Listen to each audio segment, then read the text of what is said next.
to sign this report? That is a very critical question because we are dealing with a professional. You knew him when he was contracting you to sign this report. True or not true? True. Truth is, Weldon Kipyegon report, Langat prepared this report and got you to sign it. True or not true? Not true. I'm saying the truth is, Weldon Kipyegon Langat prepared this report and procured you to put your signature on it. Please reflect on that question and answer. No. What interaction did you have with Weldon Kipyegon Langat this week?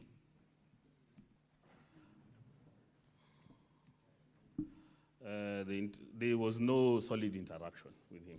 Give us the liquid or gaseous one.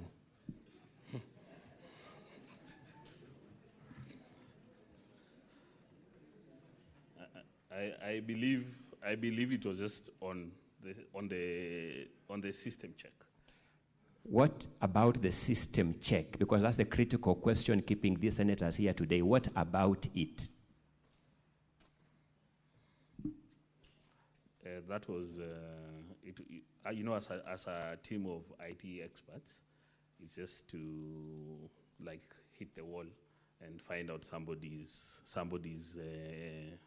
observance of the system. You observed this system with him? No, we observed. So what interaction did you have with the Weldon Kipyegon Langat? That is my simple and straightforward question.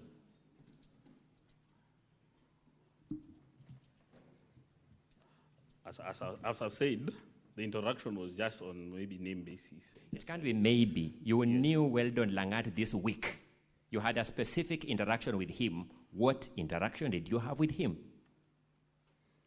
And as I've said, it was more of just observation of the system, but no more details, in-depth details.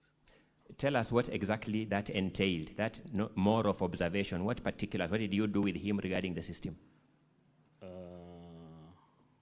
For us on our side, we just shared what we had observed, but we did not get information from him.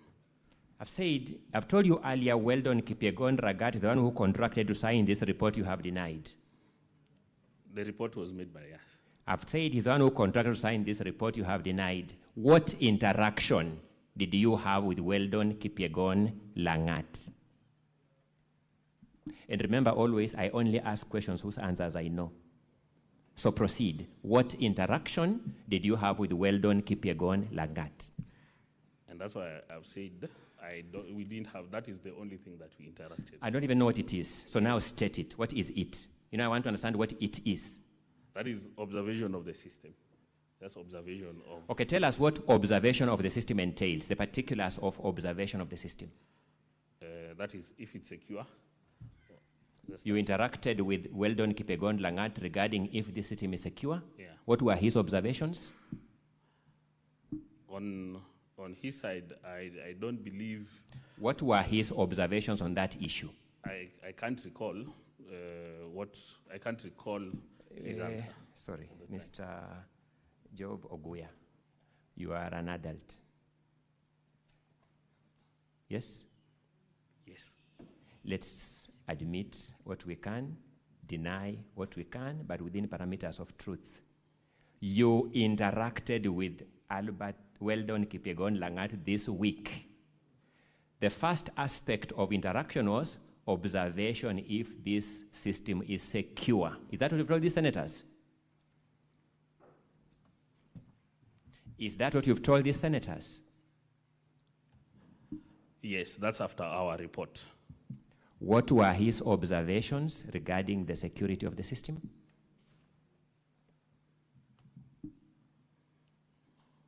I can't recall what. You discussed with Weldon Kipyegon Langat regarding this system that keeps these senators here, and you can't remember anything about his observations. Yes? Yes, because we did. No, not because. You interacted with Weldon Kipyegon Langat this week regarding this system that is at the center of this motion, and you can't remember anything he said about it.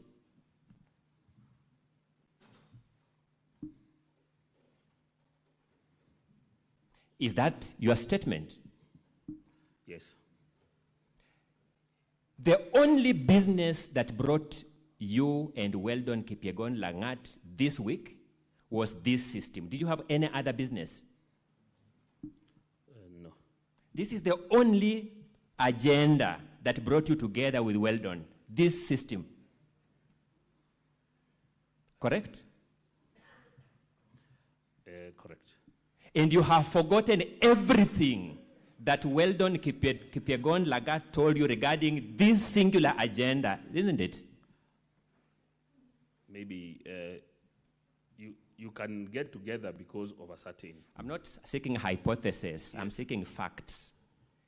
You interacted with Weldon Kipyegon Lagat for a single agenda, being this system, this week, and you have forgotten everything he told you about that agenda. True or not true?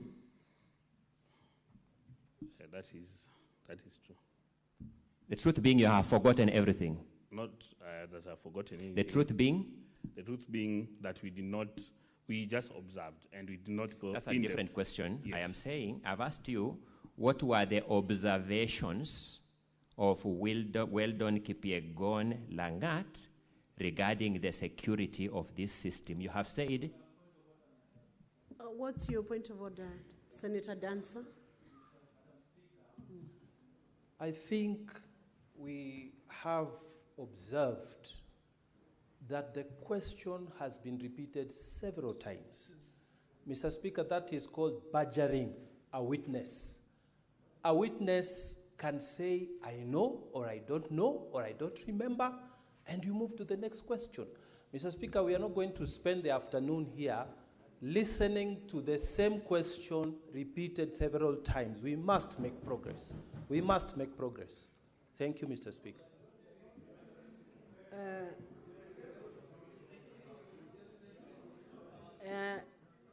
Senator Mugatana, let's allow the witness to answer the question and we proceed. So Senator Mugatana, you overruled let the witness proceed to answer the question. Ask the question, witness. Don't interrupt, honorable senators. Let's proceed on. We save time. Proceed, witness. Thank you, Madam Speaker. Counsel, please advance your conversation or interrogation with the witness. My apologies, Madam Speaker, if I appear to have badgered the witness. It's not in my nature to do that, but let me point out, Job Oguya, I have sought to know what aspects of this system you discussed with Weldon Kipyegon Langat. You have told me you discussed the security of this system. Is that the correct position? Yes. I have sought to know what the views, the observations of Weldon Kipyegon Langat were regarding the security of this system this week. Maybe ask again. I've not got your question. Counsel, please advance your questions. There are certain answers given by this witness. Thank you. Advance your question. Thank you. I know let me now move witness. to the clincher. You know that Weldon Kipyegon Langat is the ICT advisor at the governor's office in Kericho County. Do you know that? No, I don't know. When you met Weldon Kipyegon Langat, he told you where does he work? What does he do for a living? We did not exchange those pleasantries. So you are interacting with him regarding this system as who? What was his capacity as you interacted with him? This system, we are interacting with various people within the team. No, just answer my question. Regarding Weldon Kipyegon Langat, you interacted with him in his capacity as who? Frankly, we don't know his capacity. You met a stranger whose capacity you don't know and began discussing with him this system. Is that the correct position? Yes, but he Thank wasn't you, a thank you. stranger. Let me make progress. Yes. Let's now go to the substance of your report. Your report is at volumes volume 5 of the governor's document from page 29 to page 37. Is that correct? Yes. Yes. But then let me pause back a little, Madam Speaker. Pause, not together, let me pose some question first. Who contracted you as a professional to do this report?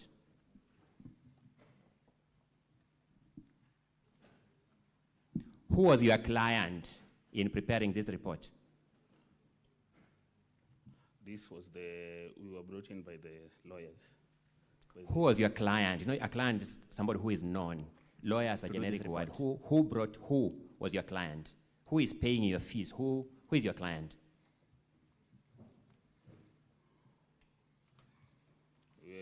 It's the governor's team, which includes the lawyers and the consultants. Did you talk to a particular person to do this work, a particular human being by name? Did a particular person contract you? Or was the letter signed by a particular person? Please repeat. Counsel, you know that question is answered. He's given you the team that contracted him. Please move on to next question. Advance. Madam Speaker, my apologies. The question of the lawyers has been answered, and now I know which lawyer by name. It's a different question. Proceed. Thank you. Give us the name of the lawyer who contracted you. This was, I believe we were, you know, it's, it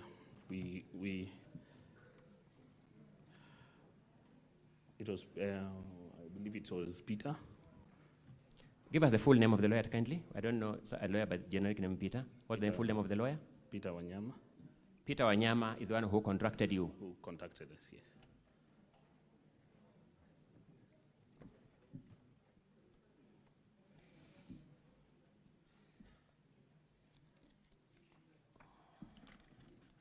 Let me go to that report now in the interest of time.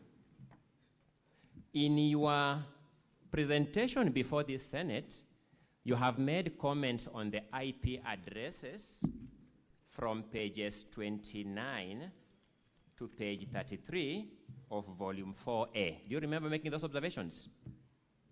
Yes. Mr. Carter, a witness may need his bundle. My apologies. Volume 4A.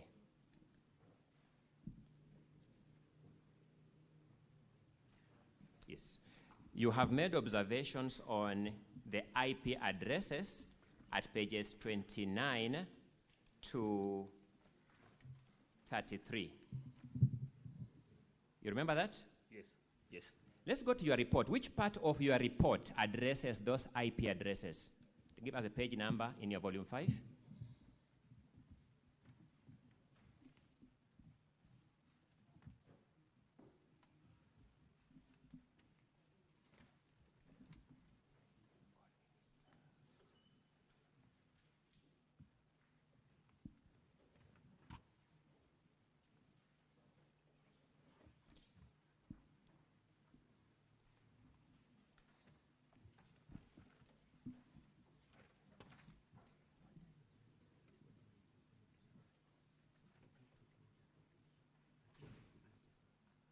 Counsels, can you assist your witness to open the pages so that we save on time?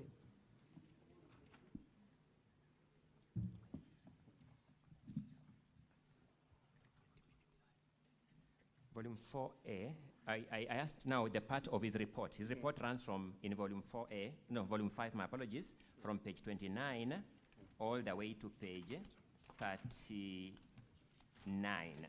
I want him to point us to the part of that report that addresses the issue of these IP addresses.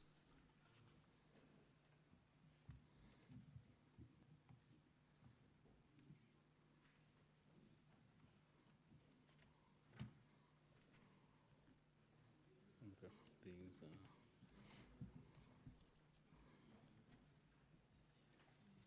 Madam Speaker, I just wish to make an observation that the witness is taking so much time to answer my question. My time is running out. It's not captured. These things you have been telling us here about these IP addresses are nowhere in your report.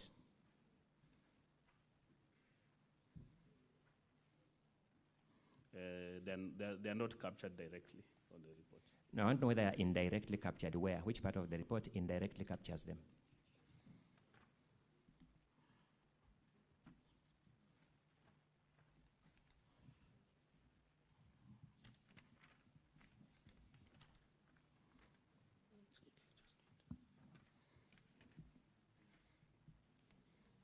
Witness, can you answer the question? It's not there. Sorry? It's not captured. Oh, it is not even indirectly captured. Let me move. You have also talked about mark. Counsel, you have a balance of 2 minutes to finish your cross-examination. Proceed. Thank you. Anna. Let me deal with the time as remaining. I'll deal with that issue when the time runs out, because you've seen how the witness behaves with me. You have also talked about the issue of MAC addresses in the course of your evidence in chief. You remember that? Yes. Which part of your report addresses the issue of MAC addresses? Give us a page number. There's no report on that on this report. In summary, so that I close over that issue, you have testified on matters outside your report this afternoon. True or not true? That is some of the matters. That is true. Sorry, I didn't get the answer. For some of the matters, that is true. Thank you. Let me make progress. Allow me, and you know I'm really strained for time now, but allow me to do the best I can with that. Let us go to the recommendations at page 39. To the recommendations at page 39 of the report. What is your first bullet recommendation on security best practices? Use HTTPS, TLS everywhere. Use HTTPS, TLS everywhere. That's your recommendation. Yes. One of the resource material you used to make this report was the affidavit of Alfred, the ICT expert from the assembly. True or not true? Please repeat. You told this Senate that one of the material you were given was the affidavit of Alfred, the ICT expert from the assembly. You remember that? Yes. I want to show you, in the interest of time, my own copy of that affidavit.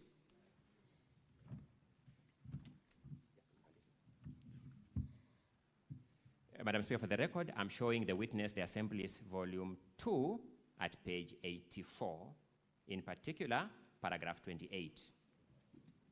Please confirm that the address is HTTPS, then the other particulars follow. Yes, I can confirm. So you are recommending to them to do that which they are already doing at that bullet point. Counsel, your time is up. I'll allow the witness to answer that question. Let me just answer proceed that. on.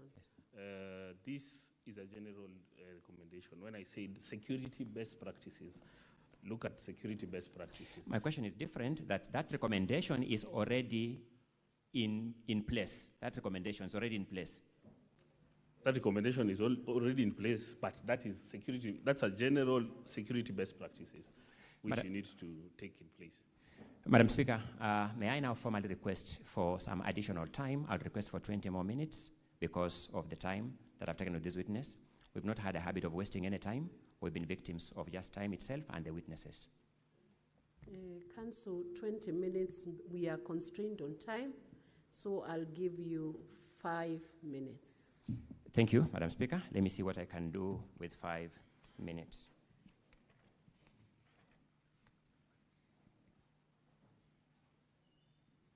I want you to look at your recommendation at page 33 of volume 5.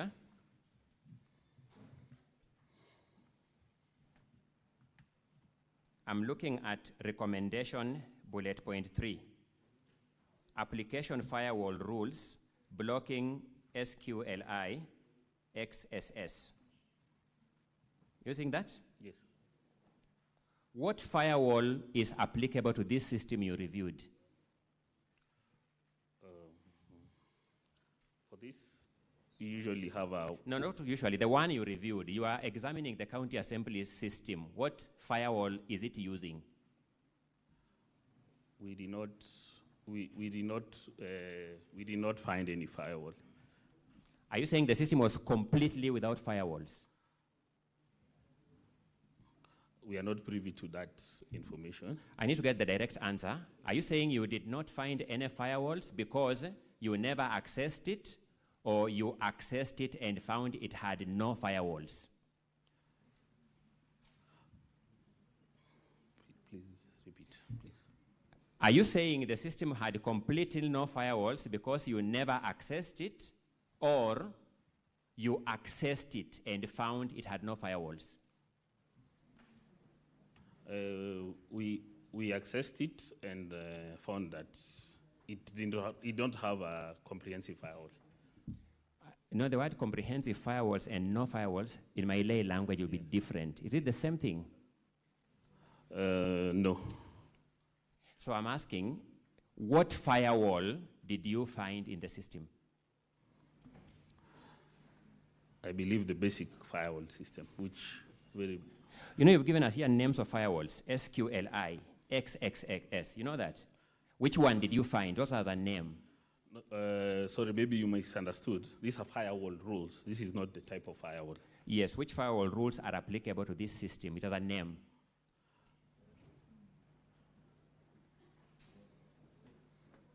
Which firewall rules, in fact, apply to this system that is used at Kericho County Assembly? It has a name. There are many firewall rules which should be implemented. You are investigating a particular system, Mr. Witness. Which firewall rules did you find in this one? For this one, basic rules that you couldn't access the backend. There's something called the backend. There is a type of firewall called basic firewall rules, as Yes. its official name. Yes. Its name is basic firewall rules. It's a basic firewall, not basic firewall rules. It's a basic. Do you know of a firewall called fail to ban firewall rules? I'm not aware of that firewall. So let me ask, Mr. Job, are you in fact an ICT expert? As a matter of fact. Yes. Thank you. Did you breach this system yourself? In terms, we did not breach because we do not have we are not given the authority to do the same, but we managed to find vulnerabilities in the system. Did you penetrate this system yourself? We did not penetrate fully.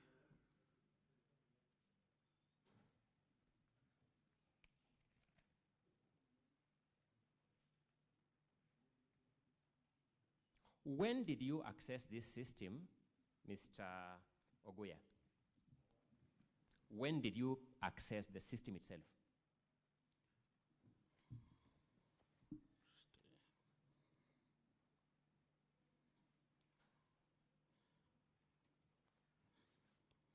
We officially accessed it when we officially did the audit on 27th. So that when we get an independent expert report, it will show the logs of your access to the system. That's why I've said we did not access, we don't penetrate. I thought you just told me you accessed this system on 27th. So you audited a system you didn't access. Oh, okay. Allow me to rephrase that.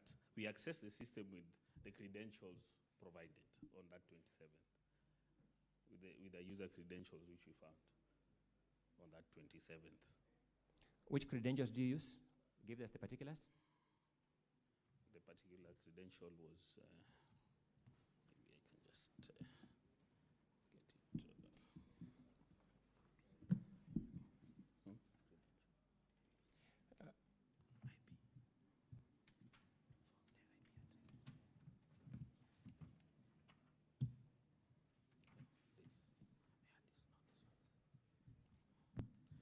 me just 1 minute.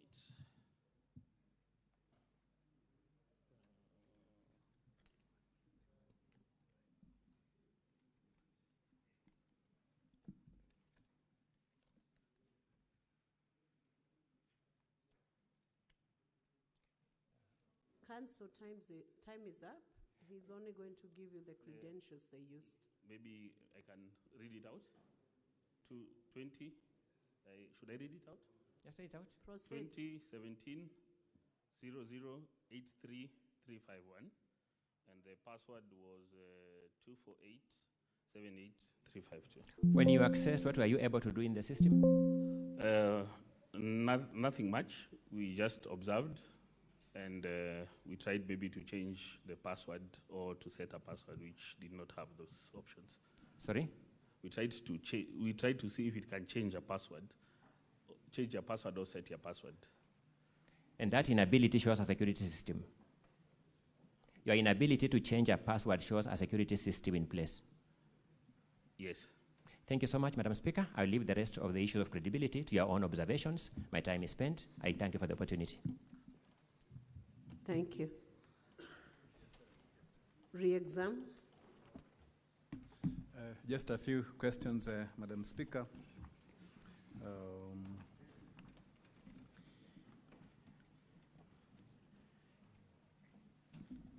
Mr. Oya, you say you asked a question and about Weldon Kipyegon Lagat. Do you know Weldon Kipyegon Lagat? Yes. And when did you meet him? We met this week.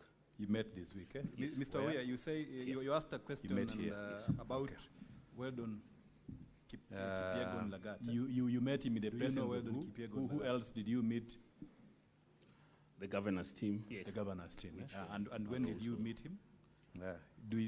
When meeting him and the governor's team, did you find out where everyone from the governor's team worked?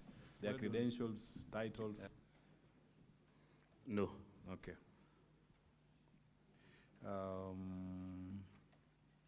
Did Weldon Koril assist you to prepare this report? No. Who assisted you to prepare the report? My colleague. Maybe for the sake of the record, what's the name of the colleague? Bruce Onyango. Bruce Onyango. Yes. Okay.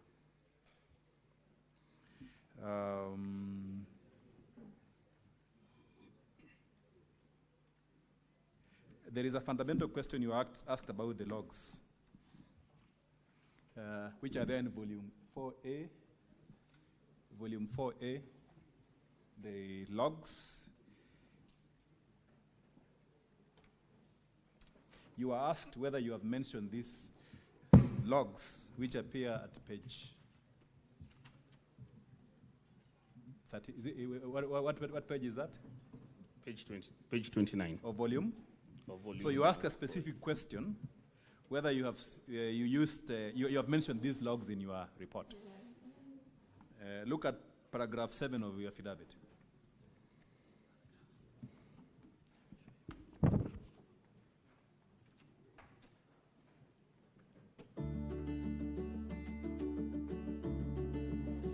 Can you read paragraph 7? Ever wonder why some ads on your site or app need an extra click? That's confirmed click in action. Which are contained in volume 4A of the county assembly documents. Are those the logs that you said you analyzed, the logs in volume 4A? Yes. Okay. Look at page 35 of your report.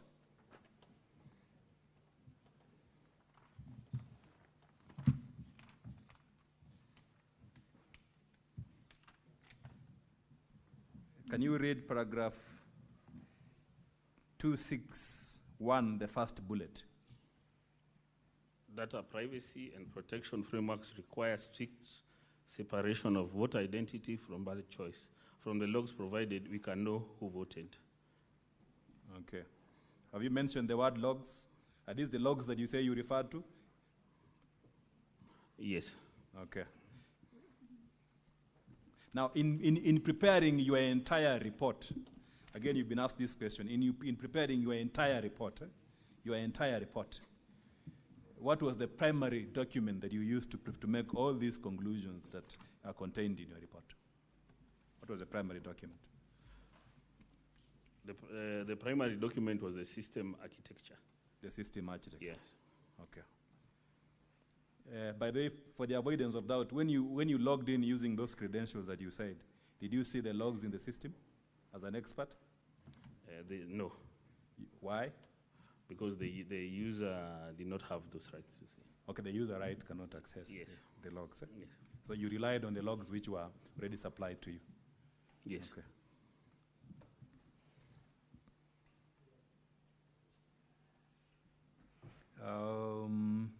There is this issue of the MAC addresses. Again,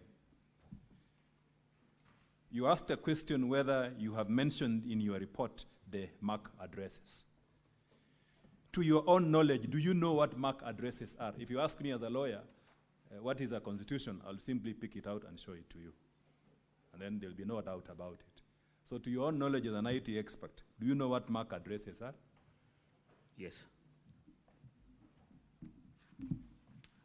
So from the documentations that you analyzed, the logs that are in front of you, do you see any item that looks like a MAC address of a computer or a phone or a laptop? No.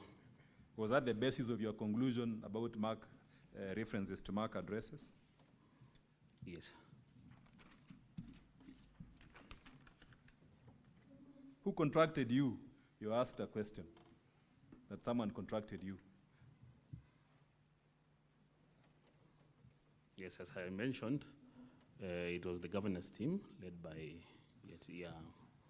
How many lawyers were in the governance team that you were working with?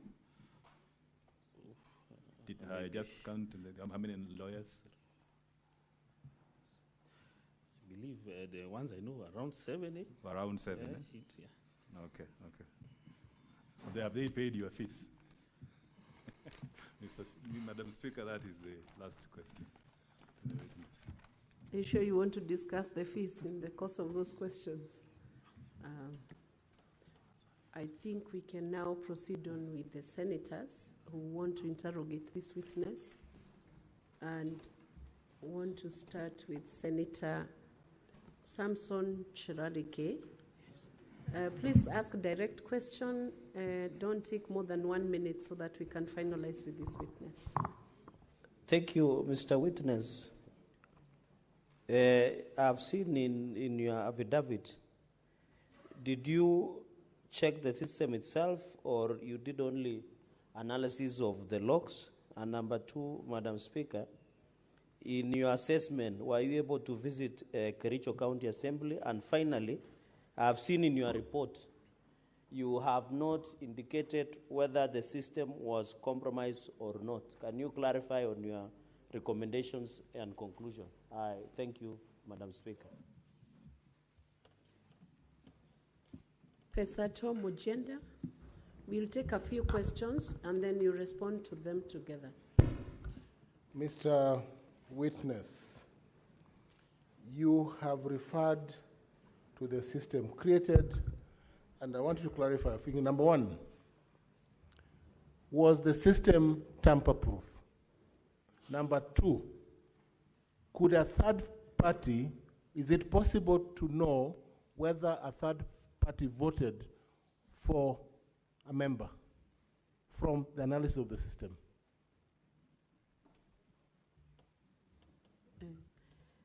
Senator Danson Mungatana. Thank you, Madam Speaker. May the witness tell us, from what I have listened to, Madam Speaker, the witness only pointed out to the absence of multi-factor authentication, lack of Cloudflare, exposure of passwords, use of the C or KE instead of a G or KE, the general risks. But he has not told us whether there was a specific breach, a specific. If I tell you to do a risk assessment of my office or my house, you should be able to tell me that on this particular day, this person, or it was seen from the system that this person did this. So I want the witness to tell us, did he observe whether actually somebody voted for another person? That's what we are looking for, because the report is so general. I thank you, Madam Speaker. Senator Wakoli, and then you respond to those questions, and we'll move to the next segment. Senator Wakoli has dropped, so Senator Okenyuri Esi. Thank you, Madam Speaker. I would wish to know from the IT expert on whether he has capacity so that we can have georeferencing, so that we see if each individual who was voting virtually matches with the places where they were in, so that we do not have a case of a voter who voted virtually but in Bomet. Secondly, how do you prove that the 4 votes that were emanating from the same IP address are not from different devices or same devices? And finally, are you able to check on the authenticity of the static IP address? Thank you. Can you proceed, witness, to respond to those queries? Thank you, Madam Speaker. I'll respond to the questions raised. I start with the last.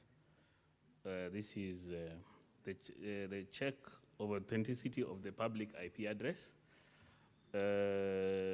What usually happens, the authenticity of a public IP address is owned by the ISP provider. So the authenticity of the public IP address is correct.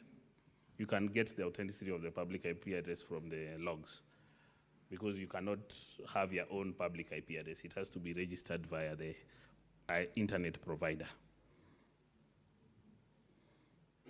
Then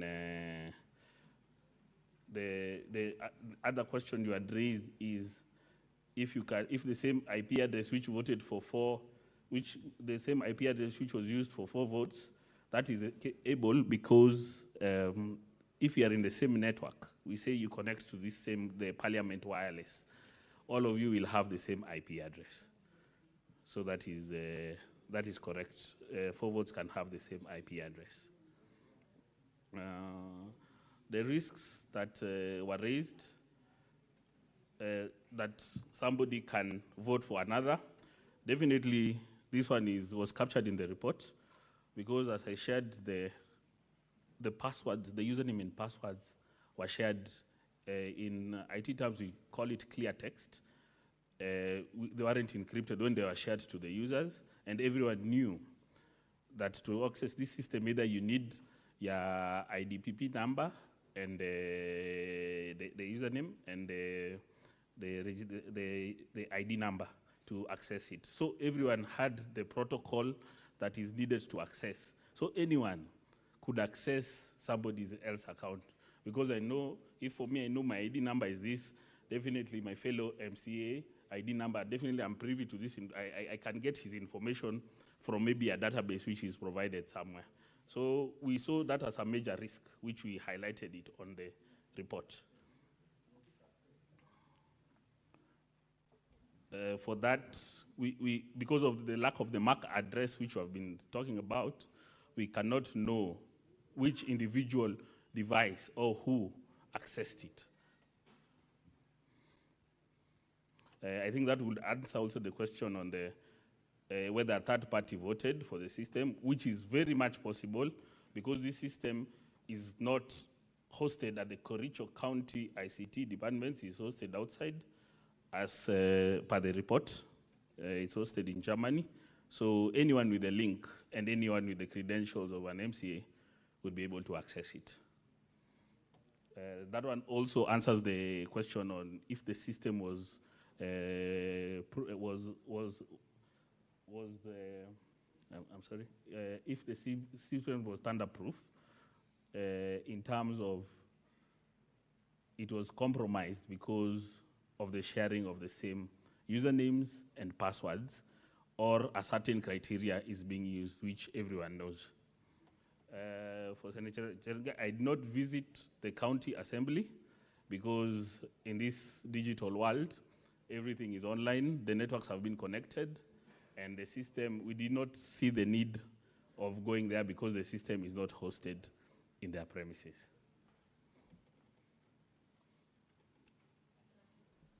Yes, I believe. Senator Olekina Ledama.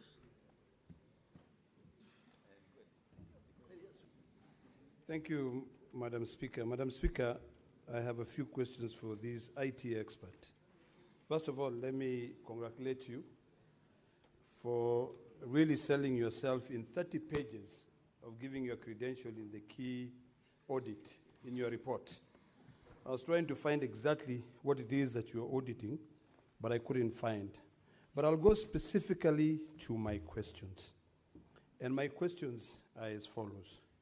One, are you a certified white hacker or ethical hacker? It's a white hacker is the same as ethical hacker. That's question number one. Number two, the counsel for the governor asked you a question, which was also asked by the county assembly attorney, whether or what is a MAC address. So I wish you could be able to explain to us what is a MAC address clearly. And then the next question that I want to hear from you giving us a clear answer is, since the title of your report, and I'll go to page 30, is it 30 or maybe 29? It's a cyber security audit, Kericho County Assembly voting system, cyber security. So what I would like to know from you is, which cryptographic keys did you use to be able to audit the system? Because I've gone through what you've presented here, and these are basic things that anyone can get who understands internet, who is, in terms of who owns the domain. But really, I think if you are to audit, you're either a certified ethical hacker or who can be able to use cryptographic keys to be able to give us. But I have not seen any of those. These are quite basic things. And then finally is, my question, my time is over. Senator Okech Eddy.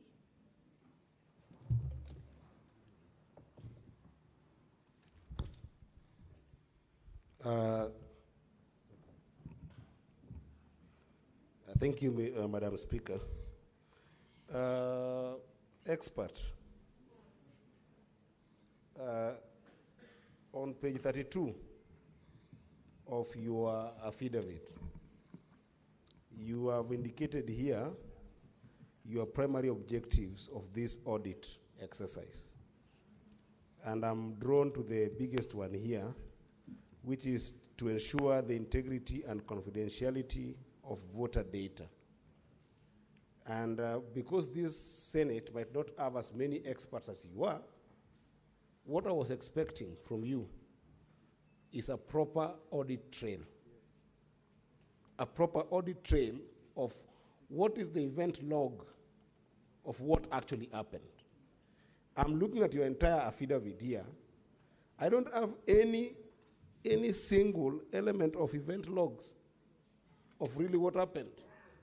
I want you to tell me in simple terms, because whatever you have here is a prescription of any system that you can do on a secondary level. You can do this work on a secondary level. I can look at a system and say this system has got, lacks these features, or this system does not have these security features. You can say that. But what we're looking for here is an element of accountability and transparency that can be able to show us that in the event log of what transpired in the voting time of 11 minutes, this is my audit trail. So my question to you is, where can we find your audit trail of this system that can show us event log of exactly what transpired? Thank you, Madam Speaker. Senator Otsotsi, to close the number of questions, then we go for 3 on this side. Thank you, Madam Speaker. Madam Speaker, I just want to clarify a matter. When the expert was confronted with a question to distinguish between a MAC address and IP address, I think there was some confusion there, because a MAC address is supposed to be that unique identifier that identifies. Let me process my question. Let me process my question. That identifies a device on a network, on a unique network. Can you avoid answering for the witness? You just pose the question or seek the clarification so that you give them the benefit of answering that question. Oh, very well, very well. But let me go now to the point. An IP address, in my own understanding, my 25 years of practice, is that unique identification that identifies a device on the internet. For example, Madam Speaker, when you have your phone and you want to transact on the internet, that unique number that identifies you on the internet is the IP address. I want to pose a question based on the contents of County Assembly documents, volume 4A, on page 30. There's a particular IP address 41.139.237.2.129. It has been used, Madam Speaker, 9 times. And I want to believe maybe it's because we had that one particular computer that the MCAs were using to vote. That could be the explanation. But Don't speculate. Can you pose the question to the witness? Okay. Madam Speaker, you know, in this house we have a diversity of professions. And in this particular one, I have a responsibility to guide this house, Madam Speaker. Madam Speaker, I would like to know whether the ICT expert did an IP lookup. We have something called an IP lookup, where you can determine the physical location of a device on the internet. It will tell you the geographical location.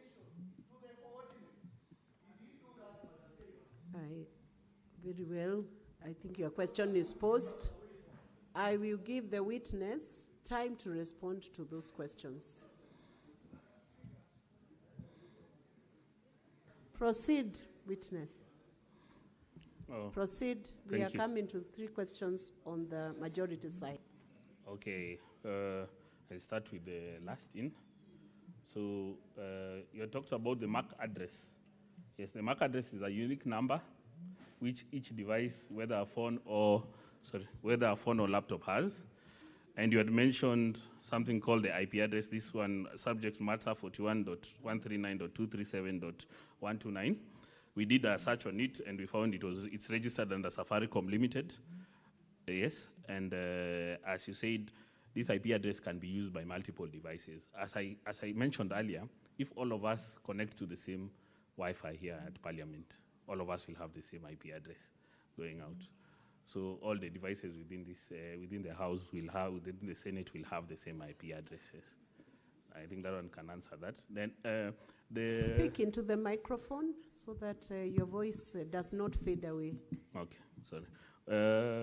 Then the issue on the logs, which are not captured, the audit related transparency. Our mandate for this exercise was to test the high level security of the system.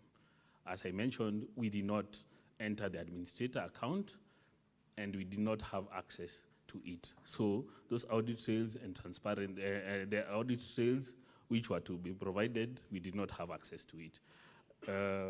For the method or the methodology that we used to audit the system, we relied on, we relied on the basics. As you have mentioned, the report is basic. You know, if something is basic and you understand, it means the person did a very good work. Because if you used technical terminologies, most of you would have said this thing is very hard to understand. And that's why we made it. The best teachers are the ones who simplify things. And that is the reason why you find it very basic. About being a certified white hacker, no, I don't possess that certification, but I possess the experience.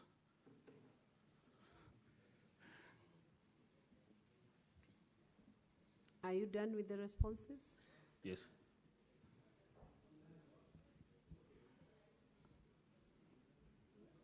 He has answered.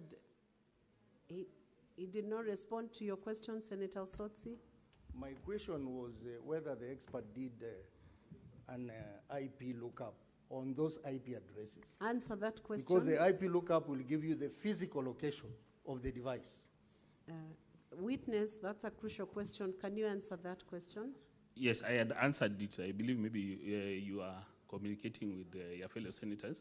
The IP mentioned, the 41.139.237.129, is registered under Safaricom Limited. Where was the physical location? That's what the senator asked you. Where was the physical location of that device? Maybe I can just give the physical location just now because this is publicly available information. Yes, but it's registered under Safaricom Limited. Will you proceed on to the next set of questions? Senator Kisang and Senator Joyce, in that order. Thank you, Madam Speaker. Madam Speaker, I had wanted to find out from the witness if he was an ethical hacker, and he has said he's not, but because he has the knowledge and you were contracted to check the security of this particular system, you said you tried to penetrate, but you are unable to do. So are you telling this House that the system is very secure? Secondly, Madam Speaker, is what my colleague has said. You know, when you are given a job, even if you do a basic report in basic English, there are things that you are supposed to have delivered, where the terms of reference, because this is what would have assisted Senate to make a decision. But the witness has not helped us, because you would have listed at least a few of those IP addresses, especially the one that was used by 9 members, to say this particular IP address was the laptop that was in the county assembly. But he has not done it, because some of us, we have basically checked here. A few of them, they are far away from Kericho. So we expected him to highlight so that at least it will aid us in making a decision. Senator Joyce? Yeah, thank you, Madam Speaker. Mine is just to ask the expert to tell this House if the SMS sent to the MCAs could be transferred to any other person to forward on their behalf. Thank you, Madam Speaker. Senator Boni Halwale. Thank you, Madam Speaker. Mr. Kwon, you know why you came here? It's because we want an expert like you to differentiate between the governor's side and the county assembly side who is telling us the truth. The county assembly is telling us 33 people voted on that system you have audited. And the governor is telling us, no, they could not have been 33 because 18 of them were supporting us. So can you now tell us, during your audit, how many MCAs voted? Once you answer that, how many voted? Can you respond to those questions, witness? Okay, maybe I'll start with the first one in this time. We did not, our mandate and legal mandate wasn't to penetrate the system. Our mandate was to check for vulnerabilities on the public-facing side, things which the public-facing meaning anyone can access. So we did not penetrate. If we would penetrate, this would be a different case altogether, because that would be intrusion, and it would be legally, would be now, would be maybe, it would be a legal issue at the moment. So we did not penetrate. We only penetrate if we are given authority. Then the issue on the SMS, if it can be transferred to somebody else. As I mentioned earlier, the username and the password are a specific criteria. It's your ID and something else. So definitely, if somebody knows your ID and IDP number, they'll be able to access the system, even not necessarily the SMS. But the SMS also can be sent to another number, forwarded. For the audit trail in terms of how many MCAs voted, as I've mentioned, our mandate was to check on the public-facing side, the security, and in terms of this, how many MCAs had voted, we could see from the system, from the printouts on the extracts, we could see that the MCAs who voted were 33, and the others who did not vote, the numbers were nil. But this doesn't constitute that it was in fact a certain MCA who voted, because as I've mentioned, these username and passwords are known by everyone. Each and every MCA might have known, or they know. Even the IT person, because he's the person who created, might have known. So we can't ascertain that these MCAs voted who voted as per the system without the MAC address, which is a big contention there. Thank you. Senator Wambua Enoch, followed by Senator Beatrice Akinyi Ogola.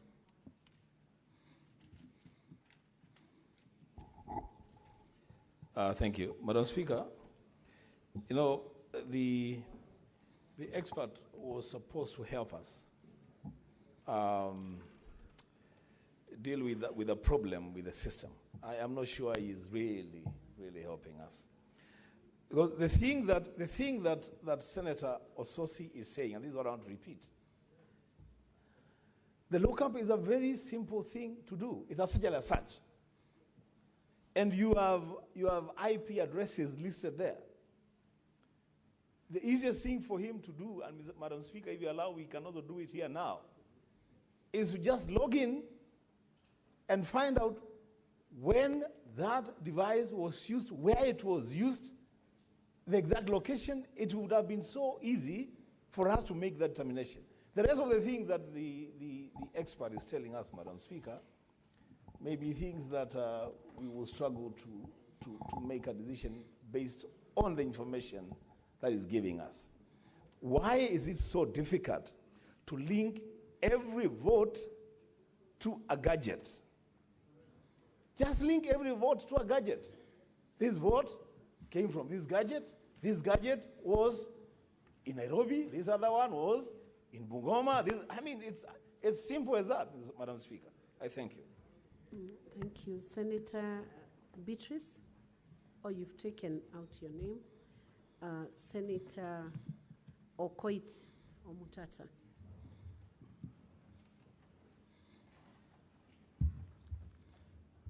Madam Speaker, sitting where I'm sitting,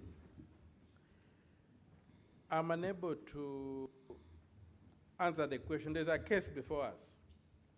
And the case before us is a contention on whether the threshold for voting was met. And Assembly produced logs showing that 33 people voted. For me, what I expected from the expert was not to discuss the securities or whatever of the system that was set up. It is not the credibility of the system that is before me.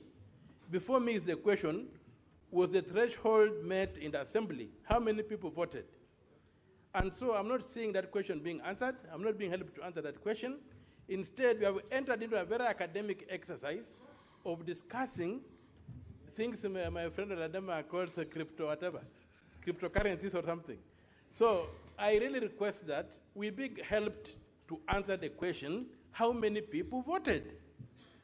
And if the 30, and I wanted an audit of the 33 logs to tell us that either they are valid or they are invalid. I've sat here from morning, that question is not being answered. Thank you, Senator Okoit. We'll give the witness a chance to respond to those questions, and we will have, and to be very brief, and we'll have the final round of questions before we close with this witness. Proceed and take the shortest time possible.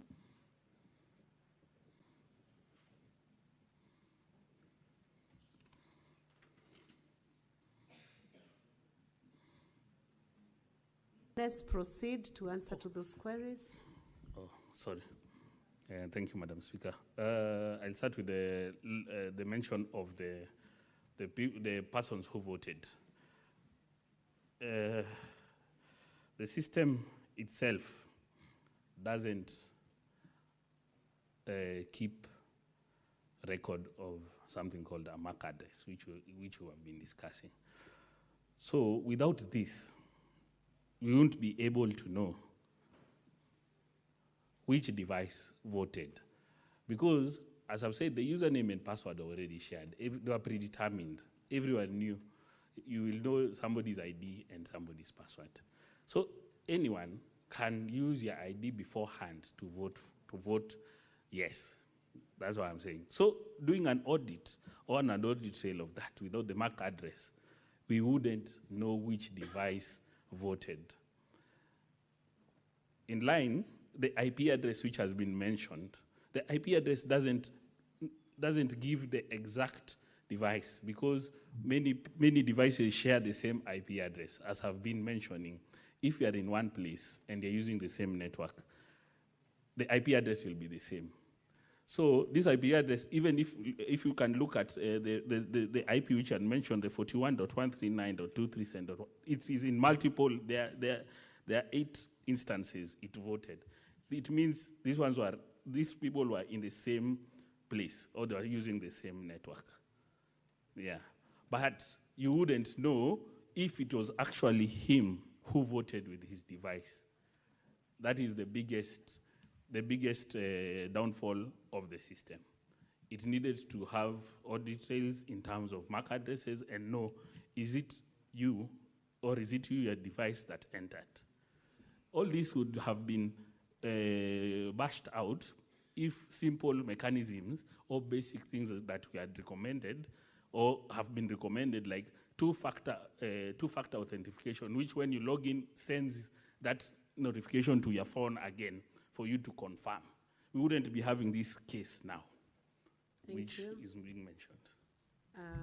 Senator Alan Chesang, followed by Senator Tabitha Keroche and Senator Mariam. That's the last round of this question. Thank you, Madam Speaker. I think my first question was asked by my colleague, Senator Kisang, whereby the IT expert,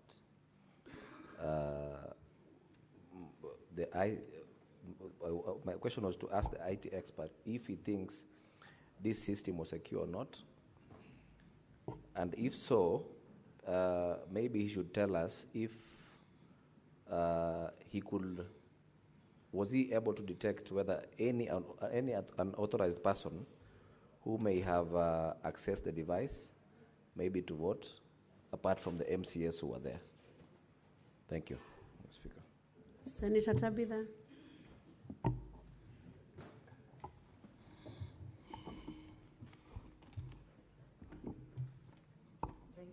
Thank you, Speaker.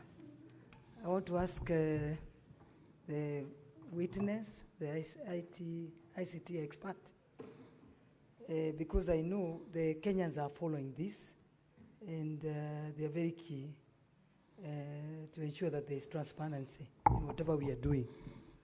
There is a narrative, maybe the lack of better word, narrative that has been driven by my friend, Kanso Ongoya. Because I remember there is the speaker said that we needed independent ICT experts from ICT Kenya, and the governor to bring his own expert to ask these questions. But the narrative is as if you drafted this document and your own document. So I think we need to know whether you drafted the two documents, because people will be asking the objective.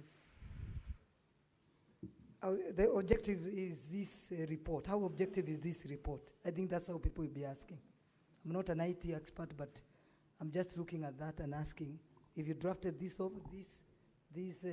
report and yours, and then you are the governor's IT expert. I think that many questions you're being asked. Do you know well done? It's called well done. Many questions about well done, well done. So I think that's what the Kenyans now are asking, I think, and me being one. I think the question is stated, Senator Tabitha. Senator Mariam.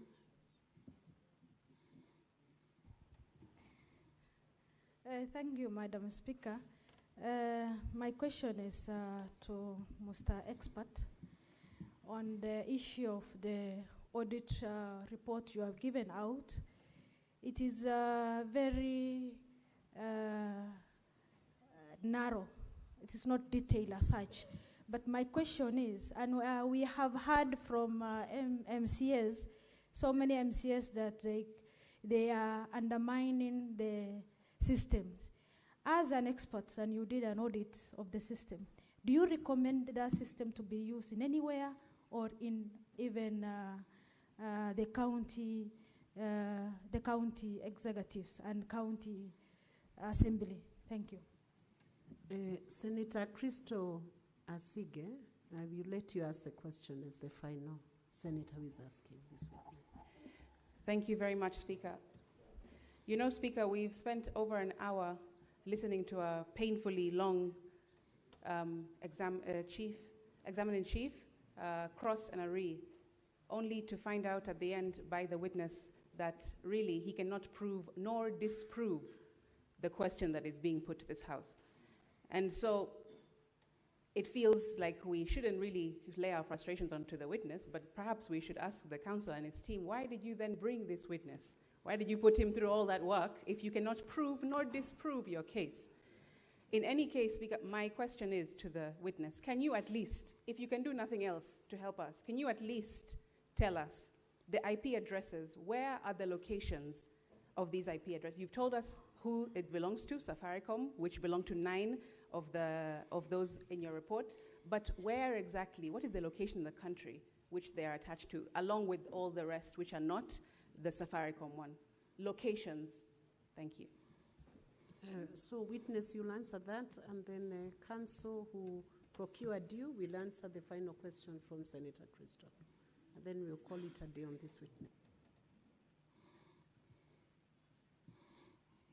Okay, thank you, Madam Speaker. Yes, let me deal with the frustration first in terms of the IP addresses, if we can locate them. As I've said, we are able to locate these IP addresses, and I've mentioned the IP address and know who was given this IP address by Safaricom. That can be done. For some of the IP addresses on this list, maybe for the IT experts or the people with IT experience, there's something called the IP version 4 addresses. And the IP version 4 addresses they have been used, they have been overused, and they are no longer available. So there's something that ISP providers use, which is called a shared IP space. Because we have exhausted all IP version 4 addresses up to now. That's why you can see on page 30, there's an IP address starting with 105.161. That 105.161 can be used by multiple ISPs in terms of Safaricom, in terms of Liquid Telecom, in terms of 190, because we have exhausted all these IP4 addresses. So traceability also of these addresses is not as simple for these ones which are starting with 1 or 5, because they are in a shared IP address range. But the ones which are starting with 41, those ones we know, as we have checked, they are in Kericho County from the ping which I've just done now. Yes. Let him finish his responses. Then about the recommendation of the system, at the current, the way it is built currently, and the mechanisms or the protocols or the framework it has, I wouldn't recommend the system to be used by anyone until the upgrades or updates are aligned to best security best security practices. I wouldn't recommend at the moment to be used, because if the system, I wouldn't be here. If it was good, I wouldn't be here. Then unauthorized person accessing the system, that is true. We can't, to be frank, the system doesn't allow you to know if it's an unauthorized person, because, as I said, the credentials were already shared and everyone knew the credentials. So me, I can access that system wherever, even I can be in Kericho and access, but we wouldn't know if somebody used my credentials to access my portal, because there's no security protocols in terms of to MFA, which would send a notification to your message so that you approve the access. Then also the unauthorized personnel to access the system is very, very, very, very, very key, because I believe from the report which was printed, it's in black and white. There is on page, maybe I can just take you on page,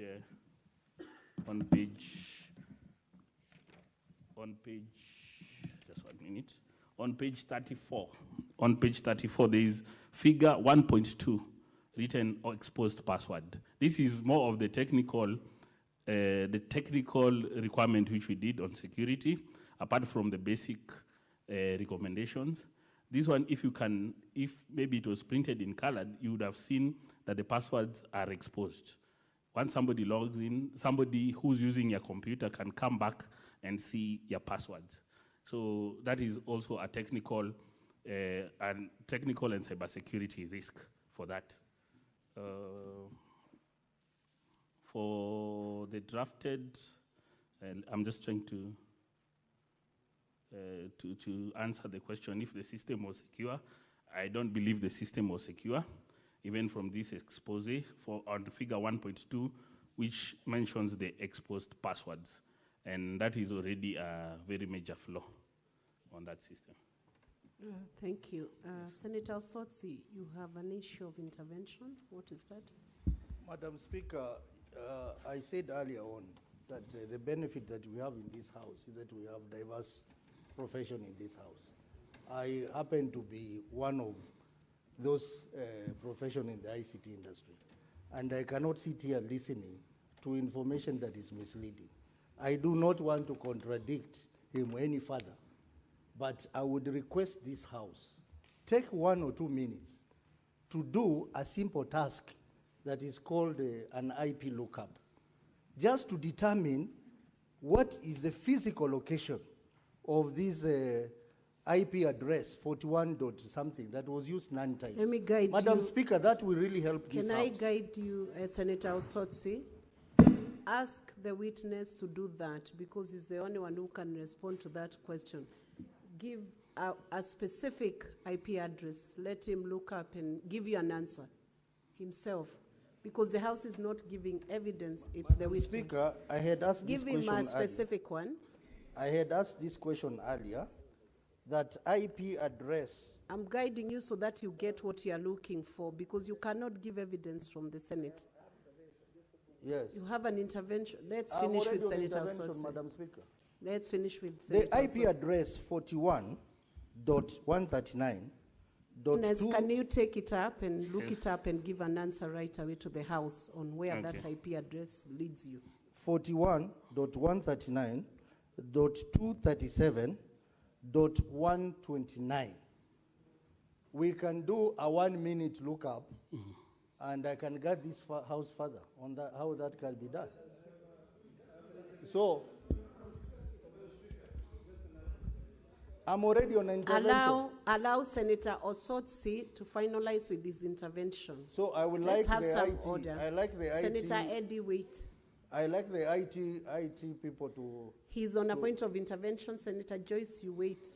Just I would like the wait IT until he people- finalizes that exercise. I would like the IT people to give us a screen, maybe to go to the internet, and then I will demonstrate that. You can, the I'm witness. on a point of order. Senator Osotsi, Why? can you follow the guidance of the chair? I have guided you correctly. Give that IP address to the witness who can give evidence before this House. You cannot give the evidence yourself. We want to hear what his response is. You can always cross-check before you vote so that it guides your vote. Very well, Madam Speaker. Madam Speaker, I was saying that because the expert will need the assistance of the IT room. They have to display that on the screen. No, let the witness, we are able to counter-check when we recess to, before the vote.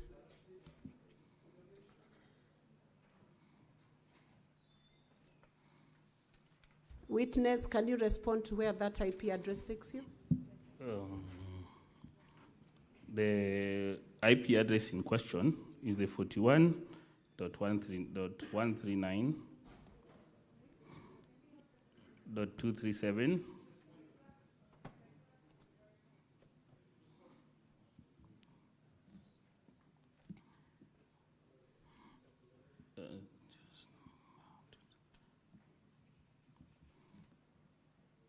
This one is registered under Safaricom Limited, and its description is for convergence services, cost limited. And but the person, the owner is Safaricom Limited and Safaricom House. The person in question is John Mutai. The location? That's what he asked you. From the public available information, from the public available information, there is no location for that. It mentions Kenya, Nairobi as the domain admin. Eddie? Madam Speaker, with a lot of respect, Madam Speaker, I think we are sitting here as a quasi jury. We cannot now take even though we have many ICT experts here, even some of us know ICT, but I think that what we are attempting to do, I wanted to urge you, Madam Speaker, perhaps you can guide that a senator can do that in their submission, because they will have a submission time when they'll be making sense of this here. But as a matter of procedure, you ruled yesterday on that chair that we are going to have an ICT expert who would then give us another report. So even if the ICT expert who is here cannot give us enough report, that's fine. Let's wait for the other ICT expert to give us. But if a jury wants to give us a direction of ICT, let them do that during the submission. Because we are going to rule on this and rule on substantive issues. Senator Eddie, that is why I guided Senator Osotsi that evidence could not be adduced from the chamber, can only be adduced by the witness, and beyond that, maybe the experts. Senator Ledama. Madam Speaker, we've been sitting here for quite a number of hours. I'm not sure whether the defense or the county assembly understand what the amount of time they have. Could you kindly stop all this intervention, allow the county assembly and the county government or the governor to finish their case? And then when the time comes for us to submit, either to support or not, or to oppose, we can then be able to try to argue our matter. I really let me guide you, Senator Ledama. The chair is in charge. Right now, the time that is being used It is the senators who are using their time. It is not the time for either the county assembly or the governor's time. So it's the senators who have raised the issues, and the requests are coming from your end, not from their end. Now, witness, you are stood down. We are done with the question time. So you may resume your seat, or you could exit, but you are discharged from the stand. Thank you. Moving on to the ICT expert who was requested by Senate to bring a report. So, clerk, you can make sure the expert is called in. Sergeant at Arms, can you get the ICT? Or the question directed to Council Katwa Kigen.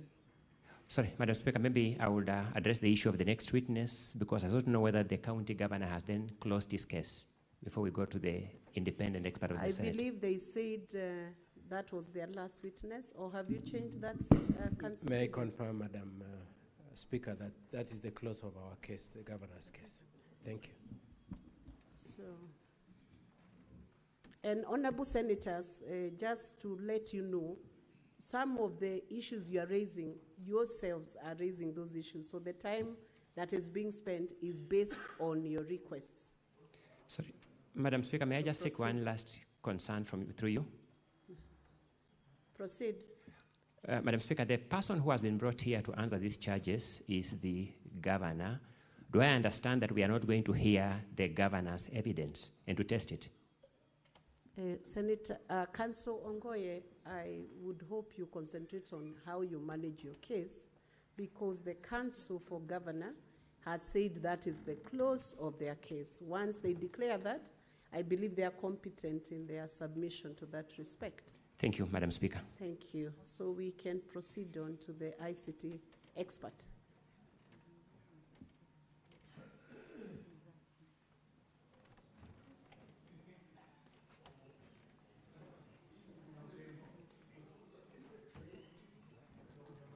And honorable senators, to ease the question time, we should avoid repetitive questions, because if you repeat the questions, you'll get repeated answers.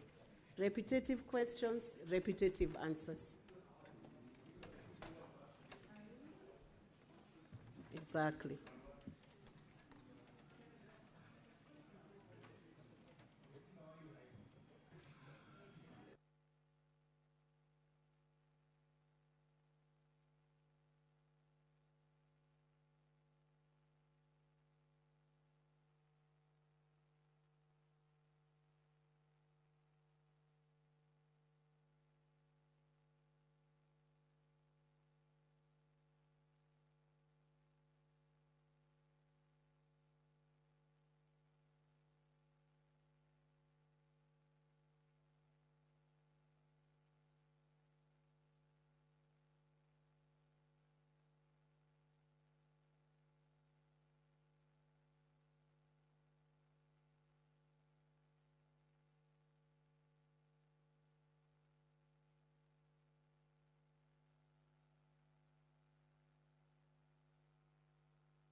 Is the witness within the precincts of Parliament? Or have they, where is he or she? Okay.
Clerk, can you please administer the oath to the ICT authority experts?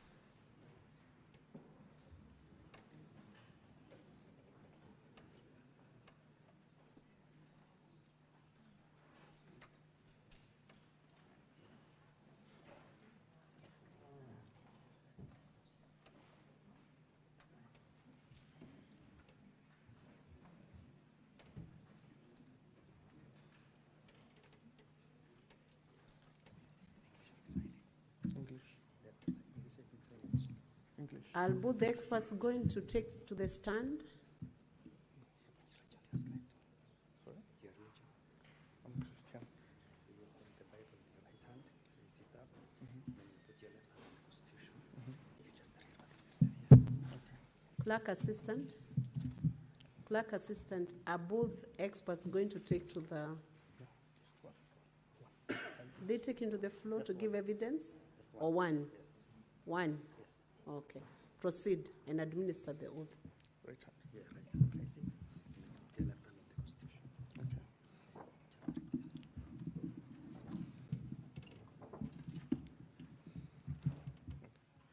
Okay. I, Philip Irode, do solemnly swear that the evidence that I shall give before the Senate in respect of the matters before the Senate shall be the truth, the whole truth, and nothing but the truth, so help me God.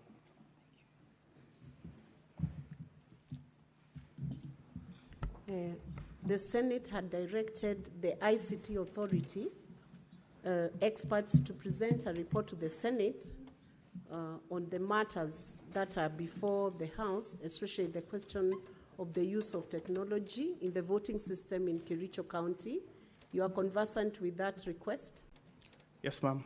I want you to proceed and present that report, but first of all, give your full name and the position you hold at the ICT authority and present the contents of the report. You have 10 minutes to do that.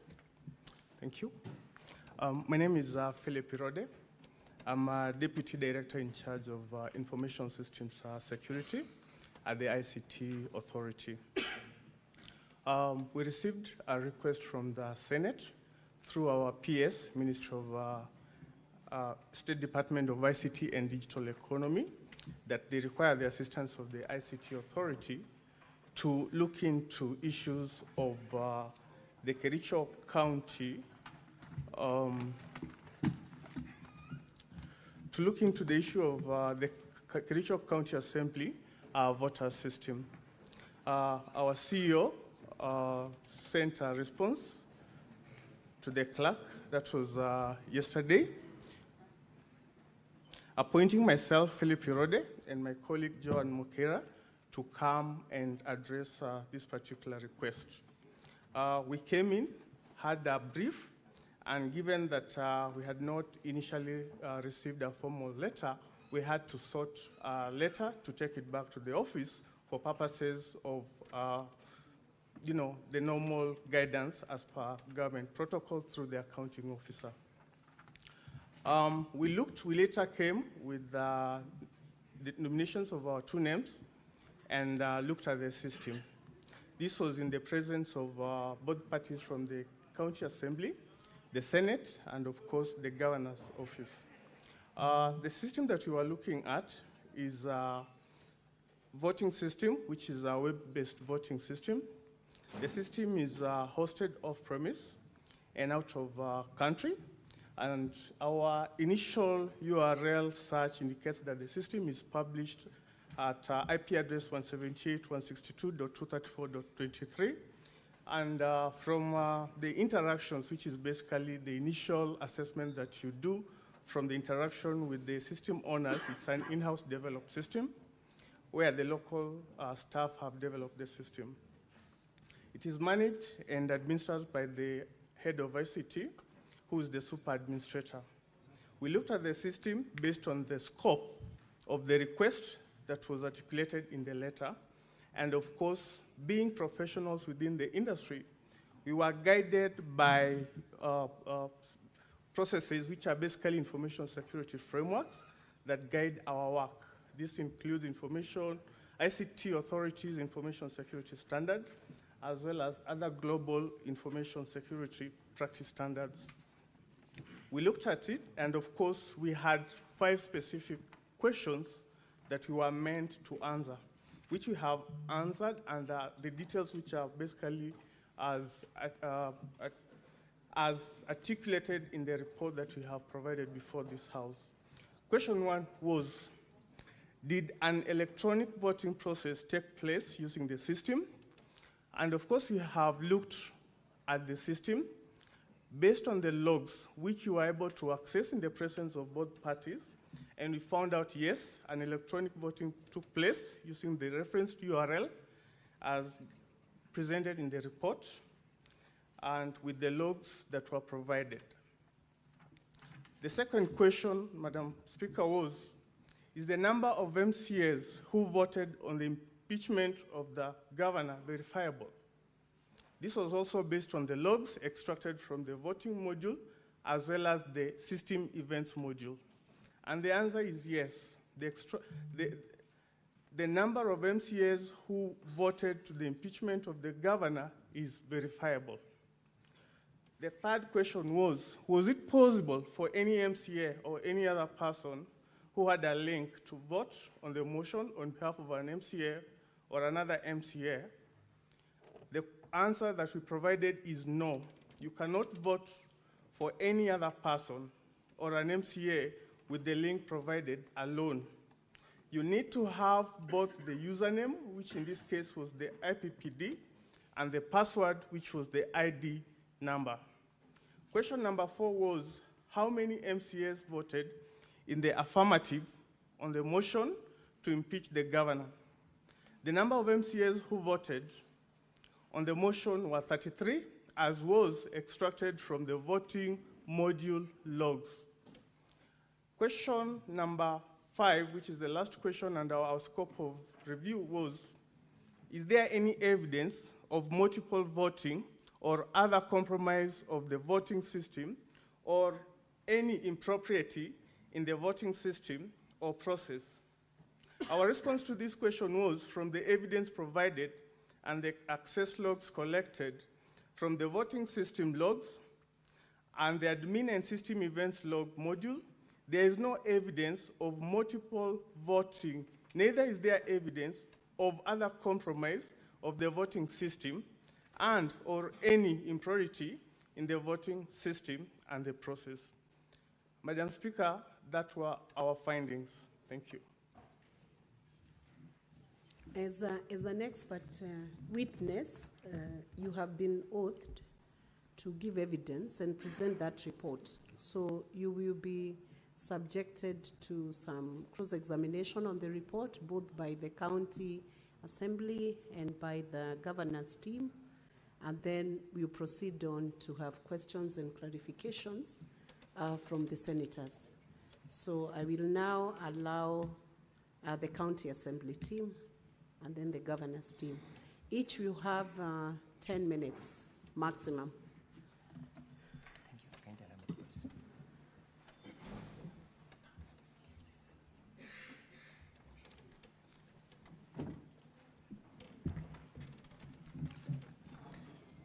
Sir, I have very few questions for you.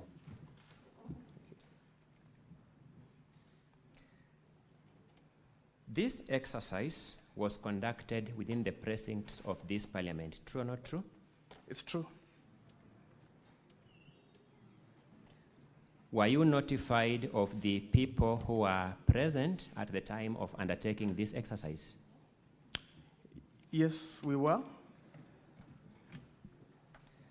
You did this exercise in the presence of the people representing the governor's team, the people representing the county assembly, and the administrative staff of the Senate. Is that the correct representation?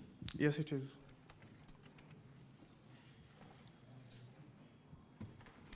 I have 3 substantive concerns regarding the report, then I sit down. Is there any single log that you came across, any log in credential that you encountered from the logs that voted more than once?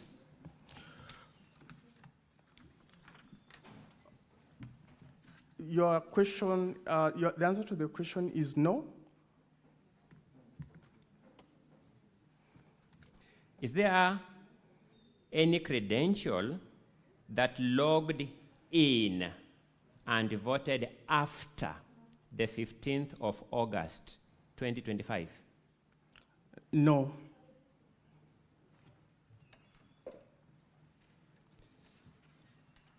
Let me confirm that. No, there's an officer of court, an advocate, who told this Senate that he actually logged into this system and managed to vote after the 21st. Did you come across that log in the system? No, we didn't come across such a log in the system because the voting had already been closed. Did you see the logs used by the admin of the system to log and undertake any activities in the system? Yes, the logs are clearly marked when an admin logs in and when a specific user created into the system logs in. Did the admin logs themselves cast any vote? No. That is all for this witness.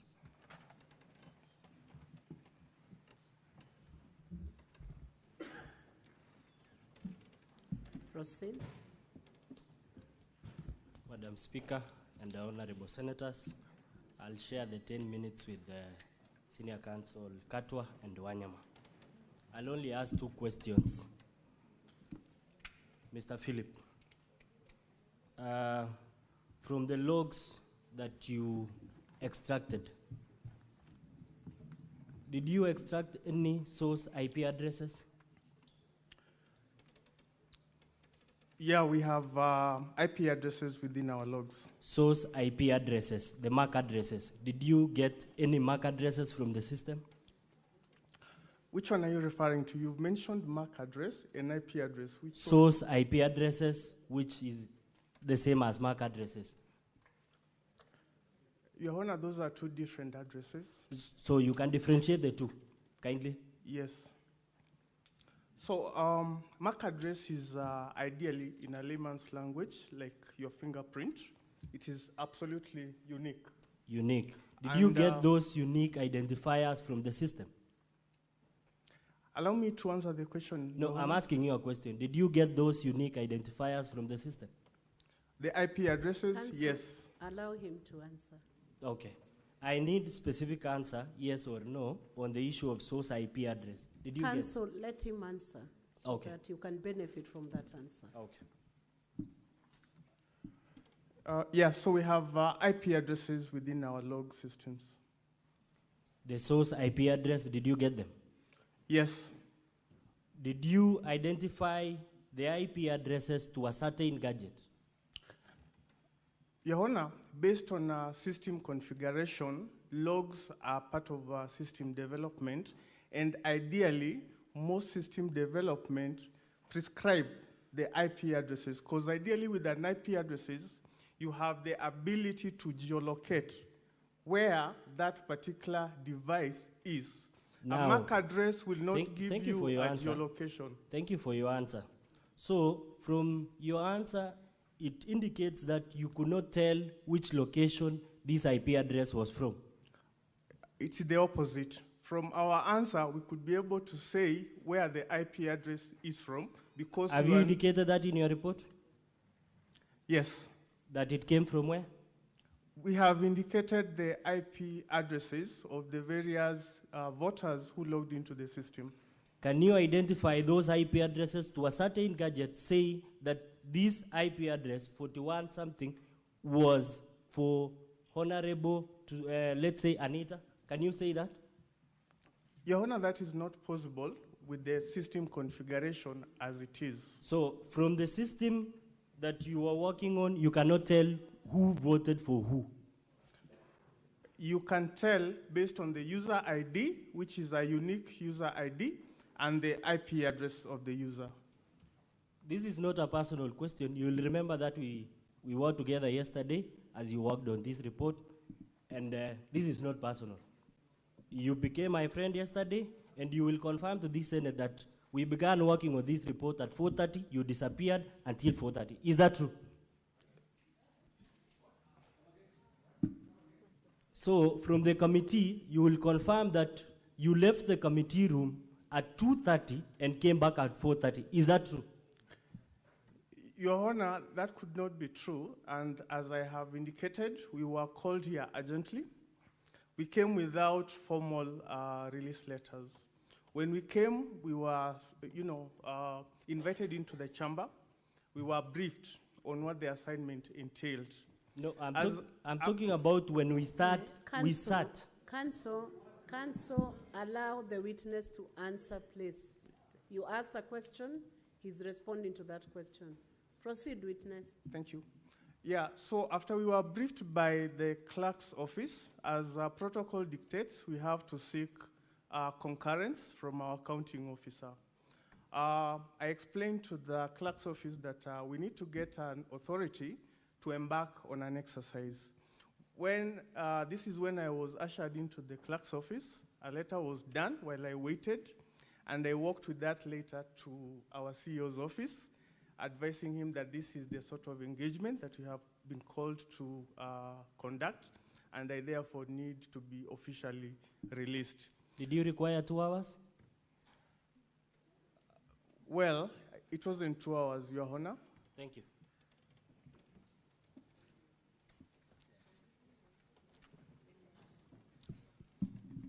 Mr. Witness, expert witness, I'm going to ask you a couple of questions in a few minutes. Just to follow up on a question which my colleague asked you.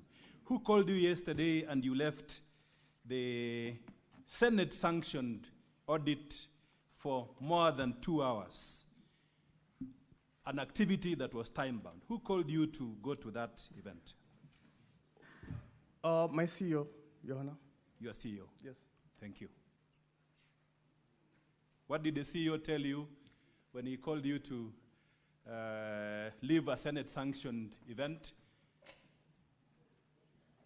Well, as I have explained, it is a practice that as a public officer, you have to get approval or express permission. Did you require approval when the Speaker has already issued a directive and you are in the presence of the House? The House of Senate, you leave the Senate to go. Did you require approval to leave the Senate to go back to your CEO? I think I was given a letter requesting us for the services which I had to deliver to our office for approval and clearance. Did you become hostile to the team by the governor, the governor's team, when you came back? Did you become hostile to the team by the governor when you came back? I'm not a hostile person. You are not a hostile person? No.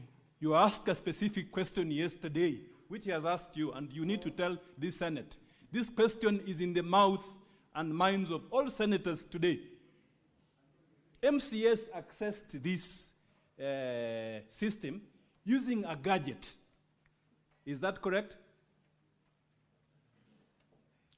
I wouldn't know how. From your observation, MCS accessed this system using a gadget, whether it's a phone or a laptop or a computer. Is that correct? Ideally, based on the nature of the system, yes, it's a web-based system. Yes.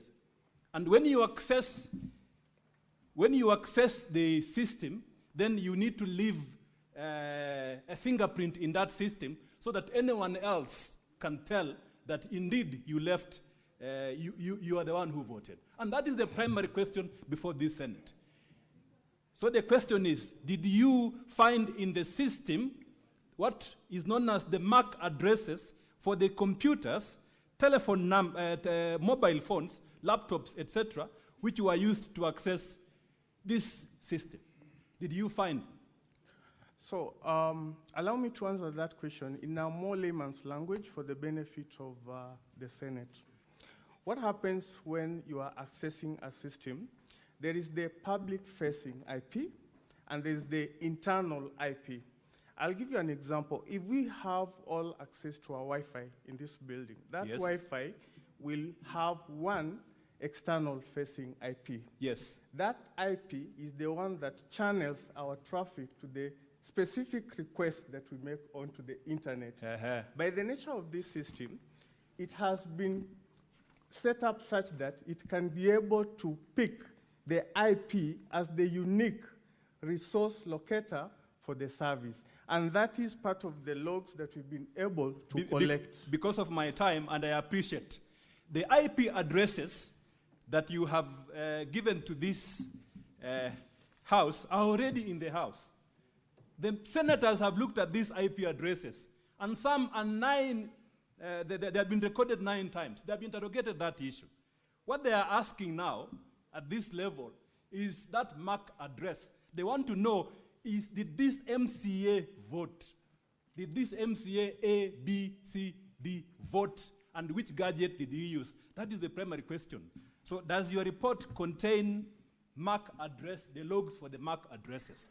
That is the question before the House.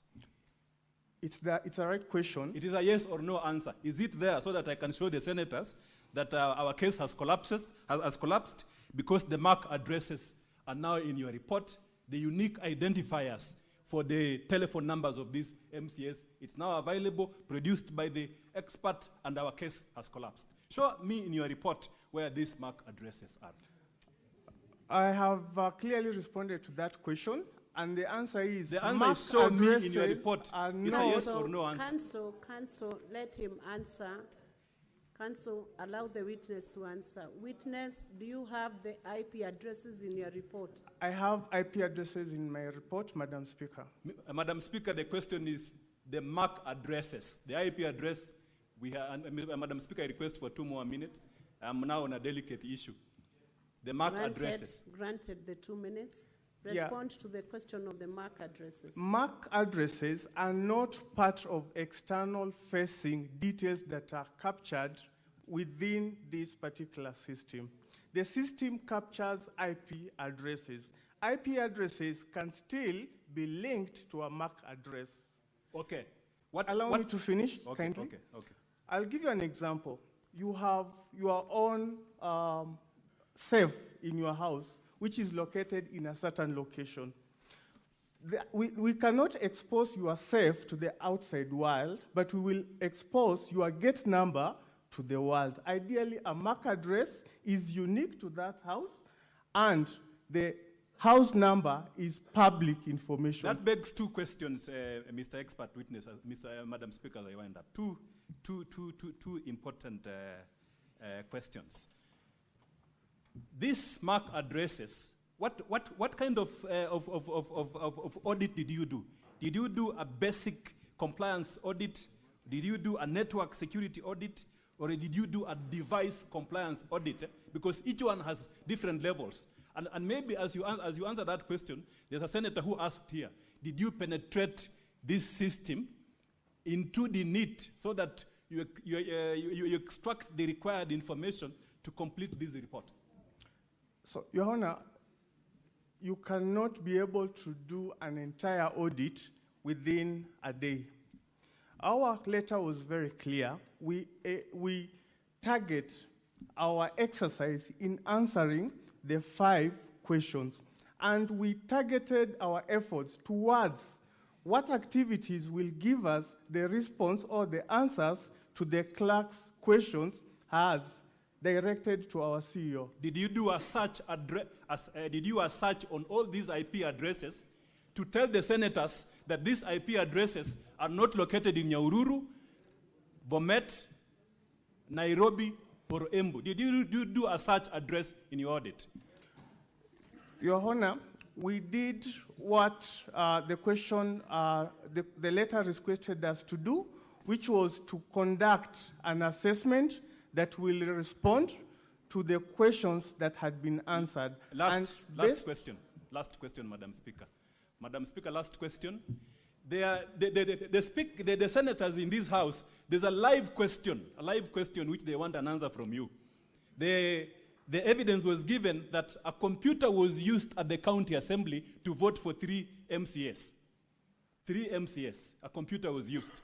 The simple question is, did you go to Kericho County, or was this computer given to you for you to ascertain the IP address or MAC address in that computer to give to these honorable senators to clear any doubt in their mind on the verifiability, authenticity, and security of this system? That is my last question.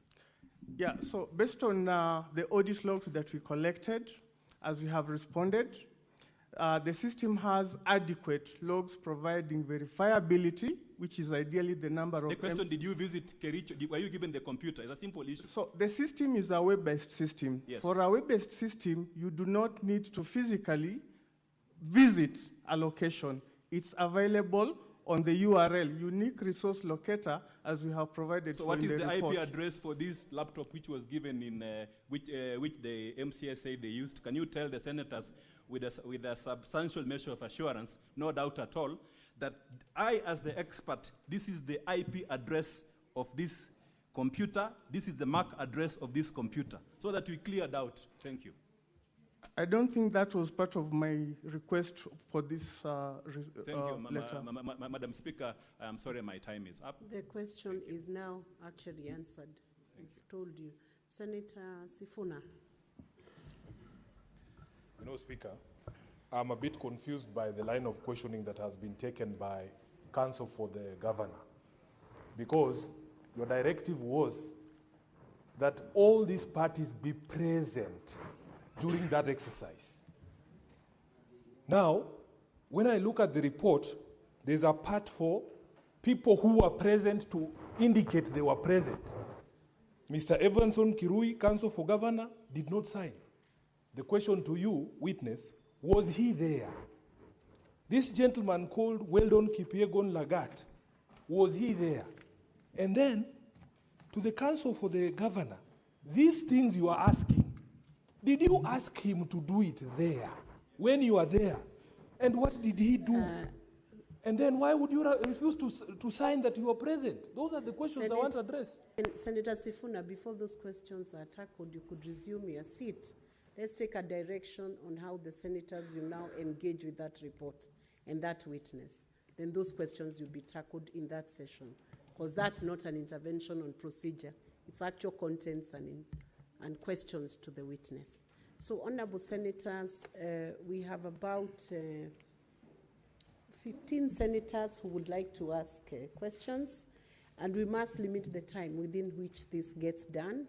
So we'll have to agree that every senator should either ask just one question, if we have to cover all, and if we ask 2 questions, then we'll have less of senators requesting for that intervention.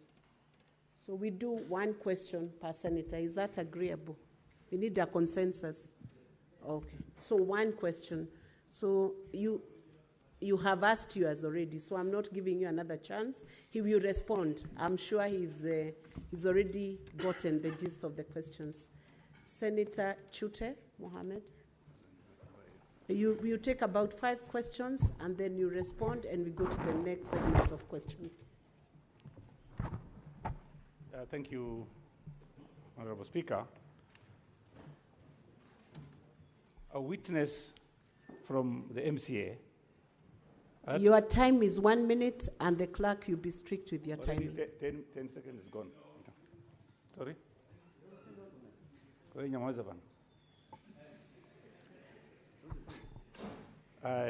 My question goes to the expert.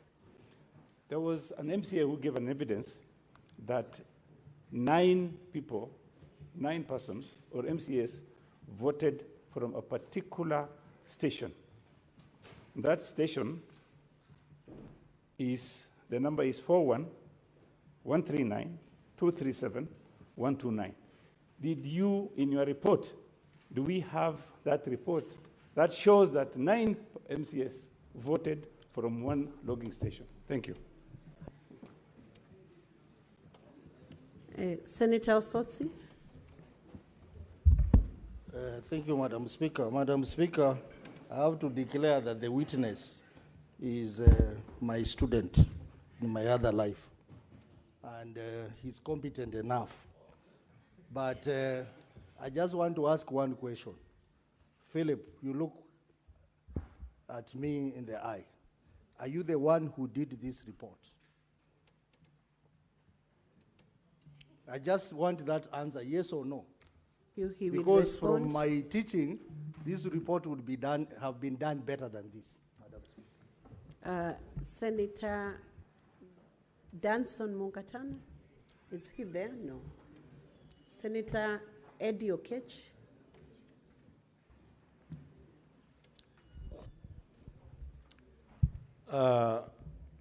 I know this question might have come from the council side, but I'm going to ask it for my own consumption. Did everybody vote on the day of the voting or otherwise, in your best knowledge? And if that happened, then was there people who abstained in the system or people who voted otherwise no? Or everybody who voted yes in the system that you audited? Senator John Nyoto, that's the last one, then we have answers. Thank you, Madam Speaker. The matter before us and why the ICT expert had to come is because the governor's side has argued that there are some MCAs who voted for others. And so it's very important, Madam Speaker, for the ICT expert to tell us this MAC address is very important because IP address, as he has explained to us, was the ID number. And if somebody wants, for example, to know my ID number here, they will know it, so they can vote for me. If the only leeway to get into the system is my ID number, it is known, it's in the office. So this MAC address was going to be very important. And Madam Speaker, the ICT expert should tell us about the address where the gadgets that voted were. Time up. Witness, please respond to those questions first before we take the next segment of questions. Okay. Yeah. So I'll go by the order in which they were presented. The first question was if the opposing side had their team members present. That is in affirmative. Yes, they were present. The second question was, there's an MCA who alleges that 9 persons voted for a particular, 9 persons voted, repetitively, using IP 41 something. You had more questions from Senator Sifuna. There were both 3. Well, I captured the aspect of the team's availability. Yes, they were available, and they opted not to sign the report. And when we were extracting the logs, we even had concurrence on this report at some point until they decided not to sign it. I hope that answers your question, Mheshimiwa. Number 2 was if the specific IP that appears 9 times indicates that one person voted 9 times. Ideally, as I've indicated, Madam Speaker, this is a gateway, and I think from my basic understanding, most of these county governments have Wi-Fi, and this could be the IP address that have been assigned to the Wi-Fi gateway, and therefore, if at all you are connected to the Wi-Fi, your device is actually assigned that specific IP as a public-facing IP, and therefore, the system logs pick that specific IP as part of the logs. To respond to my senior Senator Osotsi, yes, I'm the one who authored the report based on the timeline constraints that we were given. This is the best we could do in responding to the specific questions that we had. The other question is, did everybody vote on the day or otherwise? The response to that is yes. We have the specific user IDs. We have the specific timestamps, which are within the specific date that the voting was being done. And we have logs of votes done, and of course, the other people who did not vote as part of the logs that we presented. The other question is, were other persons voting for any other person? That question has been answered in our report as question number 3, whereby it was being asked, was it possible for any MCA or any other person who had a link to vote on the motion on behalf of an MCA or another person? Ideally, if you have the link alone, you cannot vote, but you need to have the username, which is the IPPD, and of course, a password which is unique to an individual. Thank you. Senator Wambua Enoch. Thank you, Madam Speaker. I want to ask a question where the expert has ended. When you asked by the lawyer whether any system admin would have voted in this system, you said a clear no. But you're saying that if you have the username and the password, you could vote for anyone from any location. So how would you have known that the admins did not vote? Because this username and the password are not computer generated. They have been assigned physically by the admin to the MCS. How would you know that they have not voted? Senator Seki.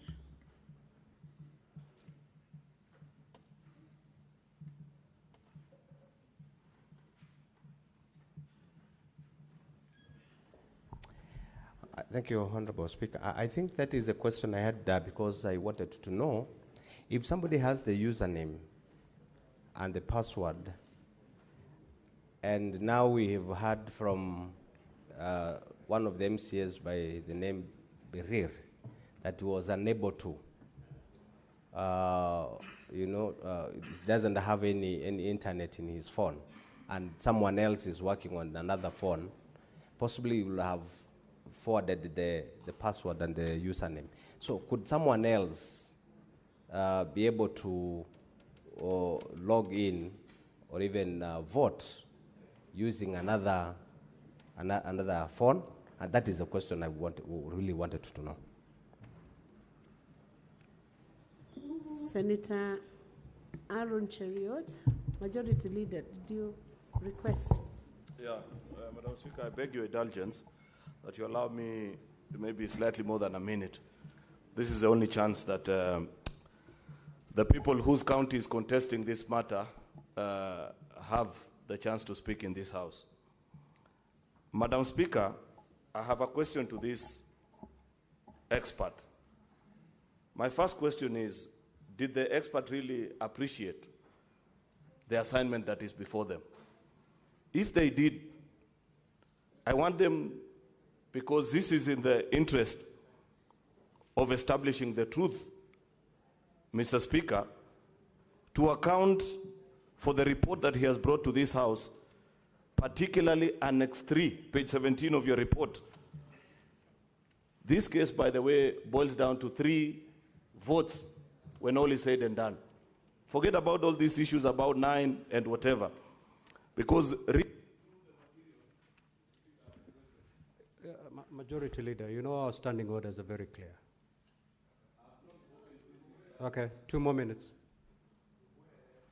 Mr. Speaker, I was explaining, and this is for even to assist the House, that eventually this case boils down to 3 votes and how they can be accounted for.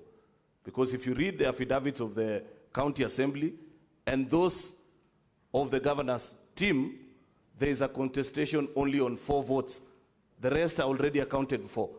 It is only that in one of the votes, Mr. Speaker, that witness has sworn an affidavit for both camps.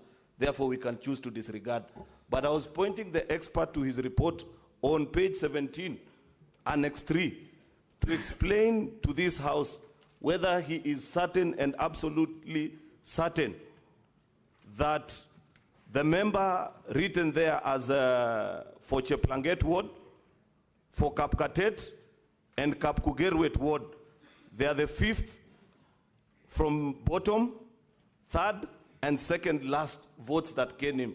whether he can give with certainty that from what he saw out of his audit, that indeed these messages emanated from the registered phones of these members.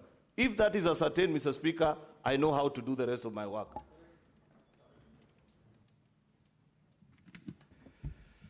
Senator Onyonka. Thank you. I wanted to take you back to the question that Wambua had asked. And we go back to page 5, and that is question number 3. You say, the question you were asked, was it possible for any MCA or any other person who had a link to vote on the motion on behalf of an MCA or any other MCA? Then you say no, and then you qualify it by saying you need to have both the username, that is the IPPD, and the password ID number. What you may not know is that when presentations were being done yesterday, we were informed that these names and numbers were freely given to everybody in the assembly. In other words, the private ID numbers and whatever that was being provided for. Senator Wakoli.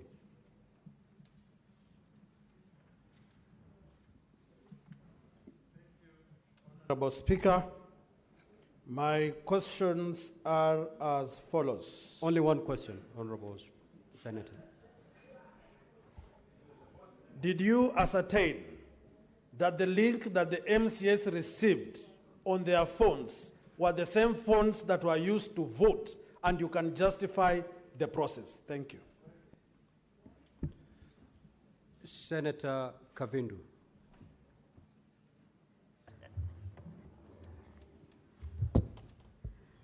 Chair, Speaker, thank you. My question is, if there was clarity about the MCRs who are claiming that their identity was used for voting and they did not vote. And yesterday I also asked a question. There was a Peter who tried to log several times and it failed. And I asked whether he managed to vote at long last. And this question was not answered. So you, as a specialist of IT, did you manage to trace that Peter if he ever voted? Thank you, Mr. Speaker. Senator Thangwa.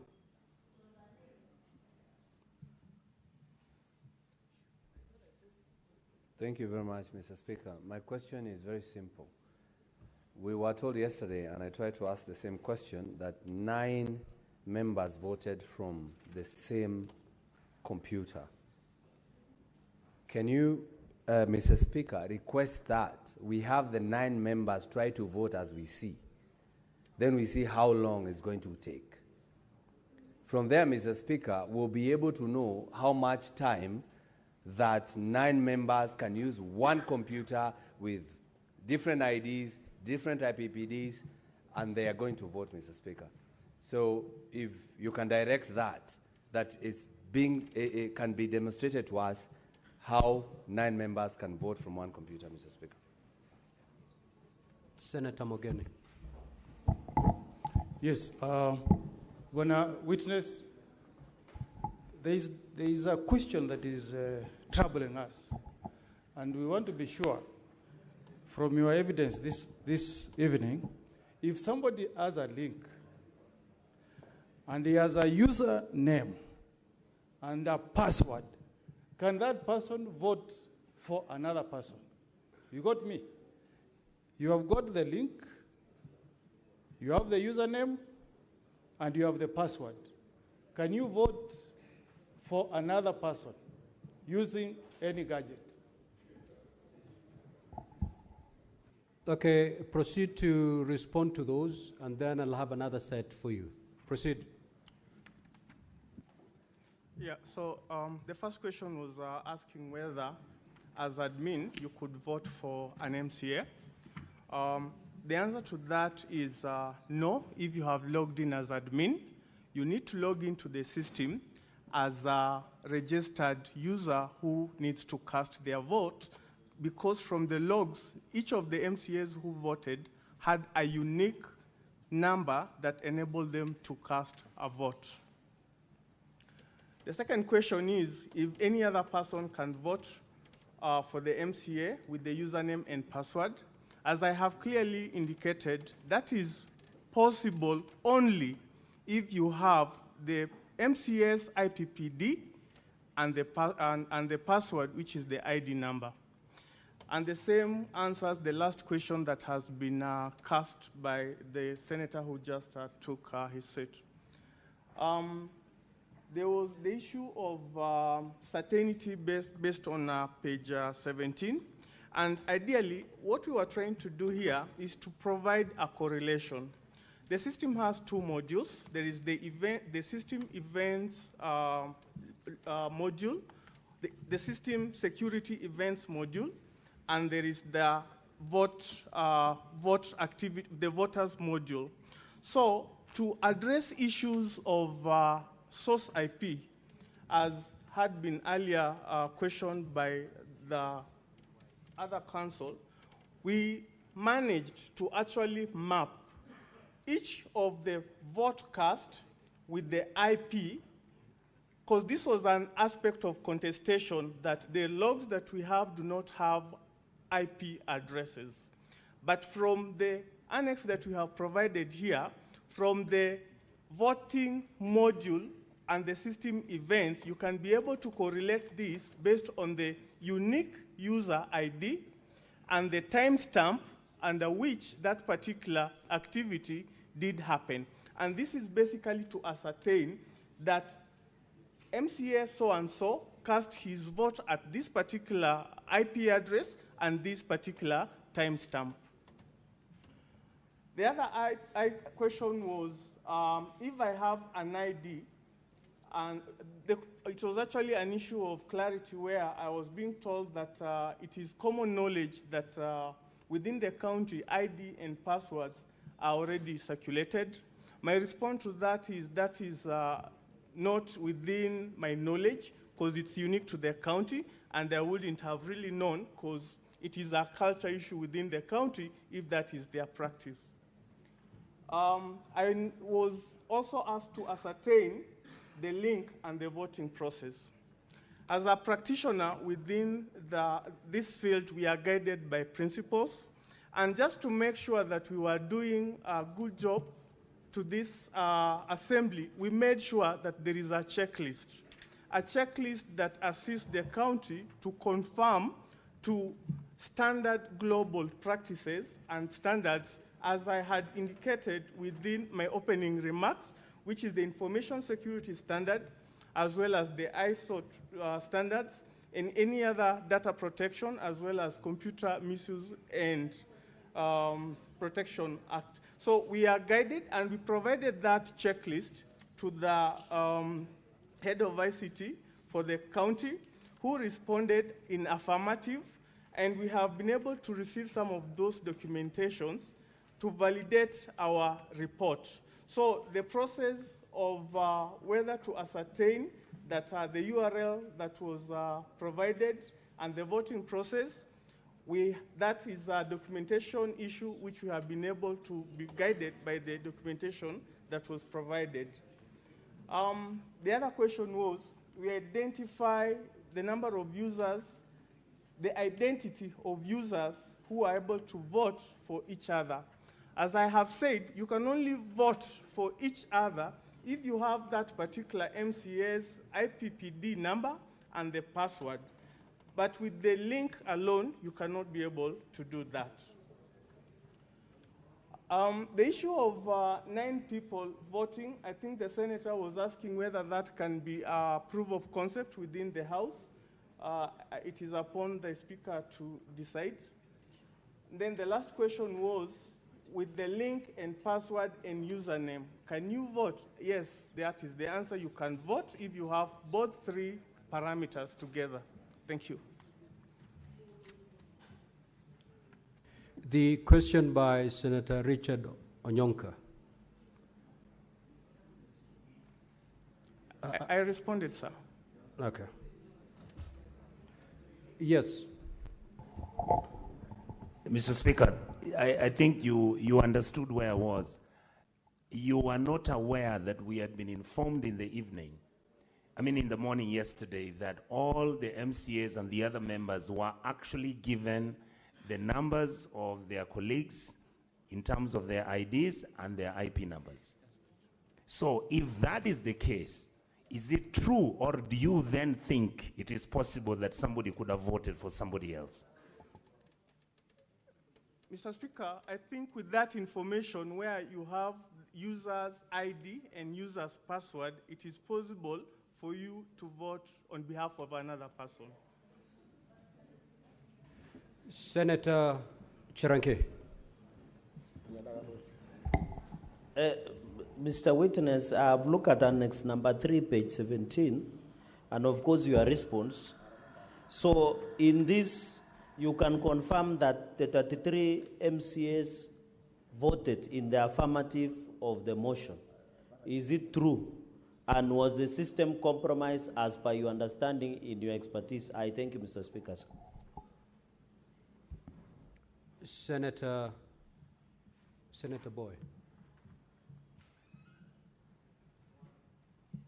Senator Isa. Yeah, then log out, Honorable Senator, please. Yes, Senator Fak, you may proceed. Thank you, Chair. You said that given the fact that the login credentials were shared amongst all the members of the Assembly, and that somebody could have voted, for instance, I could have voted for Senator Issa Boy, and then was it possible for me to vote for Senator Boy, for instance, and also vote for myself, given that I have the credentials of both senators? Thank you. Senator Mungatana. Thank you, Mr. Speaker. Mr. Speaker, I want to refer the expert to page 5, Roman 5. There's a statement there where he says, towards the end of Roman 5, that there is no evidence of multiple voting, neither is there evidence of other compromise of the voting system and or any impropriety in the voting system and process. That statement, in view of even the questions you've had now, that and then the information we now got that there was static IP address inside the chamber, there was evidence of somebody saying that he was going to vote for somebody else. Don't you think this statement was a bit too much? Was it a bit too wide? That it was, because this statement is saying this system is totally fine.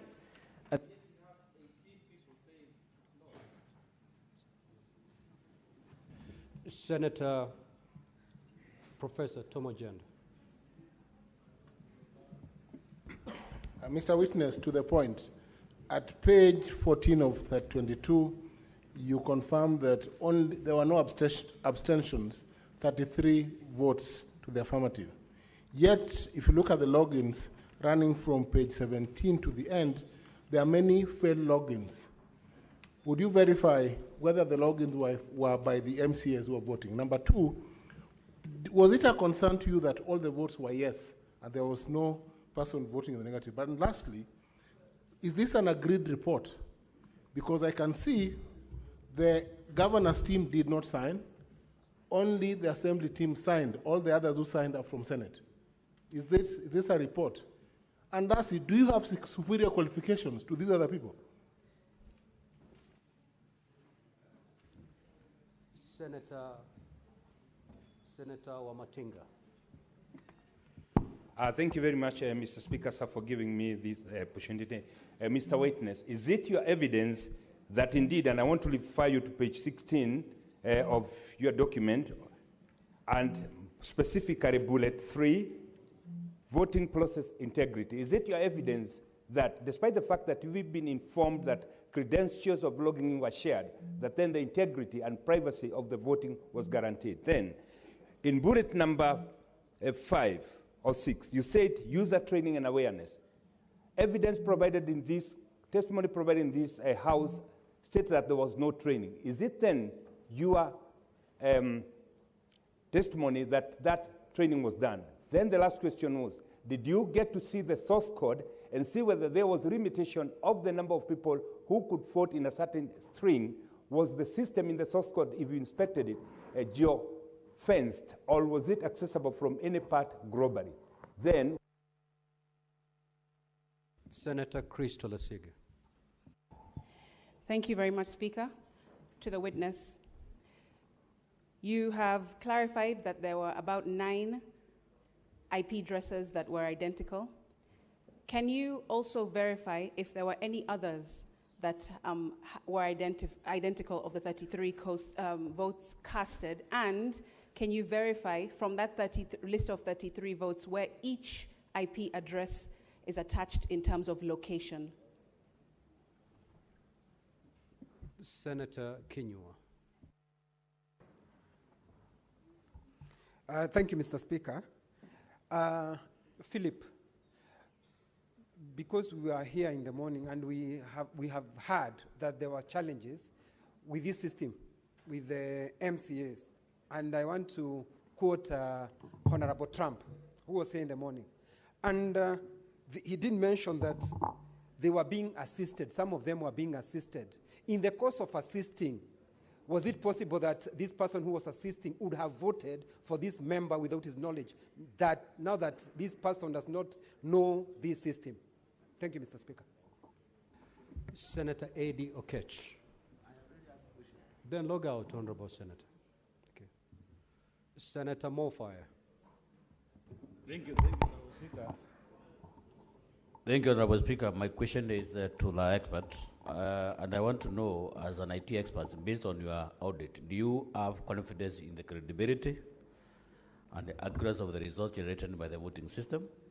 So at the same time, what could be the reason why we have 9 similar IP addresses and the others are different, assuming that they were all using one gateway, one Wi-Fi? Thank you. Senator Alan Chesang. Senator, proceed, Honorable Senator. Yeah, thank you, Mr. Speaker.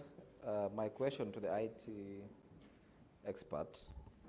Now that on page 5 of your report, you had mentioned that it is not possible, Roman 3, that is a question of Roman 3, you had mentioned that it was not possible for any member of the county assembly to vote for another member. But again, now you've said that it is possible if they have their IPPD address and their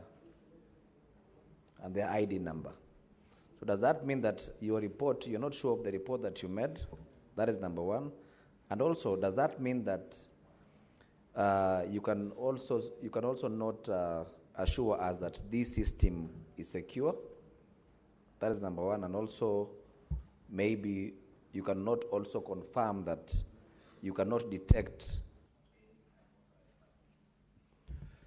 Senator Paris Tobiko. Thank you, Mr. Speaker. Mr. Witness, being the expert that you are, if you are the one putting up this system, setting up the system, are there other safeguards you would have put in place to secure the system and make it foolproof? If you have other suggestions, if you would have done it differently. Thank you. Senator Shakil Abdallah. Thank you, Mr. Speaker. Mr. Speaker, my question is, since it has been established that it's possible for others to vote for others, is it possible to establish the gadgets which were used? Because all the phones are registered under certain names. If I use my phone to vote for Fatma, it will show it is my phone which was used. Is there a way to know that it was my phone used to vote for somebody else? Thank you, Mr. Speaker. Senator Okenyuri.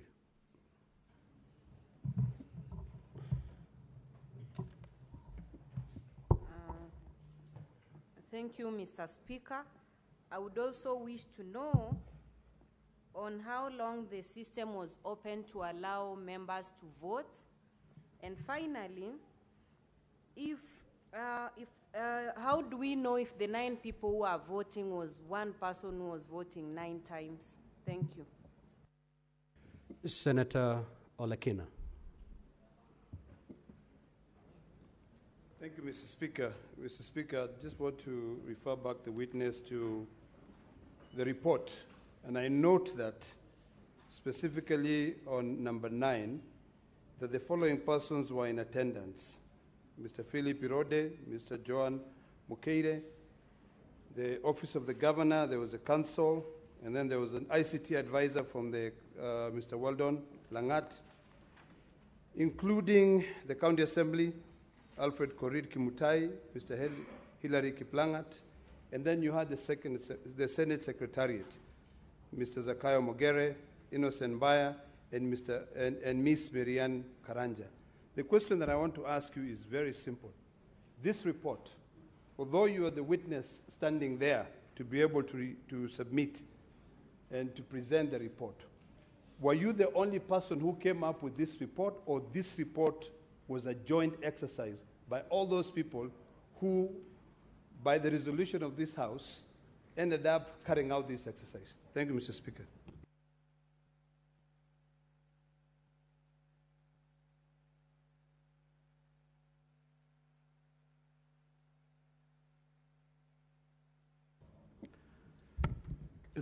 Senator Ledama, just look at the report. The owners of the report are 2, and they signed it in the presence of others. If you look at page 5 of 2022. Nevertheless, the witness will respond to your question. Nevertheless,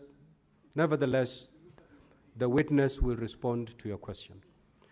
Senator Hezana. Thank you, Mr. Speaker.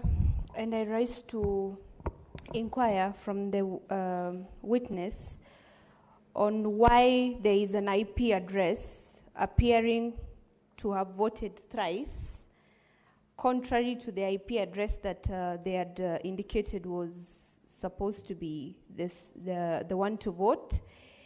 And I take note of that because it has voted yes thrice. Thank you. And I'm talking about the IP address 154.159.237.85. Thank you. Senator Kisang. Thank you, Honorable Speaker. Honorable Speaker, my question is on the last terms of reference for Philip.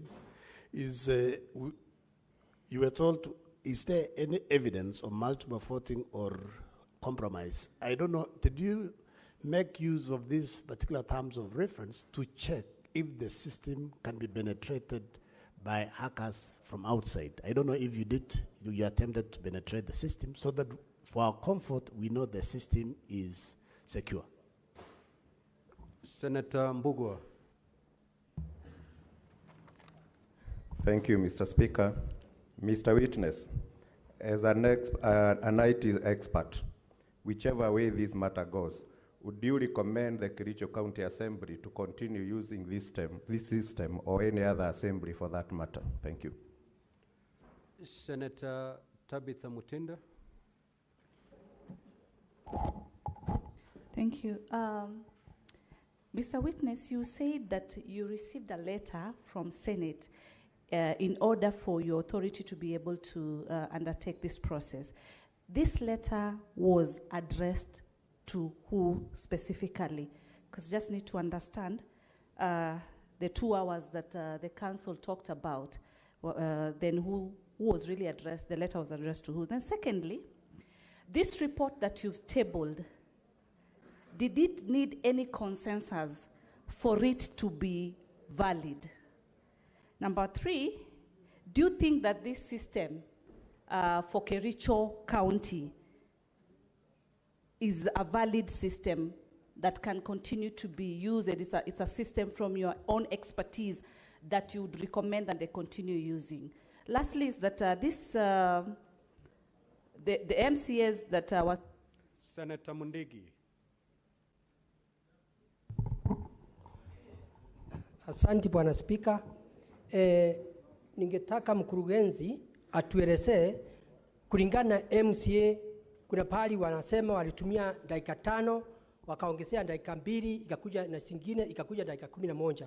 Sisi hapa Senate wakati speaker anataka tofauti anatuambia toa kandi na uingishe na uweke namba uweze kufuti. Na kama imemaliza dakika kidogo, kama haujaweza kuweka la ama ndio, unakuta inaenda inapotea.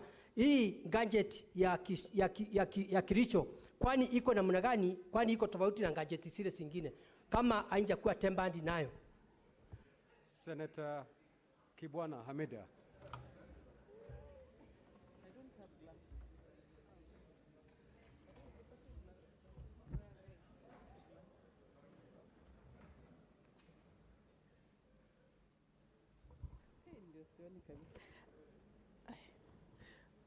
I can't see. Let me wear my glasses. Let me get my glasses. Are you reading somewhere? No, I wanted to. Then speak. We need your mouth, not your eyes. I was looking at the numbers. I was looking at the numbers in the report. Let me wear my glasses. Glasses zangu zimeenda. Okay, I'm told everyone on my dashboard has already got an opportunity to speak. So we will allow the witness to respond.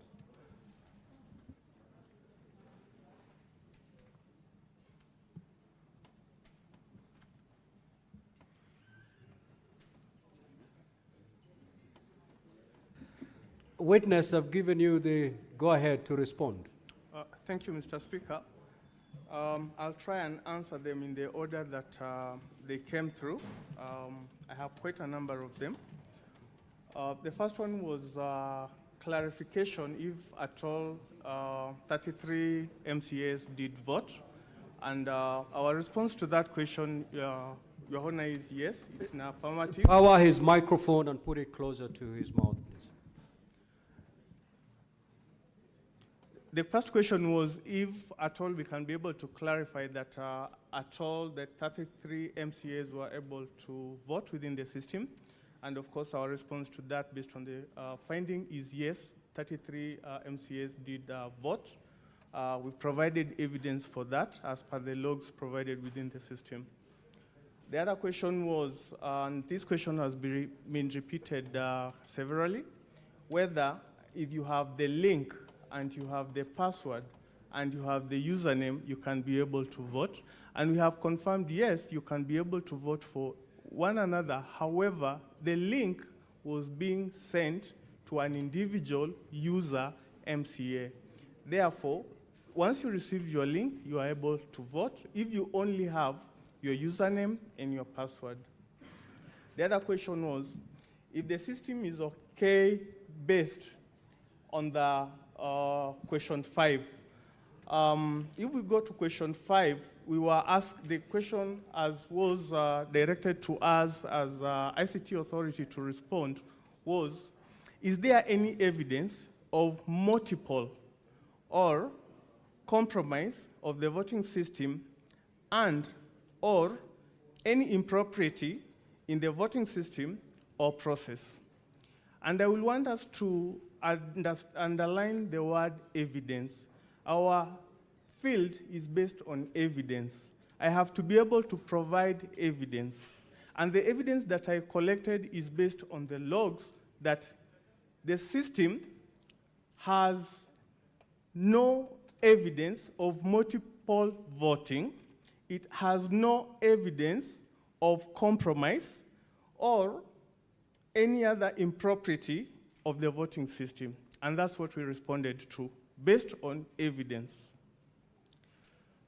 The other question was,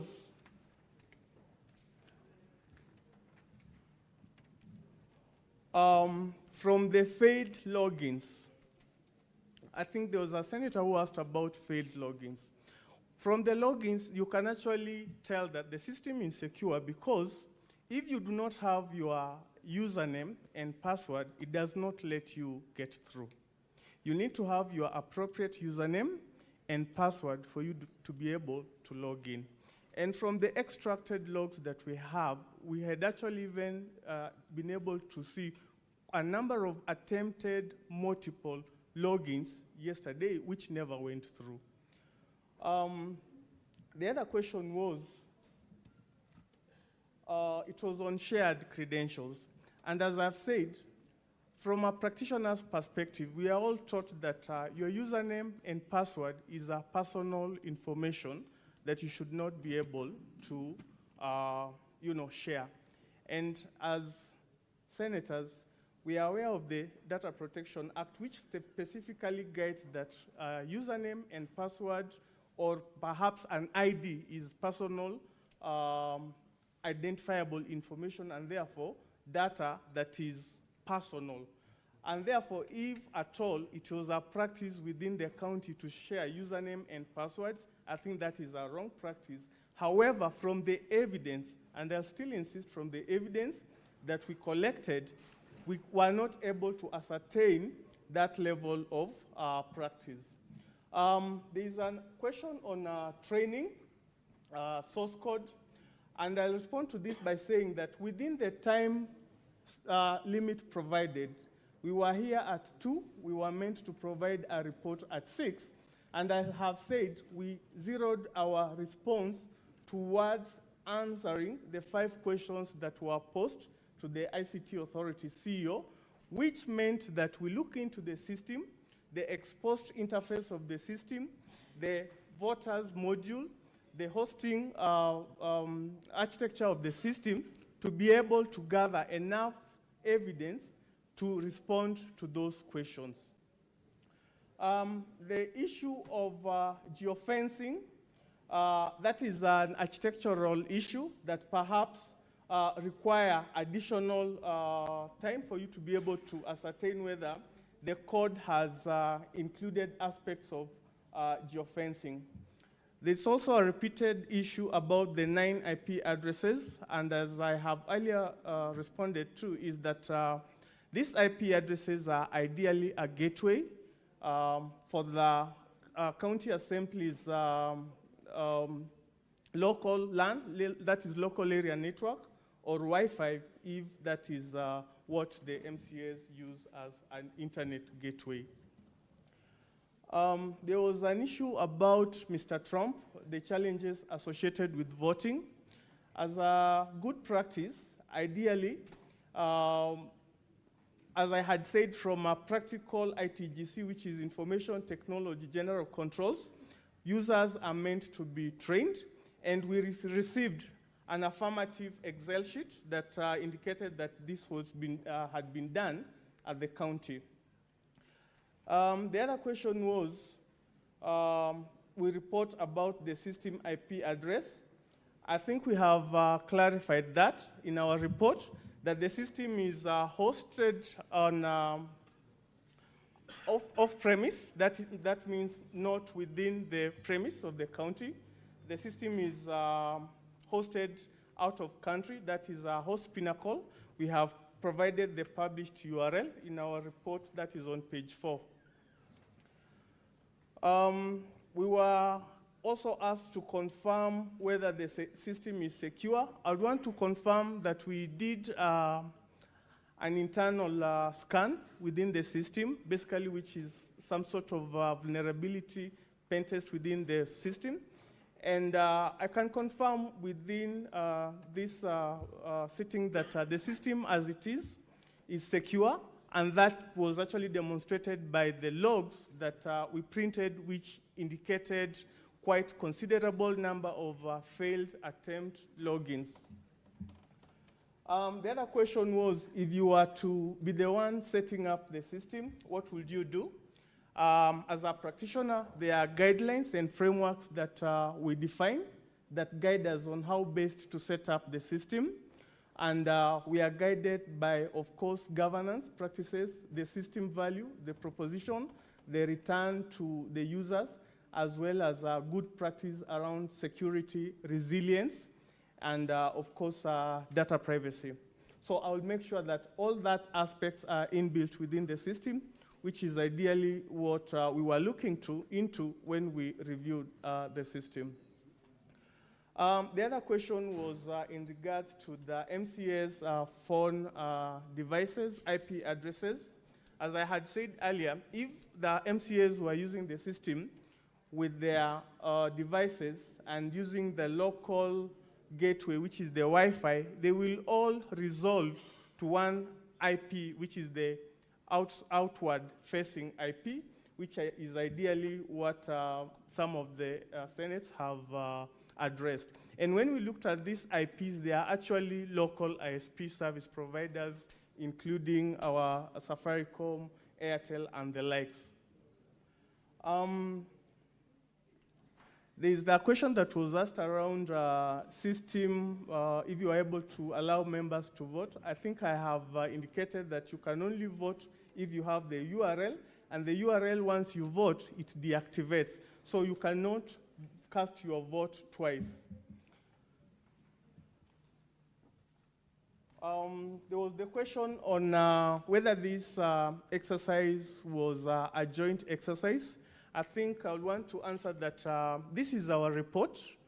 Myself and my colleague, my senior information security analyst, Joanne, we sat here yesterday from around 4 to late in the night preparing this report. And I think it is our responsibility to sign the report. Any other person had no obligation to sign it. They can sign it if they so wish. Otherwise, it was our report which we were presenting to the clerk's office.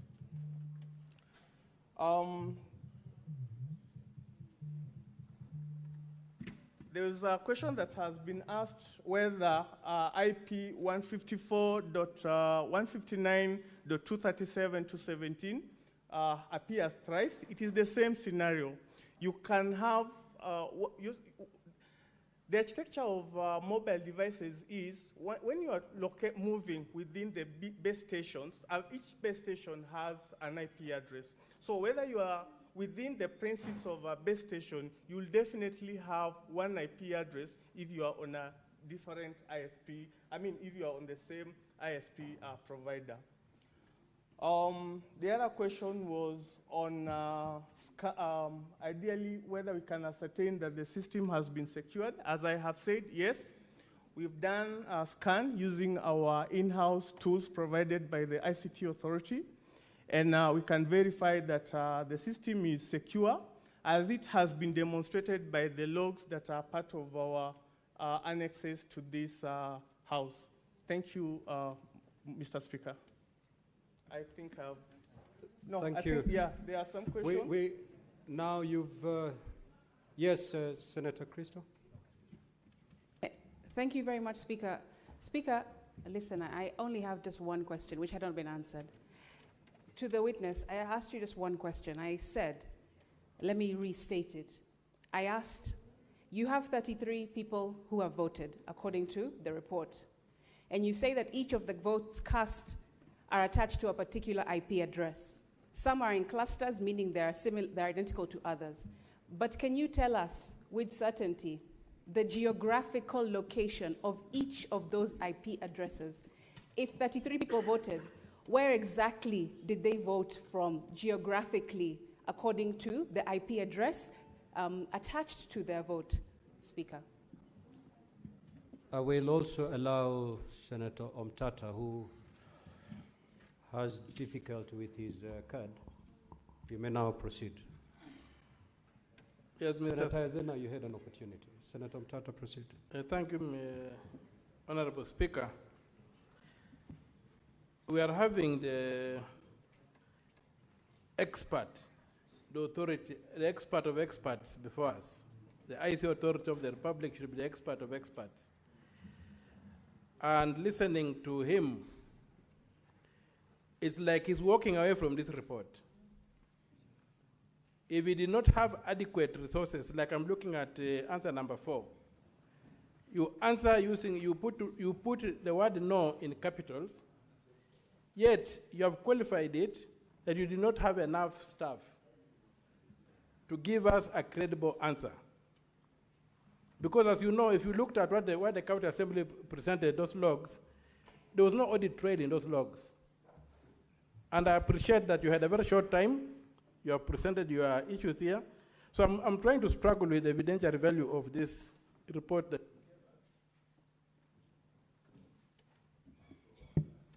Give the senator half a minute.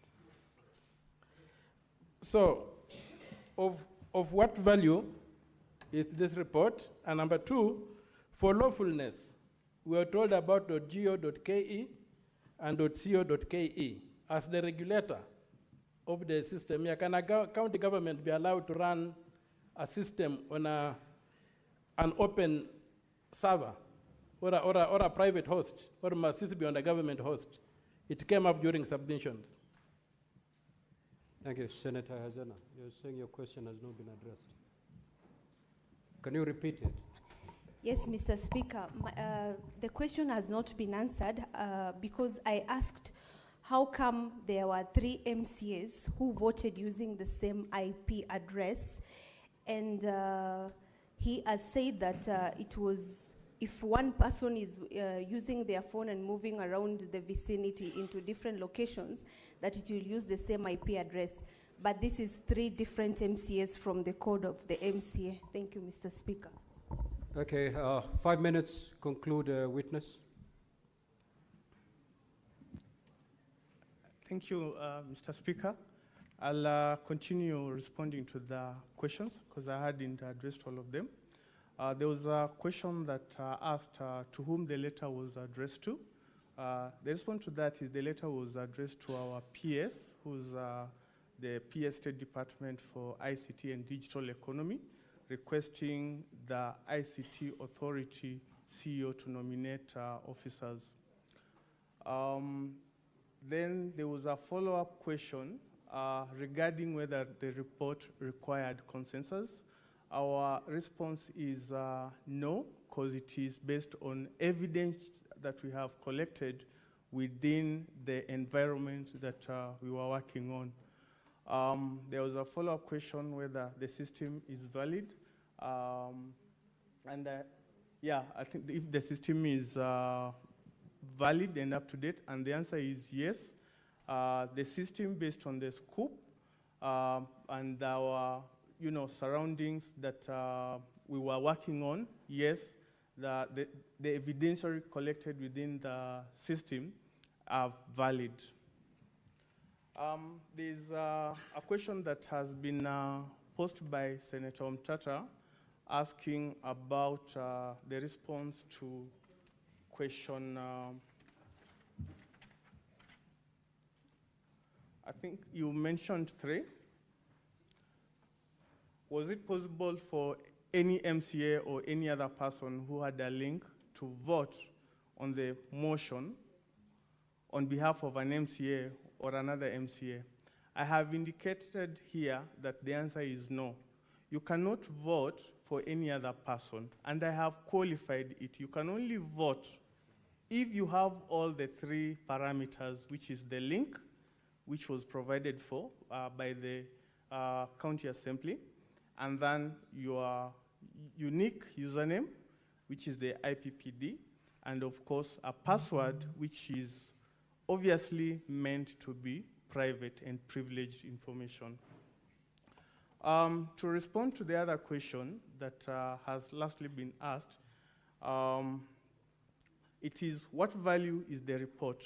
I think based on the matters at hand, your Honorable Speaker, this report is meant to guide us. We are responding to the questions that were posed to the ICT Authority in responding to the allegations of whether the system is a secure voting platform or not.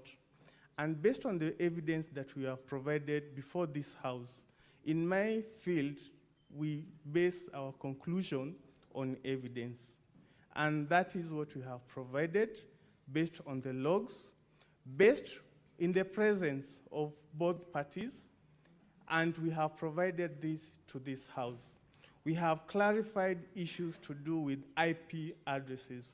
IP is a Now, unique... witness. Yes, Your Honor. Just be very specific. Respond to the question by Crystal Asigi so that we end it there. Yeah, so the question asked by Honorable Senator is, are we able to ascertain with certainty MAC addresses? I'll still echo my earlier sentiments that MAC addresses are unique to devices, and MAC addresses are mapped to IP addresses. You need to have an IP addresses for you to access an external facing application. And based on the configuration of the system, within the logs configuration, the logs have provided an IP address which correspond to a unique MAC address. However, within the logs within that voting system, MAC addresses are not configured as audit details to be collected. So you are not able to geographically place them? You can, using your IP, and ideally this is where the confusion between an IP and a MAC address comes in. A MAC address does not give you an IP a location, but an IP address gives you an IP location. And that is why we have used the IP addresses to confirm that these IP addresses were within the geographical location of the county assembly, because these are base station IPs. Order. Let the witness respond, Senator Hezena and Senator Crystal Asigi. Just conclude, witness.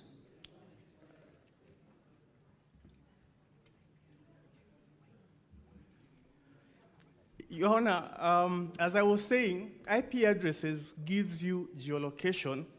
However, MAC addresses don't give you geolocation. And based on the architecture of some of the systems we have, we only collect the outward-facing IP address. This basically means that that system is exposed to users outside. So you don't expose your internal IPs, but you expose your outside IPs. And the IPs that we have identified here are ISPs that belong to local ISP providers, as we have indicated, Safaricom, Airtel, and any other ISP within that geolocation, Your Honor. Okay.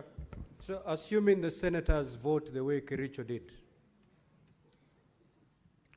and they're all seated inside the chamber here, so they will still have different IP addresses.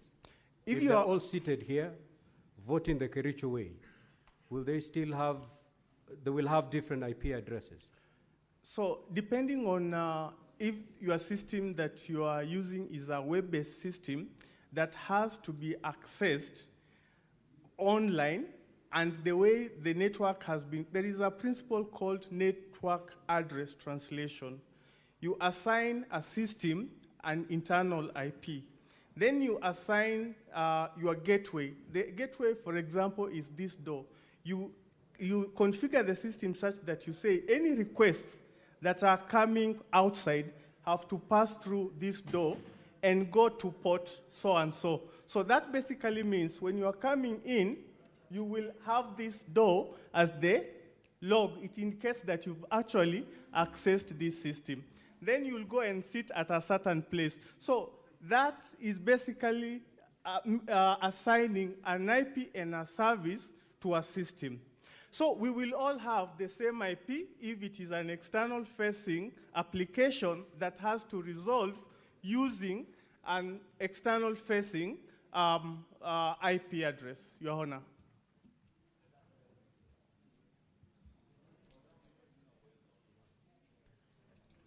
Have a seat, Mr. Witness.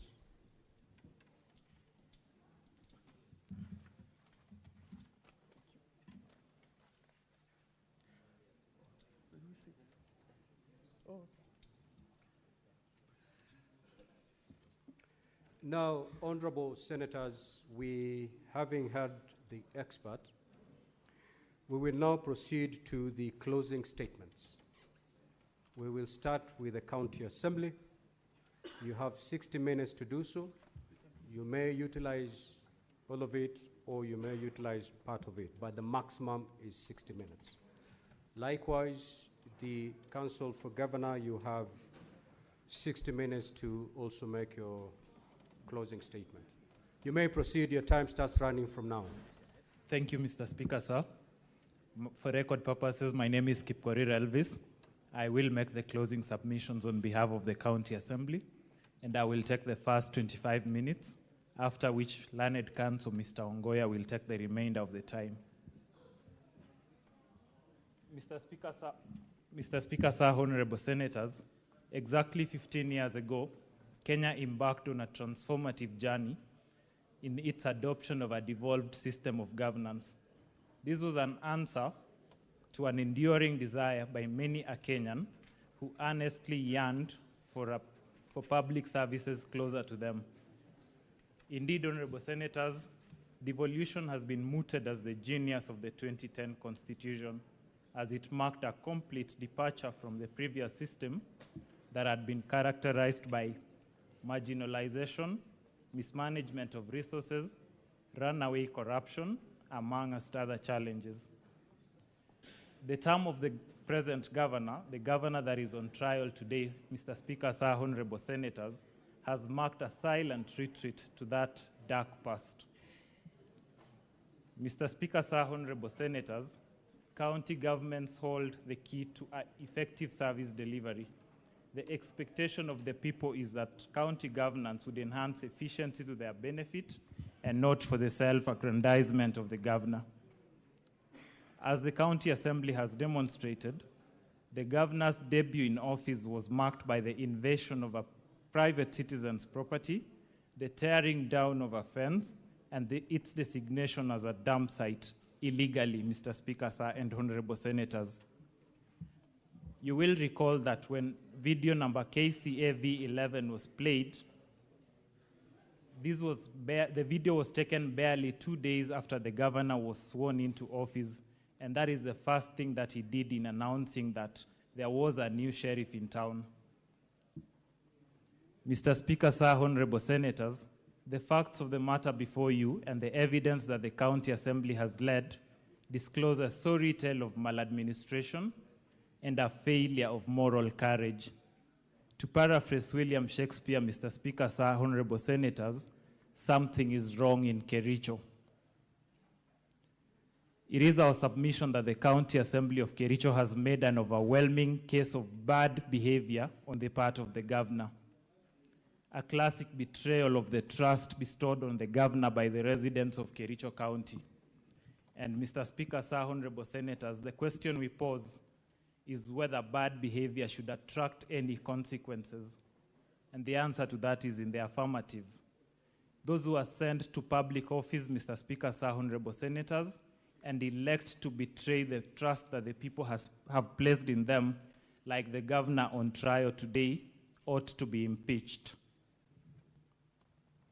Mr. Speaker, sir, honorable senators, impeachment is a constitutional instrument rooted in the Constitution of Kenya, Article 181, and is designed to protect the sanctity of public office and the interest of the people. The process before you today is therefore an affirmation of the supremacy of the rule of law and accountability of elected leaders. Briefly, Article 181(4) sets out the grounds upon which a county governor may be impeached or removed from office. The first one is gross violation of the Constitution or any other law. Secondly, there being serious reasons to believe that the governor has committed a crime under national or international law, abuse of office, physical or mental incapacity to perform the functions of the office. These requirements are mirrored under Section 33 of the County Governments Act, Mr. Speaker, sir, and honorable senators.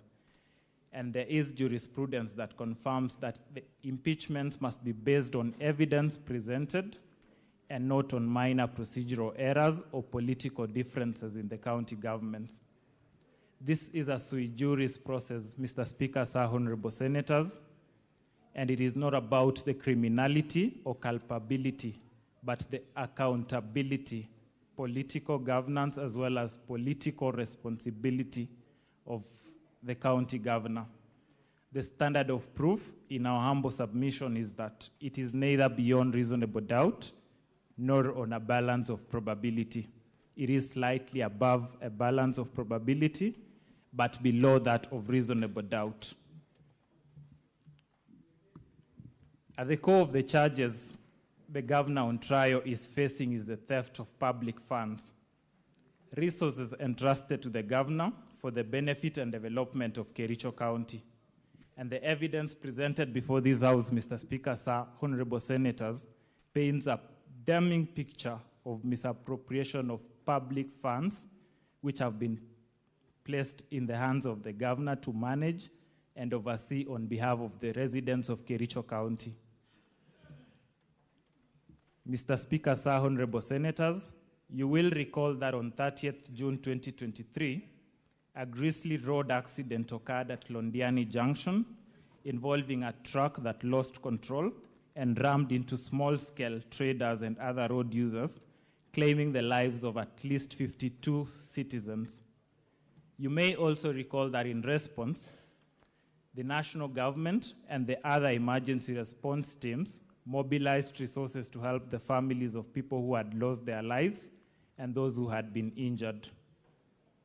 Mr. Speaker, sir, honorable senators, the County Assembly of Kericho has led evidence of how the funds meant for the victims of the grisly road accident were misappropriated with the blessings of the governor who is on trial today.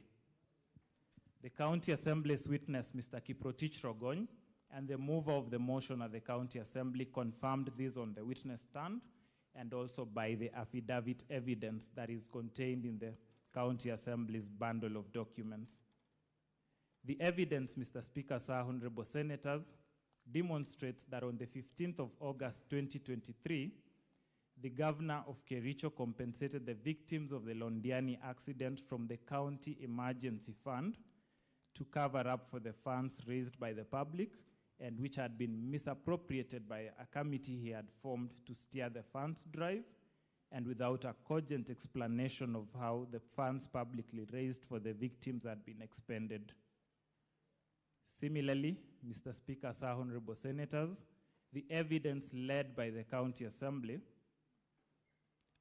is that on the various dates between the 4th of July 2023 and 9th of July 2023, the governor engaged in acts which grossly violated the provisions of Articles 10, 73, and 75 of the Constitution, and Sections 29 and 34 of the Leadership and Integrity Act by overseeing the misappropriation of funds raised for the victims of the accident at Londiani, in which over 9 million shillings of publicly raised funds were lost.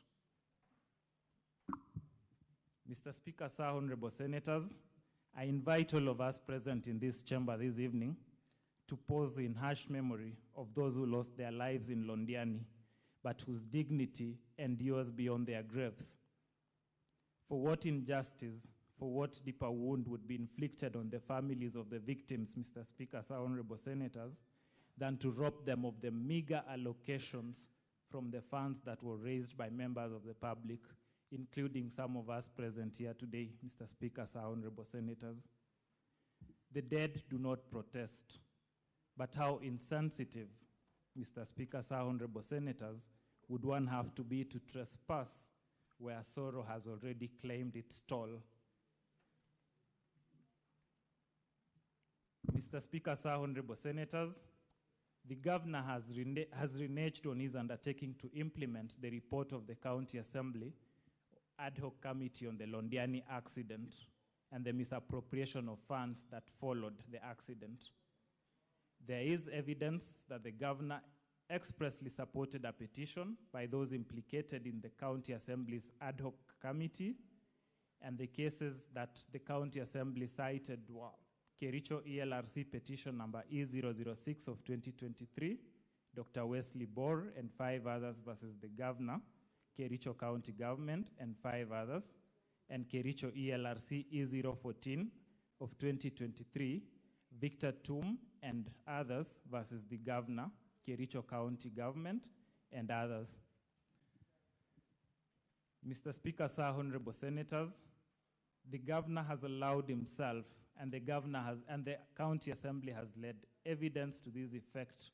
The Governor has allowed himself to be a master of doublespeak in grave matters, and this has been in violation of Article 73 of the Constitution, which demands that at all times he demonstrates respect to the people and conducts himself in a manner that brings dignity and honor to the office that he holds. Mr. Speaker, sir, honorable senators, the Governor's response to this allegation is that the loss of the funds were occasioned by the people other than him. He then tells you that he has no power to take disciplinary action recommended by the County Assembly's ad hoc committee on the misappropriation of the funds meant for the victims of the Londiani accident. Surely, the Governor cannot have the grapes and the wine. Mr. Speaker, sir, honorable senators, the County Assembly has led evidence of how on 14th of February 2023, the Governor launched an initiative in Kericho called the Kazi Mtaani Initiative. In so doing, he drew public funds without a proper legislative anchor, public participation, prior approval by the County Assembly or the Controller of Budget, or the Budget and Appropriations Committee. And Mr. Speaker, sir, the Honorable Kiprotich Rogony, who testified on behalf of the County Assembly, confirmed in his testimony that some contractors engaged by municipalities were not in the list of pre-qualified suppliers, and that the companies that were paid, yet they were not in the list of pre-qualified suppliers, included Citron General Works, Iglaris Company Limited, Edkiche Investments Limited, amongst others. Mr. Speaker, sir, honorable senators, evidence has been led to demonstrate that between January 2025 and July 2025, the Governor aided, abated, or condoned the fictitious payments for goods or services which were neither delivered nor done. Resultantly, the county government of Kericho lost approximately Kenya shillings 85,704,522.90 from the payments allegedly made for 1, proposed repairs, redecoration and re-roofing works done to council houses at Kipkelion West Sub-County, next to the Sub-County Administrator's Office. Mr. Speaker, sir, honorable senators, you were shown photos of houses at Kipkelion contained at volume 6A of the County Assembly's bundle of documents, for whose repairs, redecoration and re-roofing a sum of Kenya shillings 2,999,000 was paid to Dibral Ventures Limited. The report of the County Assembly Ad Hoc Committee on Fictitious Payments and the testimony of Honorable Albert Kipkoech confirmed as much. Mr. Speaker, sir, honorable senators, the County Assembly of Kericho has tabled before the Senate evidence of local supplies orders that were generated on 20th of February, printed on the 25th of February, 2025, and signed on the 21st of February, 2025. It was demonstrated that the LSOs were prepared way after the payments had been made, and you were shown that the interim payment certificate indicated a sum of Kenya shillings 2,699,100, yet the payment vouchers indicated that the full sum of Kenya shillings 2,999,000 was paid. Mr. Speaker, sir, no evidence to the contrary has been led by the Governor. Evidence has been led, Mr. Speaker, sir, honorable senators, of an event at Chelimo, at a place called Chelimo, which though initially scheduled to be a 5-day event, ended up being a 1-day event. Yet requisitions were made for the 5 days. The County Assembly has demonstrated that contrary to the items listed in the payment voucher, no tea, no snacks, no buffet lunch, or soft drinks were served as alleged in the payment vouchers that were presented. Similarly, there was no public address system with a backup generator or tents that was supplied during the event. Evidence was led of a local supply order in favor of Denby Holdings Limited, which reveals that it was issued on the 20th of February 2025, more than 2 months after the actual event, and more than 3 months after the requisition. That evidence, Mr. Speaker, sir, has not been controverted, and the payments are confirmed by the extracts from the IFMIS, which the County Assembly has supplied to this Honorable House in its bundle of documents. Mr. Speaker, sir, honorable senators, the County Assembly has led evidence of a company called Mengro Products Limited that was paid a retention sum of Kenya shillings 395,028 shillings and 63 cents for a project called Whispers Nyakinywa Road in Kedawa Ward. It has been demonstrated that the road was done in 2018-2019 financial year, and as per the documentation provided by the County Assembly, the Inspection and Acceptance Committee was appointed in September 2024, more than 4 years later. Significantly, Mr. Speaker, sir, honorable senators, the Assembly has produced a staff redeployment memo confirming that the person named as the Secretary to the Inspection and Acceptance Committee, one Lillian Chelagat, was at the time of the report dated 9th September 2024, not working in the said department and only moved to the department on 10th of January 2025, way after the alleged inspection had been signed by her.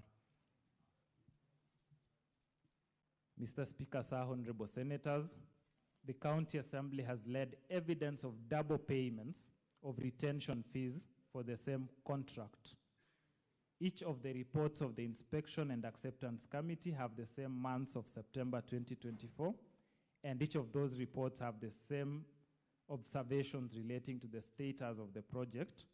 That is, and I quote, bush clearing, grading and graveling activities were done to the required specifications and workmanship was substantially satisfactory, end of quote. Mr. Speaker, sir, honorable senators, this observation has been made in several reports, notwithstanding the nature of the project and the defect liability period. And the Assembly has demonstrated that payments for these projects were made on the basis of falsified documents. It has been demonstrated, Mr. Speaker, sir, honorable senators, that some of the goods and services and works were procured without following proper procurement processes. There were no tender opening committees, as required by the Public Procurement and Assets Disposal Act at Section 78, as read together with the regulations on public procurement and asset disposal. Similarly, the Assembly has led evidence that there were no professional opinions done to the accounting officers as required by Section 84 of the Public Procurement and Asset Disposal Act 2015. Mr. Speaker, sir, honorable senators, evidence has been led to the effect that in the financial year 2024-2025, the Department of Agriculture, Livestock and Cooperative Management budgeted a sum of Kenya shillings 14,980,640 for the purchase of soya, beans, sunflower seed cake, and cotton seed cake to support cooperative societies within the county of Kericho. Anomalies in the procurement process have been demonstrated, And the ad hoc committee on fictitious payments noted that at the time the payments were made, no supplies had been done to the various cooperatives, despite full payments having been made to the suppliers. Mr. Speaker, Sir, Honorable Senators, funds allocated for critical services, including healthcare, strategic intervention programs, and infrastructure have been siphoned for personal enrichment and clandestine interest within the county government of Kericho. You have been treated to attempts to deflate the issues on misappropriation of funds, and you have been told that the mover of the motion is hell-bent on getting the governor out of office by whatever means. You have also been told, all in an attempt to deflect from the main issues, that the impeachment proceedings are motivated by other interests. Far from it, Mr. Speaker, Sir, Honorable Senators. It is not about who the governor perceives to be his competitor. It is about accountability, and it is about protecting the resources of the people of Kericho County. The County Assembly led evidence to demonstrate that the period between the year 2023 and the year 2025, the governor presided over unfair, skewed, and nepotic distribution of projects under a program called the FLOCA funds. The funds have been utilized in an imprudent manner and misappropriated. It has been demonstrated by the County Assembly that the governor's home ward, namely Chemosot ward, got projects worth 21,701,590, while many other wards, not only in other sub-counties, but even within Bureti sub-county, which have not received a single project under the fund. Mr. Speaker, Sir, Honorable Senators, the affidavit and the evidence of Mr. Honorable Vincent Korir contained in Volume 3 of the County Assembly's bundle of documents at pages 109 to 113, and the video marked as KCAV5 confirms as much. In other instances, the position taken by the governor in his response contradicts the position that has been taken by his county executive committee members, and one instance stands out. There is a project that has been flagged called Soliat Tree Nursery Establishment Project, in which the Committee on Fictitious Payments noted that the water pumps, the pipes, and the fittings had not been delivered or installed in the project, while the governor maintained that the project had been done as per the bill of quantities contained in Volume 2, page 133 of his bundle of documents. Mr. Speaker, Sir, Honorable Senators, at Volume 4A, pages 377 of the County Assembly's bundle of documents, you will note that the scope of work included installation of water pumps, fitting of pipes, and yet that was not done. It is the County Assembly's case that this points to a governor who is either out of touch or complicit in the misappropriation of funds. And Mr. Speaker, Sir, Honorable Senators, what more could constitute bad behavior?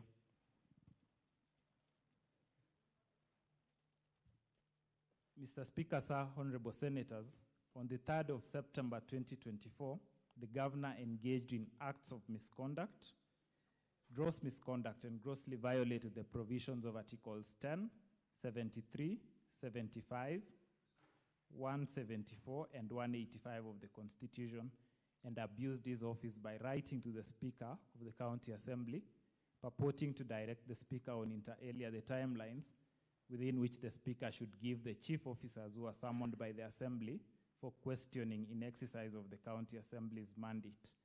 The County Assembly, Mr. Speaker, Sir, Honorable Senators, has tabled evidence of the governor's engagement, connivance, and complicity in the acts of subversion, discrediting, and impeding of the overall oversight role of the County Assembly. Mr. Speaker, Sir, Honorable Senators, in response to all these grave allegations that have been leveled against the governor of Kericho on misappropriation of funds, he has elected to hinge his defense on technicalities and mere denials. The documentary evidence presented, the audit reports, and the testimonies presented by the witnesses who testified before this Honorable House paint a totally different picture. They paint a consistent picture of systemic misappropriation of funds.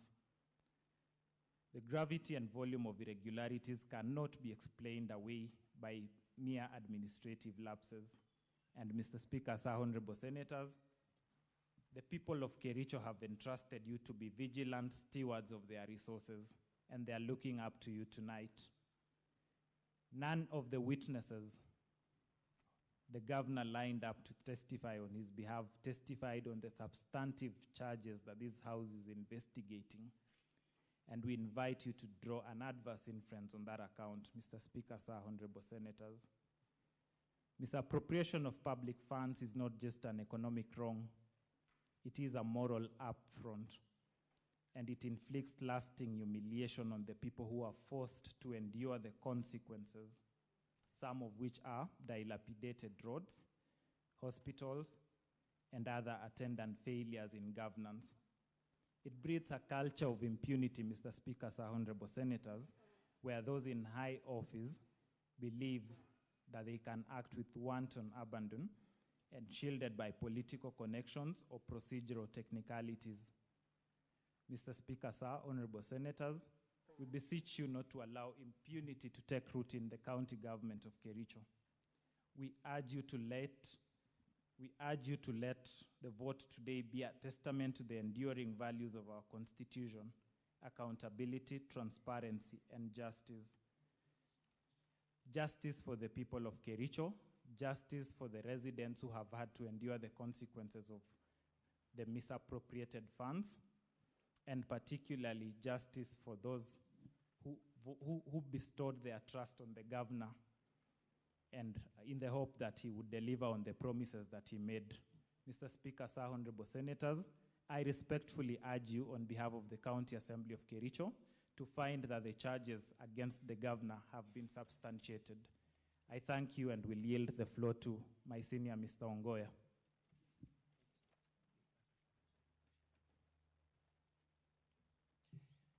Thank you, Mr. Speaker, sir, and thank you, distinguished senators. For the record, my name is Ongoya, representing the County Assembly of Kericho.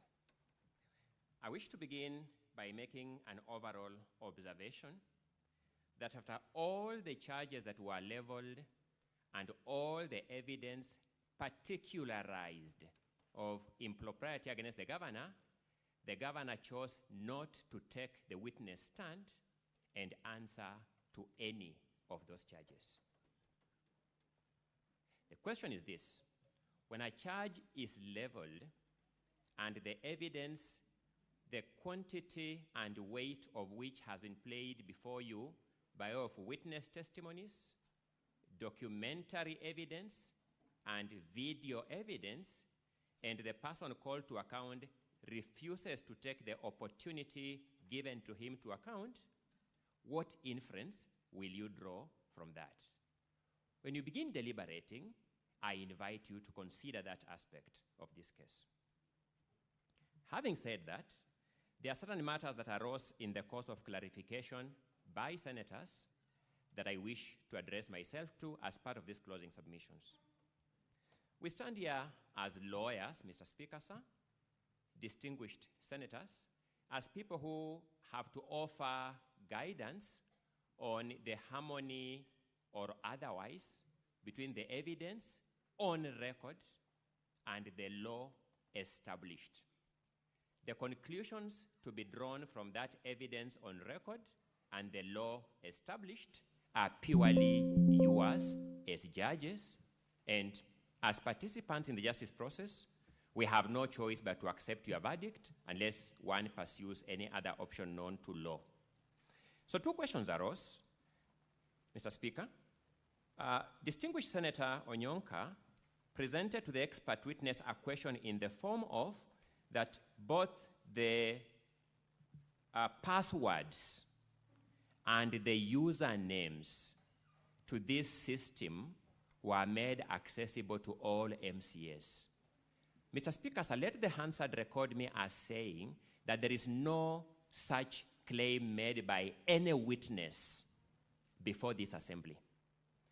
The witness before this, the evidence before this Senate has been and remains this.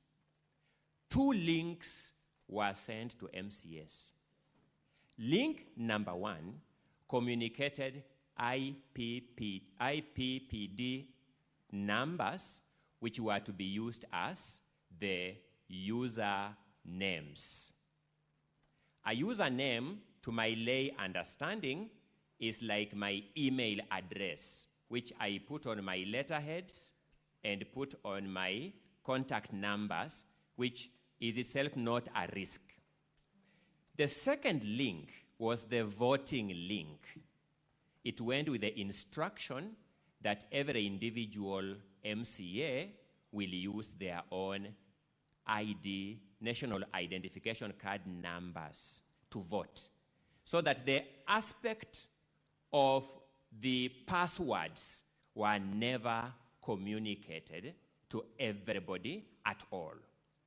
I have been a participant in the processes of this House, both as an academic and as an advocate, as I'm doing, and I know that there is a rule in this House of accuracy of facts. Whenever one makes a decision, the accurate fact is that no witness, both from the governor's side or the assembly side or the expert, stated anything to the effect that people's ID numbers were communicated to everybody. It is important that that fact is captured by the record and the decision makers so that a decision is made on the correct set of facts. Secondly, a question arose from the clarifications as to whether there was a possibility of geolocation of these IP addresses. I can do no better, because I am no IT expert and cannot pretend to be one, than to look at this Senate's own appointed expert. At page 13 of that expert's report is IP address lookup. Page 13 of that is IP address lookup.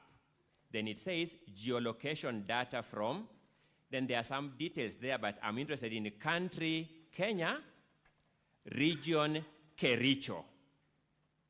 I do not know what conclusion you can draw from that, because I am no ICT expert, but the only evidence available to us shows some geolocation of this IP address to Kericho.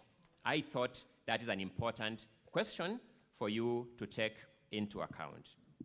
Allow me to then address the question that has now emerged as the question of the voting process. And let me observe this. Number one, whereas this House is not strictly bound by rules of evidence, this House, in fact, applies rules of evidence, by which I mean it does not completely disregard rules of evidence. That is why witnesses swear their affidavits as required by rules of evidence. Witnesses take the witness stand and are sworn as required by rules of evidence. Witnesses are examined in chief as required by rules of evidence. Witnesses are cross-examined as required by rules of evidence. Witnesses are re-examined as required by rules of evidence. So the point I'm making is that whereas you are not strictly bound by rules of evidence, your rules don't disregard rules of evidence. There is a presumption in evidence law called presumption of regularity, that when you are presented with official documents, Kenya Gazettes, official government reports, you presume them to be regular until credible evidence to the contrary is proved, is presented. The County Assembly has presented you evidence of 33 MCAs voting for the impeachment of this governor. The county assembly has given you an expert witness who has said, as far as is concerned, these 33 MCAs voted for the impeachment of this governor. The governor has presented an expert here. That expert has not controverted that factual content of the official document, the Hansard, that in fact 33 MCAs voted for this governor. This Senate, faced with those two witnesses, has called its own ICT expert. That ICT expert has returned a verdict that from the information available to him, in fact, 33 MCAs voted for the impeachment of this governor. It forces, therefore, it demands, therefore, us to conclude that no evidence has been presented that challenges the Hansard of the county assembly and the resolution of the county assembly that 33 MCAs voted for the governor. Let us look at the attempts to challenge that position. First, the records will show you that the governor's claims before you were premeditated claims. He entertained these claims in advance of the voting process. His advocate is captured in the Hansard of the county assembly saying, we know that people have voted for or will vote for 4 members of the county assembly. This was said in advance of the voting. Let us look at this carefully. An MCA comes and tells you that 18 MCAs left their phones in the car. The MCA who came here, Honorable Anita Mibei, confirms she had her phone inside the chamber. It means the allegation that these MCAs left their phones inside the car is not worth of any credit. That's what it logically means. She introduces a new nuance of her phone going off, which was not contained anywhere in the affidavits she presented before this House. All MCAs who came here confirmed that they were all in the House. All the 47 MCAs were present in the House. All the MCAs were given an opportunity to vote. The Speaker announced that all of you have an opportunity to vote, and here is the voting method. And if any one of you has difficulties, go to the gadgets presented to you by this assembly and be assisted to cast your vote. No MCA says, I attempted to cast my vote as guided and anyone frustrated me. No MCA says so. The governor makes a claim that 4 MCAs did not in fact vote. The system returns them to have voted.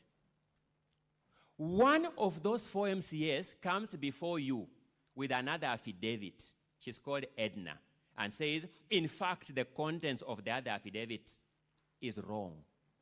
In fact, I voted, and in fact, I never signed the other affidavits. What is the net effect of this development? The net effect of this development can only be one distinguished senators, and that is the claim that these 4 MCAs did not vote is not believable. That's the only conclusion you can draw. So, let us face this. The governors, I'll come to that in a short while and I'll begin analyzing those witnesses one by one. But let me address you on the lack of logic in the totality of the governor's case theory.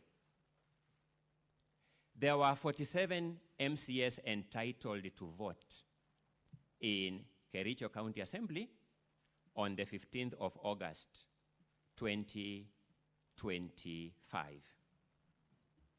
If you believe, as the governor believed, and as his council believed, that someone voted for you with your credentials, the logical thing is to attempt to log in with those credentials and say, I was unable to log in because somebody had already used them as passwords to log in. That's the logical thing. The other logical thing, if you believe that the system was capable of double voting, is to log in and vote yourself. Because once you log in and vote yourself, and somebody else has double voted, the system will return more votes than the registered voters. That's the logical thing. So I do not know, Mr. Speaker, sir, distinguished senators, whether we have a case of imprudence or dishonesty on the part of these witnesses. But I want you, when you consider this matter in your own debate, to tell me how somebody would fail to take advantage of these two possible and irrefutable evidence creating acts and come and present another one to tell you, I did not vote. And let's face it, these are the very MCAs you saw by your own clip, the Governor's Council at the Assembly telling them, stand up and demonstrate you will vote support the governor. One of them says they had met the governor earlier and they had agreed on that position. First, that is legislative impropriety. Will you believe a representative of the people who confesses to have engaged in that conduct? I am inviting you to find the overall conduct of these people to be not worth of your credit. But let me point out something else. Mr. Peter Wanyama, advocate for the governor, says, in fact, he logged into this system twice and voted. The county assembly's expert has not seen that login of his. The governor's own expert today has confirmed he didn't see that login by Peter. The independent expert by this house has confirmed he didn't see that login by Peter Wanyama. It means the governor's case theory is found on a shameless lie that an advocate of the High Court of Kenya, and our profession, Mr. Speaker, sir, thankfully for me, you belong to this profession, and distinguished senators, some of you belong to this profession, abhors an advocate vouching for his client. An advocate presents evidence as presented by witnesses and the law established. But if the advocate himself can take the extreme stance taken by Mr. Peter Wanyama Learned Counsel to present a factual wrong that he logged in this system and voted, a fact which his own witness says, I didn't see it in the logs, a fact which the independent witness of this house, the expert, says, I didn't see that in the logs, a fact which Mr. Peter Wanyama himself was unwilling or unable to take the witness stand and be cross-examined on. I invite you to draw a conclusion that there is enough evidence that the governor was willing to go to any extent to deceive this house, that this voting process was in fact compromised. Let's face it, distinguished senators, every system, ICT or otherwise, can be made better. Any system can be made better. Banks work on ICT system, and many other systems now, operations work on ICT systems, whether they medical systems, be they aviation industry systems, and all other systems. Each one of them can be made better. The fact that the system adopted by the County Assembly of Kericho can be made better is not a basis for invalidating that which it has done. The only basis for invalidating that which it has done is credible and irrefutable evidence that the system was in fact compromised, not capable of being compromised. No single witness before you has brought that evidence that this system was in fact compromised. Learned Senior Counsel, Mr. Katwa Kigen, I would reiterate, Mr. Speaker, sir, one of the most courteous counsel that I know, one of the most polite counsel I know, and a mentor to many young lawyers that I teach, came here and this, in his opening remarks, which are captured at page 25 of Wednesday this week morning, observes that this site was pulled down, and in a response to the PO, it was brought up again. The logs by these witnesses would have shown that act of pulling down the site and re-uploading the site. Not the county assembly's witness, not the governor's witness, not the independent witness of this Senate has captured that log of interference with this site by pulling it down and re-uploading it. I am reiterating a simple and straightforward case that this evidence shows that this governor could go to any extent, including getting senior and reputable counsel to present factual inaccuracies before this Senate just to achieve the termination of these proceedings on a technical objection. As you vote on this issue, I beseech you to debate these questions, and if you reach answers contrary to these submissions, I will live with your verdict peacefully. If you reach a verdict that conforms to this verdict, once again, I will be able to live with it peacefully. Look at how the county governor's council stood before the county assembly and the governor himself and commandeered, assumed the speaker's role, commandeered the MCAs stand up. What had they done to those MCAs to assume that kind of control over them? I am not sure that if I stood before here and commanded these senators to stand up in direction, they will take it seriously, however persuasive my case. What had they done to them? Between this system that provided some form of privacy for the individual MCA and the so-called roll call system, in that context of this governor and this advocate commandeering MCAs on record, which one would have guaranteed better integrity and independence of decision-making by this assembly? It is expected that any MCA who took advantage of that semblance of independence and voted for this motion, having been earlier intimidated and commandeered, may consider stating that they had not voted. In the next few minutes, let me reflect on the question raised by the majority leader on the 3 MCAs. For starters, distinguished senators, there were 4 who took that position as represented by the governor. Along the way, my learned colleague, Mr. Katwa Kigen, confirmed one of them abandoned that position. This position that we did not vote, which witnesses are liberally taking and abandoning, can we take it as a definitively confirmed position that witnesses didn't vote? Because they are taking and abandoning. That's number 1. Number 2, let's look at the residual 3 that are of concern to the question raised by the majority leader on behalf of the House. One of them is Martin Kiplangat Cheruyot. First, you'll notice that Martin Kiplangat Cheruyot swore the same affidavit with Edna Tonui. Same affidavit, they jointly signed it as we.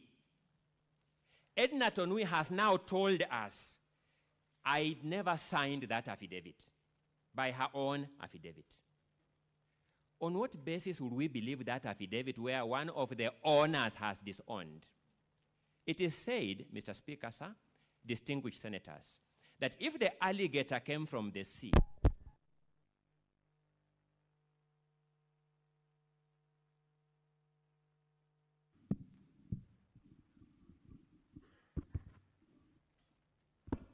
systems do this, an expert told to audit this system can recommend some things that can make this not to happen, it does not mean that what we are doing here is invalid. What we are doing here remains valid regardless of this kind of systemic challenges. So I'd said, it is said that if an alligator came from the sea and told you, Mr. Crocodile is sick, you don't say, I am going to the sea to verify for myself. In regard of the affidavit jointly sworn by Edna and Martin Kiplangat Cheruyot, the alligator that has come from the sea, symbolically speaking and with due respect, is Edna. She has told us that affidavit is fake. That signature is not mine. How much more evidence do we need to discredit that affidavit? Then comes the other joint affidavit of the 18 MCS, on which again Edna's name is indicated. She has come from the sea and told us that affidavit is fake. I didn't sign it. Why would we believe anything from that affidavit? So that would be the approach, Majority Leader, distinguished senators, if I were confronted with that evidentiary question. But that is not enough. That is not enough. Consider the evidence of Amos Birir Trump, who is asked a simple question, Mr. Speaker. This affidavit you claim to have signed jointly, the 18 of you, what time did you sign it? Daytime or nighttime? He says he signed it after lunch. It turns out the assembly proceedings went on until past 8 p.m., and that affidavit contains proceedings of the assembly, meaning it could only have been signed in the night. Normal advocates would have closed their offices at that time. They would tell their clients to come back tomorrow. Can we believe that witness who says those things? I say this because what is before you is whether you have credible evidence to disturb the presumption of regularity of the county assembly's Hansard and resolution as communicated to you. Let's then look at this Amos Birir, the Trump. He came here as an old man, stated his age, and initially looked very credible, even to me, initially. When confronted by learned colleague, Mr. Mutuma, in cross-examination, I do not know what your assessment of him was.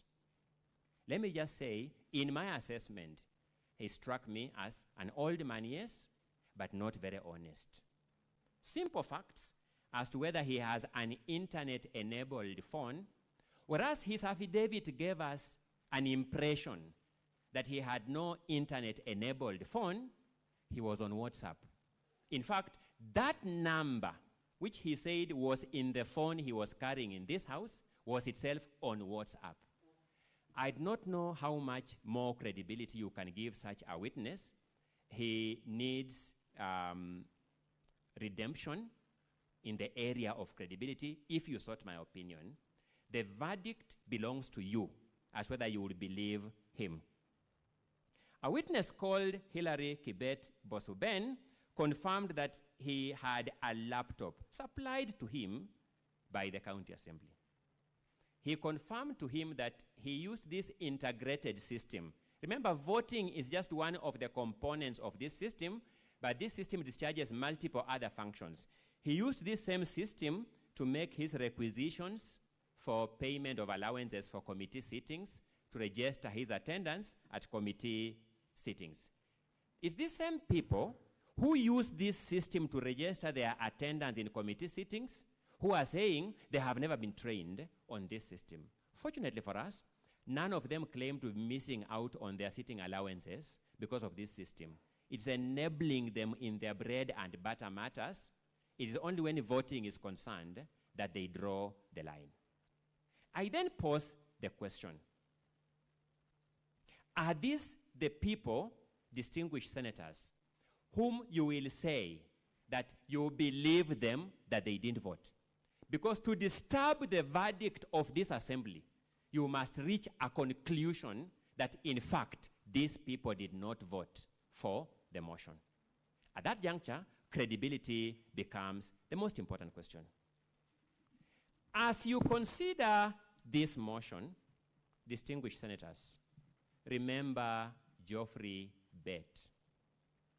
Geoffrey Bett appeared before you as a person living with a disability, a mobility-related disability. He poured his heart out to you. He told you, I have come before you as part of my healing process.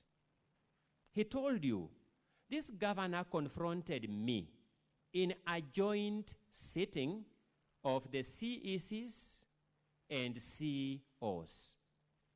He told you in that joint sitting of CECs and COs, when I was proposing to him that rather than procuring a financial management system at 68 million shillings, we can internally develop it at about 1 million shillings and prudently use taxpayers' money.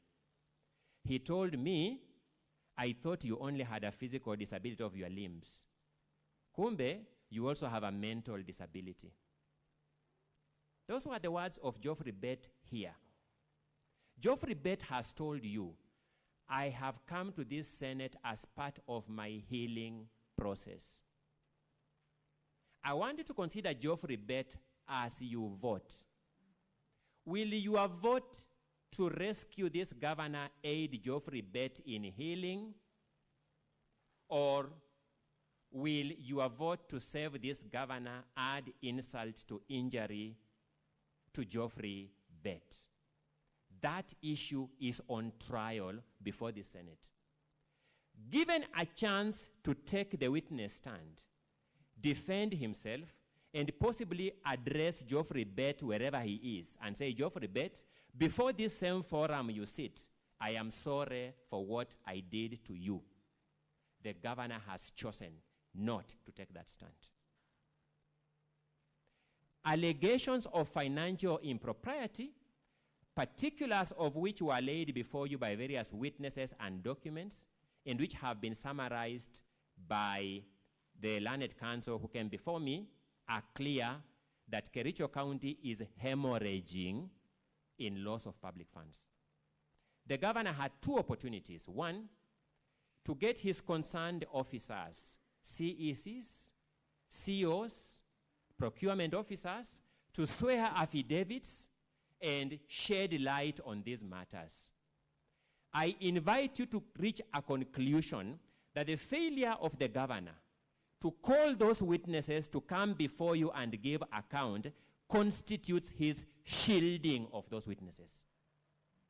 A governor who shields witnesses who spend taxpayers' money, as we showed you on the Kipkelion housing saga, who shields his officers who spend money, as we showed you, in respect of the Londiani unfortunate accident victims, cannot claim it is not my act. He must take the ultimate responsibility, at least for shielding those officers. Secondly, given a chance to come and take the witness stand and explain himself, because the evidence we have shows irrefutable evidence of hemorrhaging of public funds, he has declined to take the witness stand. I invite you to conclude that the act of the governor to refuse to take the witness stand, when the time there showed that the governor still had slightly over 30 minutes of his defense, is an act of arrogance on his part, not warranting any mercy from you.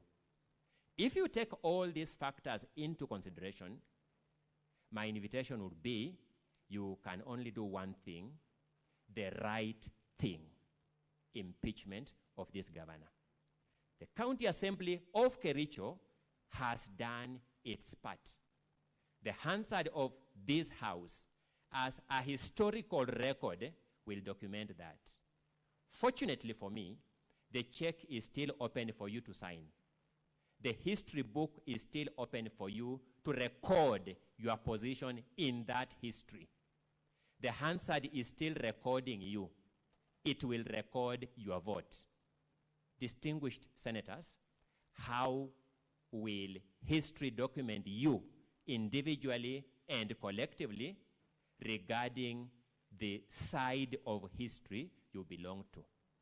The side that dignifies Geoffrey Bett or the side that undignifies him. The side that protects taxpayers' money or the side that does not. I am done with my part. The ball is in your court. I rest my case. Counsel for the Governor, the floor is yours. And your 60 minutes start running from now. Thank you, Mr. Speaker. Mr. Speaker, honorable senators, my colleague, for the record, my name is Wajiko Diong. I will commence the closing argument, then my two colleagues will come thereafter. Honorable senators, our point of departure is the sequence of events as prescribed under Section 33 of the County Governments Act. And definitely, as we sit here, it's not in dispute that the County Assembly has the jurisdiction, the first jurisdiction or the first instance in moving a motion for the impeachment of the governor. However, Mr. Speaker, in doing so, they must do so within the confines of the law and the edicts of the Constitution. They must adhere in the very least to Article 10, the principles and values of governance, and must do so within the provisions of Article 181. Therefore, before this House can admit this motion, it must then be satisfied, as we raised in our preliminary objection, that the threshold of the 2/3 majority of the Assembly was met. But in determining this question, serious issues have been raised on what transpired in the Assembly on that day, Mr. Speaker. Several clips, videos have been played in this House on what transpired. And what can be seen is that from those videos and the picture which has been painted is that for the first time, the Kericho County Assembly introduced electronic voting system. The MCAs had never been trained about this system. It has not been controverted by our colleagues from the side of the Assembly. It's also in addition that it is on the floor of that motion that the Speaker of the Assembly informed the MCAs that now the electronic voting system had been deployed. From the ICT officer of the Assembly, Mr. Alfred Mutai, Mr. Speaker, when that question was put to him, he admitted that the system was deployed 2 days before. The MCAs had not been given an opportunity to interact with the system, create their own passwords, so that the vote which they are going to cast is going to be linked to a particular MCA. This goes to the verifiability of that particular vote. It is not about the numbers at this point. It's about the process within which that election was undertaken. Because an election is not just an event, it's a process, Mr. Speaker. It can also be seen from those clips which have been played in this House that there was a division in the Assembly. And when there is a division, the standing order requires that a roll call vote is taken on that issue. The issue was raised by one Gabriela, who has been called as a witness before this House, and was supported by 17 others, making a total of 18. And it is at that point, the standing order number 79, honorable senators, that required the Speaker to direct a roll call vote to be undertaken on that issue, Mr. Speaker. However, the Speaker of the Assembly instead went on to declare that the voting was going to proceed electronically. It is not clear why at this point, for a matter of this magnitude, because as we sit here, the decision that is going to be undertaken, that was undertaken by the Assembly, is going to take away the political right of the governor, because he was declared as the duly elected governor. But on the same breath, it's going to take away the decision and the will of the people of Kericho County. So that a matter of this magnitude, it has not been explained by the Assembly why was the rush to use the system, which was being piloted for the first time, to vote on this motion, Mr. Speaker. And looking at that system and the various questions which have been raised by the honorable senators, it's clear that the system had serious doubts. there were serious issues of manipulation, and the 3 ICT experts, as they came here, they could not clarify or clear the doubt which were raised by the senators. There was issues which were raised about the geographical location of the particular votes. And as we stand here, every vote could not have been linked to the geographical location. And the answer is one. The configuration or the manner in which the system has been set does not secure the votes. Mr. Speaker, it is also admitted, it's not disputed, that on the material day, I have heard the counsel for the governor indicate that the username is like the email address, and the password was unique, but in this case, it was an ID number. How many times do we sign with our ID numbers when called upon? It is clear from the list of even the laptops that was applied to them that they had to write their own ID numbers. As they sign various registers, Mr. Speaker, they had to indicate the ID numbers. So what is unique about the ID numbers when we talk about a password? And it is clear from the 3 ICT experts that the two-factor authentication or the multi-factor authentication was not created for this system, so that every particular vote can be linked to the MCA. Also at the same time, from the Hansard at page 195 of the governor's BADO, the Speaker himself of the Assembly publicly announced that the ID number is the password. So it was no longer a secret of what the password was, Mr. Speaker. And at the same time, issues arose about whether the MCAs had brought the tools of trade, particularly the gadgets which were required to conduct business. But as it has been shown, is for the first time they were going to use electronic voting. No prior notice had been given to the MCAs, and that was declared on the floor. So that when the MCAs have given evidence that they did not have their phones, they cannot then be faulted, because in the normal conducting of their business back in the Assembly, it is for the first time that they were required to use their phones. Mr. Speaker, it has also been shown also about the user name, which is not disputed, that the first link had all the usernames, and every MCA had access to the link and could then access the username or the IPPD address for the MCAs. And with that, Mr. Speaker, the case for the Assembly is that 3 voted. But the question the House should ask is the verifiability of these 33 votes. Can you link the vote of each and every which was casted or which is said to have been casted to the particular MCA? It has also been admitted that the MAC address for the devices used in casting these votes could not be submitted to this House by either of the ICT officers. And with that, even as we narrow down, on the governor's side is that 18 MCAs did not vote. And narrowing it down is that there are 4 disputed votes in this case. That's the vote of Martin Kiprangat, who testified yesterday.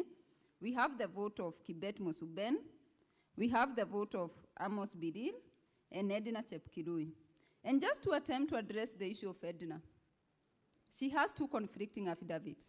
And as the Assembly is faulting the governor's side for not calling this witness, they have equally not called her to come and produce this affidavit.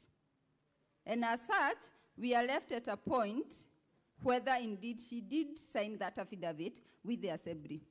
But also we have the clip of Kibet Mosuben, which was played where he received a call from Mr. Logon, who was the motion mover. And the best defense the motion mover would give was that that's not my voice and I do not drink. But he has not given controverting or evidence to controvert that evidence. He has not given his call logs to say, on this particular date, I did not call Honorable Kibet. He has not controverted that clip apart from just denying, which is so easy to say, that's not my voice as it is, even when clip has been played. And so that, Mr. Speaker, as I wind up, from the system, without these doubts being created, the ICT officer from the Assembly could not supply the system security certificate for this system, could not supply the penetration certificate for this system. He also admitted there was no personalized password which was created for every MCA. And what was available as the password was the ID which was available to other third parties. So that the question then the honorable senator should ask, how secure was the system? And how verifiable is the vote which was cast? Honorable senators, as you look at the affidavit of Mr. Alfred Kimutai, the ICT officer, at paragraph 23, 30, 31, and 32, it is his admission that the system designed is very simple, accurate, verifiable, secure, and user-friendly. However, with the doubts which have been created about the system, has it met those standards? But also in the same breath, even after this House, let me use it on a right note, ordered for the server to be opened, and the ICT experts had to testify, it has created more doubts than answers to these honorable senators about the verification of the votes and the security of that system. And it's not even in any way comforting. But if that doubt then is there, and the verifiability of the votes cannot be proven, the integrity of the system cannot be proven, it cannot then be said the 2/3 threshold was met. And it is thus our submission, Mr. Speaker, that the jurisdiction of this House has then been prematurely been invoked in this case. And the charges and the motion by the Assembly should not be admitted. Thank you. We can have my senior pick it up from there.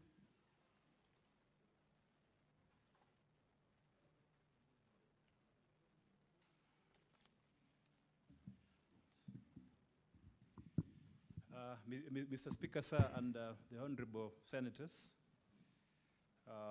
allow me to pick up from where my colleague has left and complete our submissions on the questions of the ICT issues raised in these proceedings.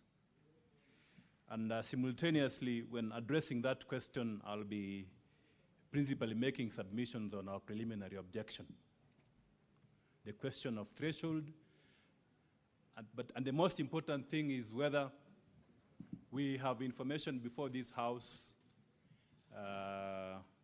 on whether 33 MCAs actually voted of necessity, provide a basis for this House to make a decision. Allow me to first of all say that as lawyers, we are not experts in IT. Throughout these proceedings, myself, it's been a learning experience, and up to now, I can say without contradicting myself that I know where the problem is, and I know then in terms of the decision on what went wrong, the vulnerabilities of the system, the missing gaps, the information which is required for purposes of making submissions before this Senate. And it is important to just highlight as a way of reaction to what the learned Ongoya said with respect to lawyers providing evidence. That is not true. This is a house of record. It's a house of evidence. What happened, Mr. Speaker, Madam Speaker, what happened is that the County Assembly created what we call a demo website. A demo website 2 days ago. And that demo website, for us who are participating in this impeachment process, based on the information which was available by the County Assembly in Volume 4A, and that is where I'm going to focus my submissions on. Based on the information available, publicly available, and that's one of the issues which we have demonstrated here as a major vulnerability of this process on the aspect of verifiability, accuracy, and authenticity of the system, confidentiality and data protection, which has a heavy constitutional implication. So one of the, if you look at page 1 of volume 1, volume 4A, if you look at page 1 of volume 4A, there is information which I accessed and which was accessible to anyone at the County Assembly and all the MCAs at that time. The information is the IPPD numbers of the MCAs. That was the username which was supposed to be used to access this site, and that has been confirmed by the testimony of all the expert witnesses here. And the three of them, from the county assembly, county executive, and office of the governor, and the expert witness from the Senate. Then this system, how do you access it? You access it using an ID number. Again, from the ICT policy and the best practices in software development, we have been told that it is not a proper security safeguard to access such a system with an ID number. So what happened is that the county assembly 2 days ago created a demo website. So with this information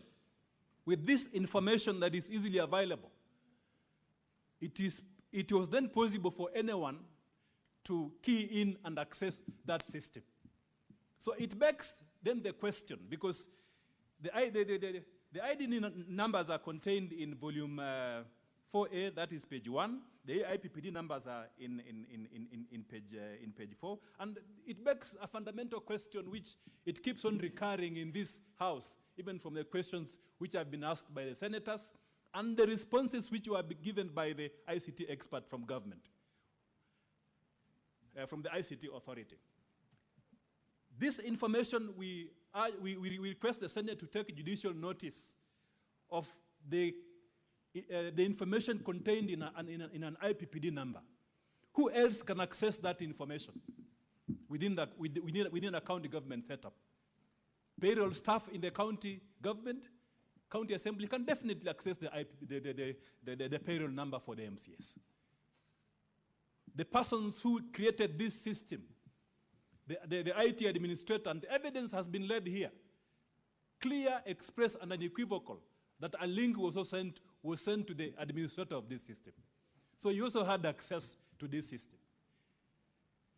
The other persons who had access to this system are any person then who had mischief. Any person who had mischief will then access this system because it's data that is easily available. So that concern, we are saying, is an important aspect which you need to consider when making your decision on the question of threshold, which is a requirement of Section 33, Paragraph 2 of the County Government Act. Because the meat of this matter, the substance of this matter, the question that is before the Senate for determination is whether 33 MCS actually voted. Secondly, whether the 33 MCS met the constitutional threshold. Thirdly, whether the 3 MCS who claim that they were not, they did not vote, but someone voted for them, whether that evidence is credible, and if that is accepted by the Senate, then it affects the threshold. It affects the threshold. It means then there is no proper motion before the House, and on that basis, based on the legal doctrine that the law matters, that county assembly as a house is also governed by the law. We can do what we want, yes, but we must follow the law. We are all servants of the law. It is the law that drives everything that we do, including proceedings that are conducted at the county assembly. So that in this case, the Senate has a duty and an obligation to verify the authenticity of the 3 votes, because they will bring down the threshold, and then it means, and based on the ruling which was issued by the Speaker yesterday, that when voting on that question, if you believe that the 3 MCS, including Honorable Trump, did not vote, and remember, these MCS have come to the House. They have come here and told you by their word of mouth that I, Honorable so-and-so, I did not vote on this motion. And there are 3 of them. And their testimony is consistent with what transpired in the House. The question that you'll be left with is, do you believe these MCS who said that they did not vote so that you can make a decision on the threshold? Or do you believe a computer-generated information which has so many doubts, to the extent that the entire House is asking questions. The question which this House is asking, and which all the senators have observed are asking, is really fundamental. We cannot put this down there. We are not downplaying the allegations against the governor. We have responded to them.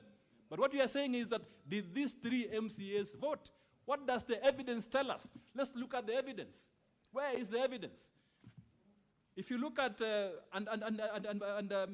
Mr. Speaker, the evidence is contained in volume 4A. Evidence has been led here by experts, all of them, that when you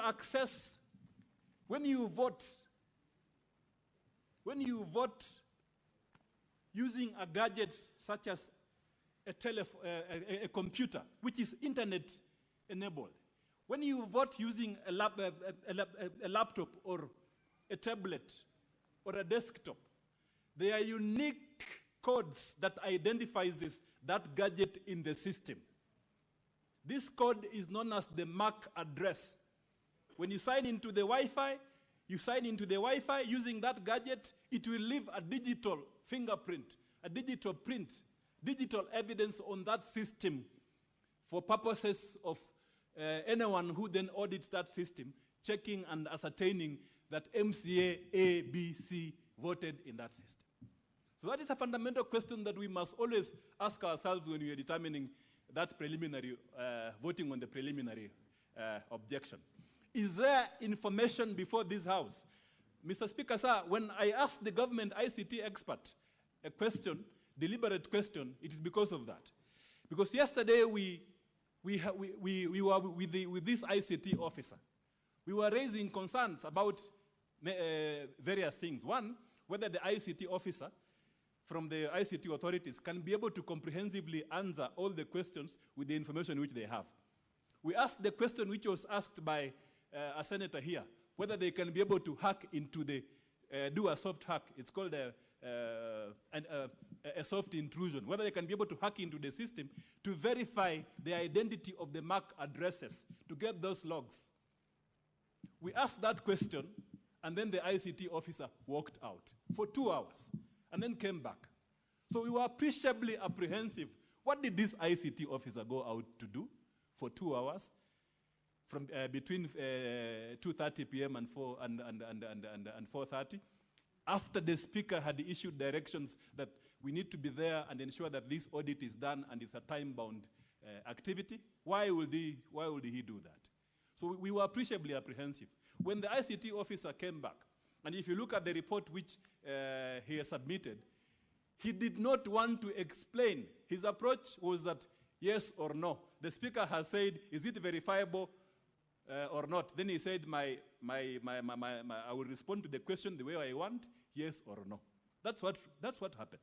That's what happened, yes or no. That's why if you look at the report of the ICT officer, and if you look at the report, it does not contain the information which we asked him to put on the report, which this Senate has been raising this afternoon. That evidence of the MAC addresses. We told him, and he has confirmed here, we told him, why can't you simply say in your report that for you to verify that MCA A, B, C, and D voted, you need their MAC addresses of the gadgets which they used, and these MAC addresses are in the system. And then he told us orally that this MAC addresses, yes, you need them, but I will not put them in the report. Mr. Speaker, sir, that is the context in which the governor side said, then we cannot sign this report. Even though they participated in the report generation, they were there when the logs were being extracted, the logs which are in the report. Those logs, same logs are in the county assembly document, and these logs will tell you only one side of the story. They will tell you only one side of the coin. Only one side of the coin. And it does not answer the question which is before the Senate. Which is this side of the coin? That 33 MCAs voted. Mr. Speaker, sir, let me say here, as part of our submissions, in a very, very clear and succinct manner. Indeed, we have looked at the evidence submitted by the county assembly, the data generated from the system. by the county assembly and as extracted by this by the expert speaker, the expert witness, and the expert witness also of the governor. And there is information that 33 MCS actually voted for this motion. There is information that 33 MCS voted for this motion. It is there. It's there in page 4A. But the fundamental question, because the governor's team is saying, so and so did not vote for this motion. And there are 3 of them. So the question then that begs the answer, which all the experts have not answered to now, which leaves doubt in the minds of everyone, including myself as a lawyer. Where can you with certainty tell us that this MCA, that MCA for this particular ward used this gadget to vote? Because then that will weed out. It will weed out and completely foreclose, Mr. Speaker, sir, the statement, the oral evidence which has been made by these MCAs. Because these 3 MCAs are saying, I did not vote. I, Honorable so-and-so, I did not vote for this motion. I did not vote. Mr. Speaker, sir, that statement is extremely weighty for purposes of the proceedings in this House. Therefore, we ought to have gotten from the system logs of all the MAC addresses of the gadgets which access this system from the county assembly. To leave that doubt, to leave that question clear to the minds of everyone. Mr. Speaker, sir, additionally, yesterday there was evidence which was led that some MCAs could not vote using their gadgets, their telephone numbers. Their telephone numbers. Their mobile phones. So what happened is that the clerk, the speaker asked them to be assisted to vote using a machine, laptop or desktop, but it was a computer. That evidence will be there to be analyzed. The MAC addresses for that system. The ICT officer from the government says that that evidence ought to be in the system. We consistently asked him this question deliberately because we want that question to be fully answered. Where are these MAC addresses? So, Honorable Senators, as you retire to consider this, the question of threshold, just know that there is now doubt more than ever. Experts have come to the Senate and there is doubt from all of them on the existence of these MAC addresses. Instead, Mr. Speaker, sir, and Mr. Speaker, sir, this is really interesting. Instead, they say, especially the expert from government says, that what we have as evidence are the IP addresses. The experts who, including himself, say that for it to be complete, you need to have both the MAC addresses and the IP addresses. The IP addresses is, what did he say, Mr. Speaker, sir, when he was testifying here? He said that the IP addresses are the gateways, the gateway IP addresses. They cannot tell, it tells you who accessed a particular Wi-Fi, which was being used by the MCAs in that area. It does not tell you the MAC addresses of the specific telephones that were used. So that is very, very significant. So to complete that argument and to leave no doubt whatsoever, if you look at volume 4A, and here, Mr. Speaker, allow me to just address a couple of issues on volume 4A. That is at page, the IP addresses which were produced. And the experts say that this is not conclusive. You will need additional information. At page 29, 31, 32, 33,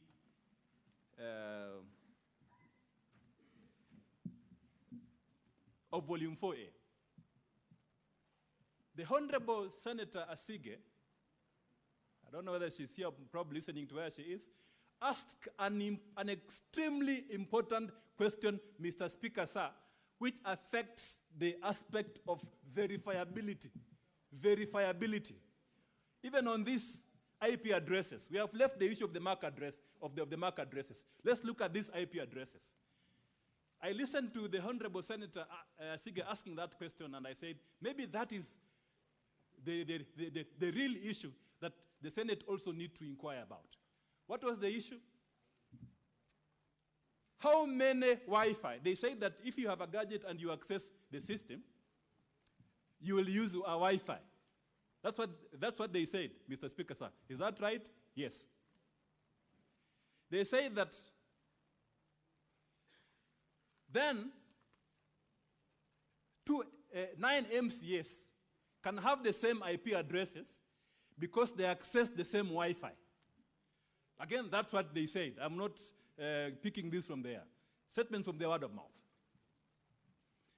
So the question is, if you look at these 33 IP addresses at page 29, page 32, page 29, 30, 31, 32. Mr. Speaker, sir, look at these IP addresses.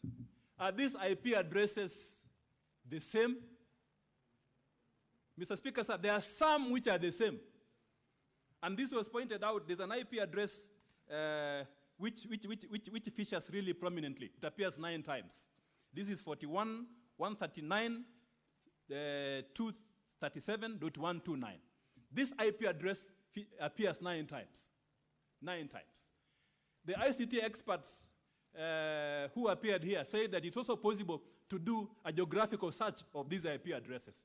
But there is no evidence in the Senate that a geographical search of these IP addresses was done on the aspect of verifiability. But this IP address appears 9 times.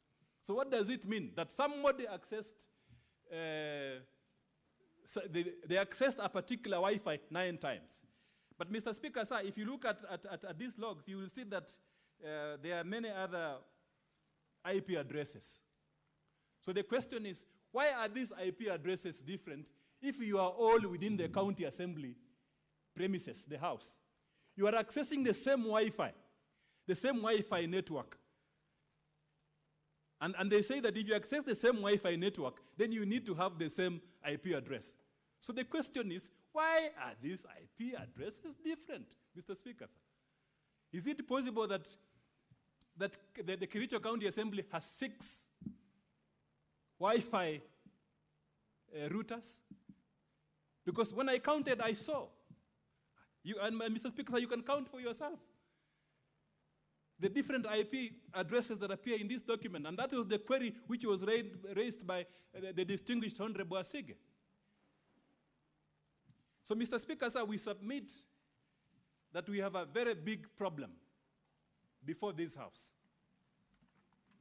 The problem is that there is no certainty whatsoever based on the testimony of the 3 expert witnesses on who actually voted. Their votes are there, but who actually voted? Instead, Mr. Speaker, sir, the possibility is that somebody may have accessed this publicly available data and voted for anyone else. And that is the information which, that is the evidence that is before the House. And because of time, Mr. Speaker, sir, allow me to then conclude by saying that based on the provisions of Article 10.2 of the Constitution, the system which was deployed by the County Assembly on this vote, Mr. Speaker, sir, on an important matter concerning the removal of a governor from office. That system is not transparent, it is not verifiable, and therefore the results from that system are not verifiable. And on that basis, Mr. Speaker, sir, I urge I urge the honorable senators, Mr. Speaker, sir, that you allow our preliminary objection and throw this issue back for the where it came from, because it does not meet the constitutional threshold as required by Section 33(2) of the County Government Act. I yield the floor to my colleague. For the record, my name is Katwa Kigen, counsel for the governor. And the nature of my submissions will be more towards the aspects of fact. And Mr. Speaker, sir, and honorable senators, we hold the position that the governor has responded to the factual allegations of the claims made by the county assembly, and that is captured in his affidavit, volume 1, the affidavit in volume 1, page 1 to 31. And the allegations that had been raised by the county assembly are 9, and all of them have been answered. It relates to management of a program called NAV-CDP, FLOCA, Kasim Tani, Strategic Intervention Projects, Londiani accident, dismissals, subversion of county assembly activities, and bullying. All those issues we've answered, and we pray that the senators and Mr. Speaker, sir, they be looked at as answer to the allegations.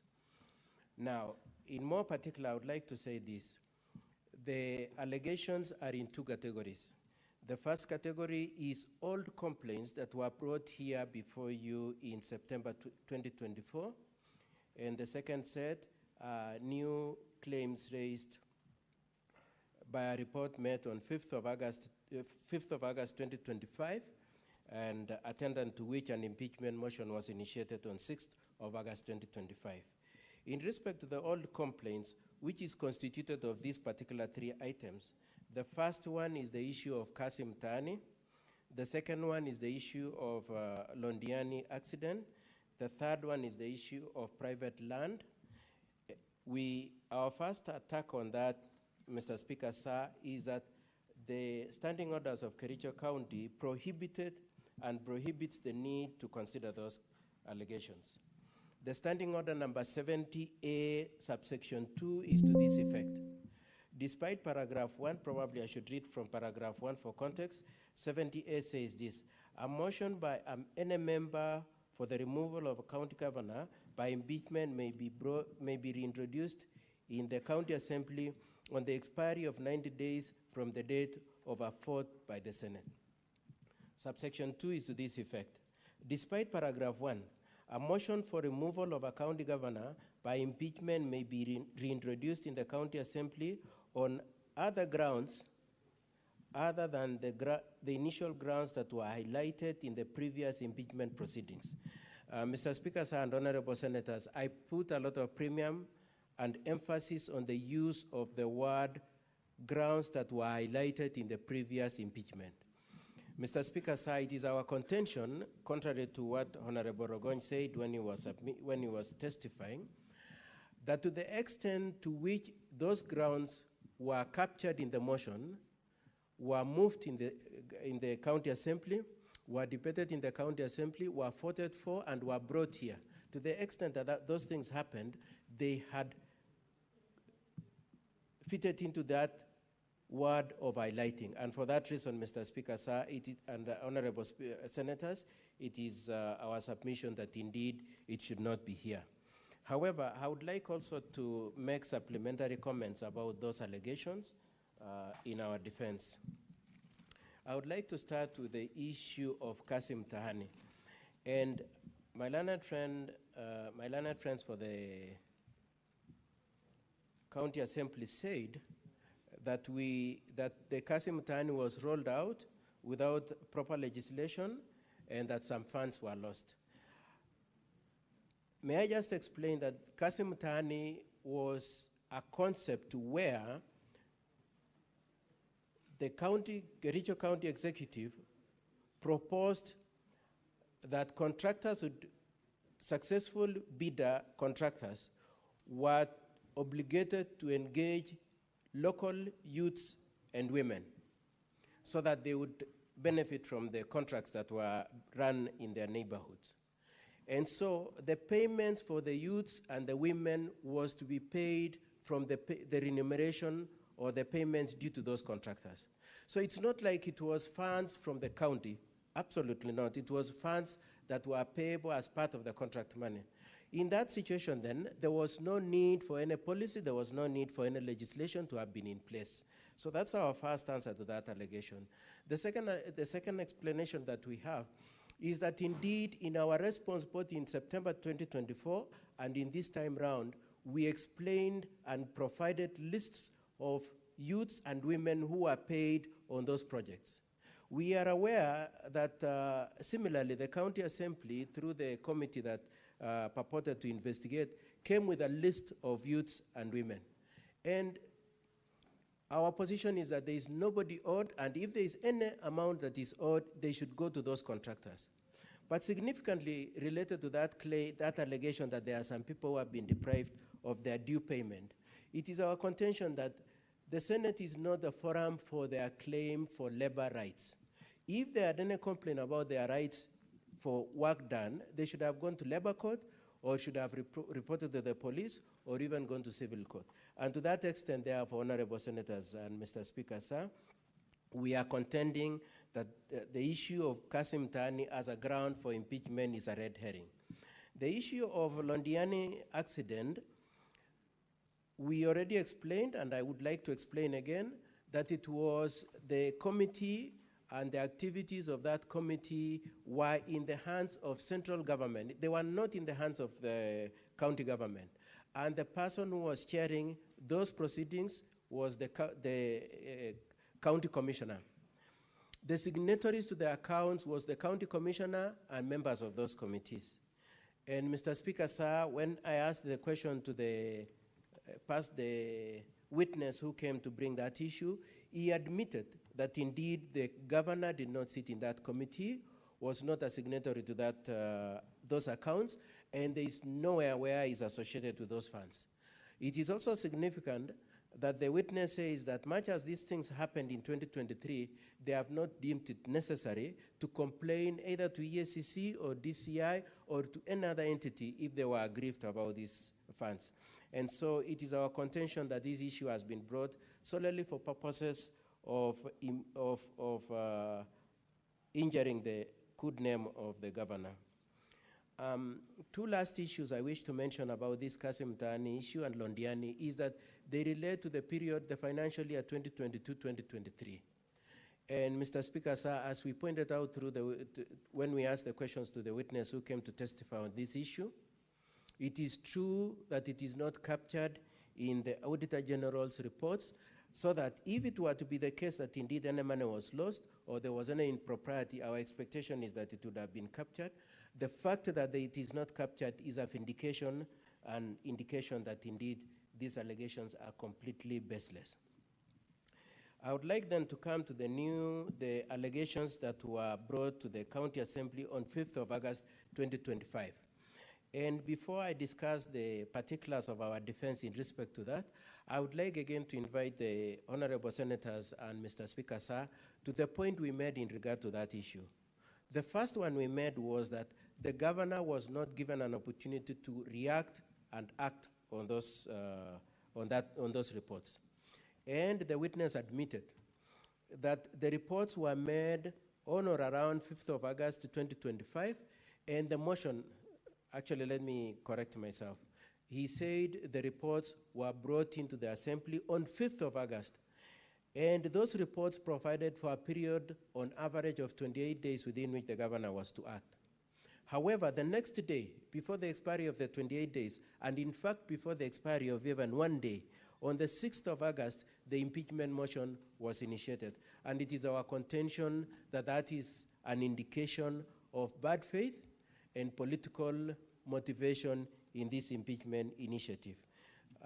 It is our contention also that if the governor were to be looked at as having failed in his oversight role, he needed to have gotten time to act and to have failed to have acted. Now, discussing the various the various items of that those new allegations relating to NAV, CDP, FLOCA, and strategic infrastructural projects, the allegations of dismissals, we would like to explain that particularly FLOCA and NAV CDP are projects that are foreign funded. They are donor funded projects. Each of those projects have clear budget lines, they have clear work plans. They have cascaded means of ensuring that there is accountability, both even on issues of procurement and audits of works done. And to the extent, therefore, that the works are going on and that subsequent works cannot proceed until the previous one has been audited and accounts provided, to the extent, therefore, that those works are still going on, is an indicator that those projects are in good shape. However, the governor takes the position that if it were to be the case that there is any impropriety, he needs time to look at it and to act on them. But otherwise, he insists that there is no impropriety, and that if there were any improprieties, the donors who are supporting these projects would have raised it. The complainants who have come to you would have even written to the EACC, which they have not done. On the other projects, including the strategic intervention projects, the issues of contract, the issues of procurements, the issue of splitting contracts, the issue of public address, the issue of tents, and the other house renovations, Mr. Speaker, sir, the governor maintains that he needed time to look at it and to act. The fact that the report by the committee came on 5th and he was being impeached on 6th is such that it deprived him of an opportunity to counter-check the allegations contained in those reports and to have acted. But collateral to that, the governor in his affidavit has explained that indeed he has already handed over documents related to, or rather he has instructed his people to hand over the documents related to those projects to the EACC for further investigations. And may I say also related to the old cases, that is Kasim Tani and Londiani, the governor has also, the issues are under investigation by EACC. And secondly, through the witnesses, we were able to show that most of the people who were involved in those activities, in those projects, have been either subjected to disciplinary proceedings and some have been required to retire. And for those reasons, Mr. Speaker, sir, it is our contention that there is no nexus whatsoever between any improprieties related to funds, procurements, and the other allegations raised between the governor and those situations. I would like to address this issue of the private property the same way we did when we raised it at the outset. The property that is being referred to is not private property, it is public property. And governor insists that it is private property and is determined to recover it. There is the contention and purport that there is a court determination saying that that is a private property. As we pointed out, and consequent to our pointing out, the county assembly has shied away from showing you the judgment. The decision that was made by the court was that the ground should not be used as a dumping ground until a NEMA certification is obtained. There is nowhere where it is said that it is private property. And even if the county assembly, in its totality, were to try to team up with this person who is trying to grab public property and use impeachment as a threat to the governor to cede the quest to recover the land, the governor is determined to recover the public land. Now, I would like then to answer a few questions that have been raised, especially in the course of the submissions today.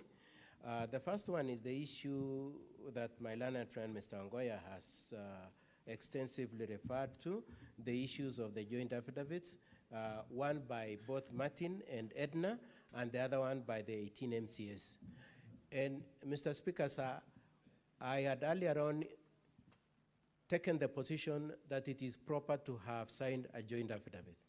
However, even if it were to be the case that there is any impropriety or any compromise of the impact of those affidavits by reason of joint signing, it is our position that each of those witnesses came here, took an oath, and testified. That is good enough to supplement any shortcomings in those affidavits, and that their testimony is solid to the extent to which they took oath and testified here.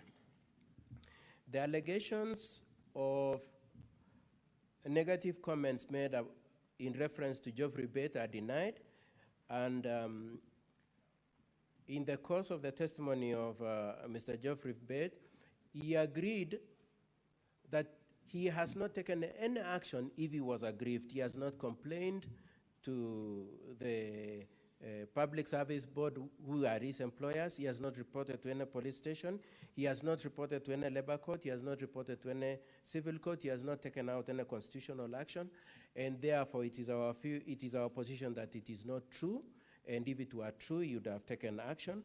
And as honorable senators may have seen, he clearly was strongly willed. And if indeed it was true that these allegations were true, then he would have already made a complaint. The other argument that has been made by my learned colleagues for the county assembly is that by reason of not calling these witnesses, the governor is shielding them. As we have explained, in respect to the old cases, Kasim Tani, Londiani, and the others, the governor has taken action.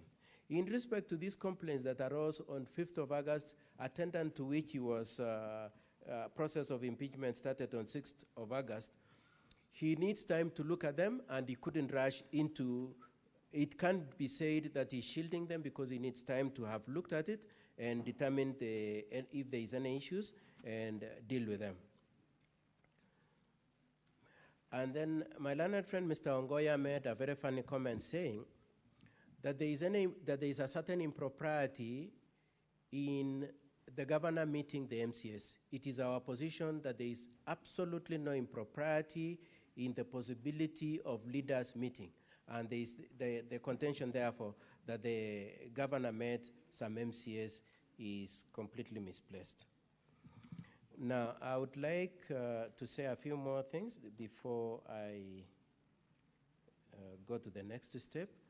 The first one is to say, Mr. Speaker, sir, on our preliminary objection, that there is unanimity on all the three experts on the two most material issues. The first one is that they are all unanimous that they cannot confirm whether the three MCAs voted. They cannot confirm that. Now, when you juxtapose that with the affidavit of the developer of the software,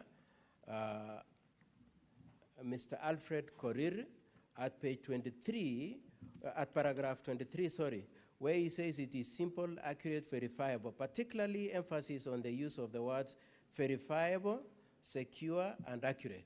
To the extent, therefore, that he intended this system to be verifiable and accurate, to the extent that we cannot determine who the three MCAs, whether or not the three MCAs voted, to the extent that we cannot do that, it is true then that this paragraph is bailed out. It is not true that that system was verifiable.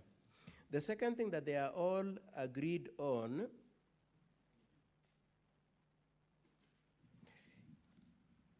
the other thing that the witness agreed on is that indeed the records of the county assembly contain details of the payroll and ID numbers for the various MCAs, and that if somebody was determined to get them, especially within the establishment of the county assembly, they could get them. With those, in that context, therefore, it is our contention that indeed it was possible for somebody else to vote, and that the three experts admit that if you get those credentials, you could vote. So that there are those two admissions, Mr. Speaker, sir, and honorable senators. Number one, that with the credentials, anybody could have voted for those MCAs. And number two, that they are not able to trace back those three votes to the three MCAs. Now, the last thing I wish to say, as I spare a few minutes for my client, is that we would like, honorable senators and Mr. Speaker, sir, that you take on board these as you consider the propriety of that system that was used to vote.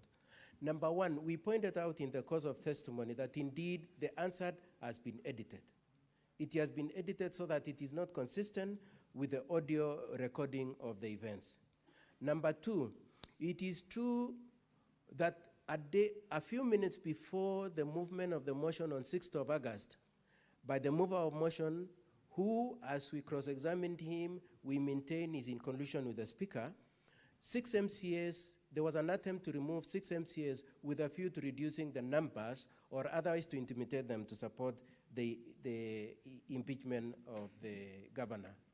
Number three is the question that indeed there was an option to do a roll call voting.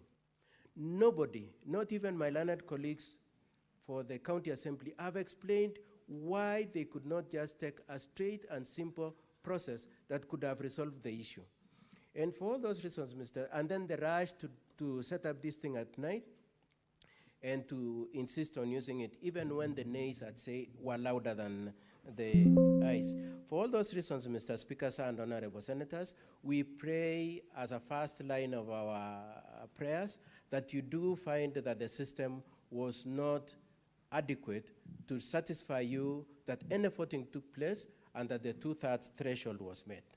As a second line, we pray that you do find that indeed no evidence and no material and no grounds have been adduced adequate to place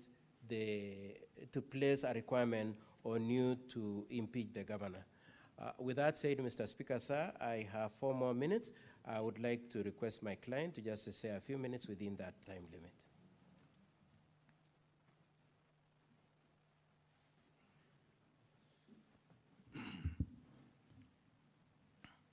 Mr. Speaker, sir, and the honorable senators of this great house, the upper house, I stand again before you this evening, even as we make our final submission, that first of all, I'm grateful for the time the senators have sat for these 3 days and under your leadership, and to also indicate that as my lead counsel have indicated, we have made our submissions on the circumstances that has been laid on me.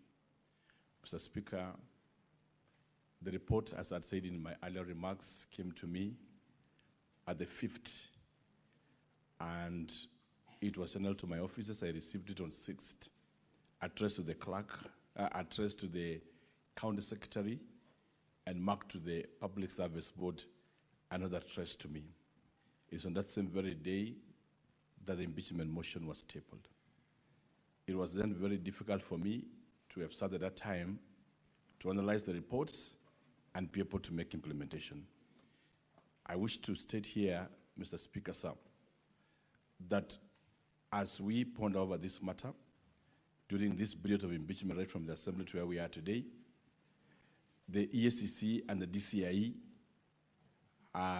wrote to the county government of Kericho requesting documents for the same issues that has been mentioned. As a governor, I instructed the officers responsible, the county secretary, to submit the documents to the respective investigating agencies for action. I wish to commit before you, Mr. Speaker. I know how weighty the matters are before us.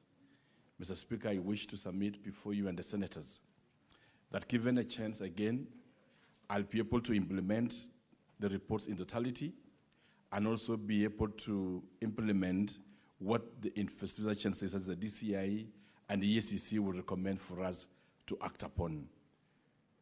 We further commit, Mr. Speaker, sir, that where there is elements of culpabilities, not only for now, but even in the future, on the state officers, it is my commitment that as we take leadership of Kericho to a step higher and notch, that we will do whatever possible to protect the resources of our people.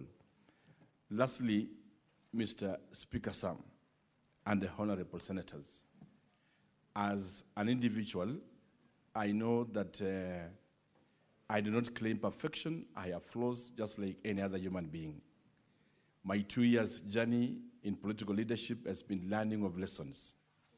And when I look around the political environment that we have been, I pray to this Senate that should I get a chance from this great house, I would also set upon myself to be able to reach out to the entire leadership of Kericho County, especially the MCS and their speaker and also the deputy governor, and be able to strike a working relationship with them, of course, together with the senator of Kericho County and the members of parliament from the county government of Kericho, and be able to strike a working relationship with them so that, Mr. Speaker, it allows us, because this is the second last financial year before really the end of this 5-year cycle, to allow us to be able to deliver for the people of Kericho County. We have had our triumphs, we have had also our challenges, just like any other leadership and any flaws. And Mr. Speaker, I rise to, as I conclude, to speak to the great churches here and the senators here that have been listening to this case, that as you have listened and the evidence adduced to you, that the processes has been tabled to you, showing how flawed it was. But however, I offer myself that out of this, we will be able to step up the leadership of Kericho County and people again to work together with a great energy and strike a reconciliatory tone so that we are able to deliver for the mandate of our people. I wish to thank the honorable senators for the opportunity you have given us and the time you have given to listen to us. I know it's been a challenging time. It's also been trying for me, psychologically torturing, and it's been one of my lowest moments to be here in this Senate again for the second time. Thank you, Honorable Speaker, and I pray that the senators will find a place in their hearts to look into the matters that we have raised and give us a chance again to work for the great people of Kericho County. Asanteni sana, and may God bless all of us. Asante sana. Now, honorable senators, ladies and gentlemen, having concluded the closing statements by the parties, the Senate will proceed into a camera session for 15 minutes, pursuant to Rule 27 of the Rules of Procedure. That is for the hearing and determination on the proposed removal from office by impeachment of Honorable Dr. Erick Mutai, the Governor of Kericho County. The objective of the in-camera session is to ensure that the process is concluded seamlessly, timeously, and in line with the requirements set out under the Constitution and the County Government Act and the Senate Standing Orders. Now, honorable senators, during this session, the parties, all members of public and the media will be expected to withdraw from the chamber and the galleries, and any form of broadcasting from the chamber shall cease forthwith. Consequently, I now direct the parties, all members of the public and media, to withdraw from the chamber and the galleries, and that any form of broadcast from the chamber to cease forthwith. It is now 9:35. We will resume open session at exactly 9:50. Thank you.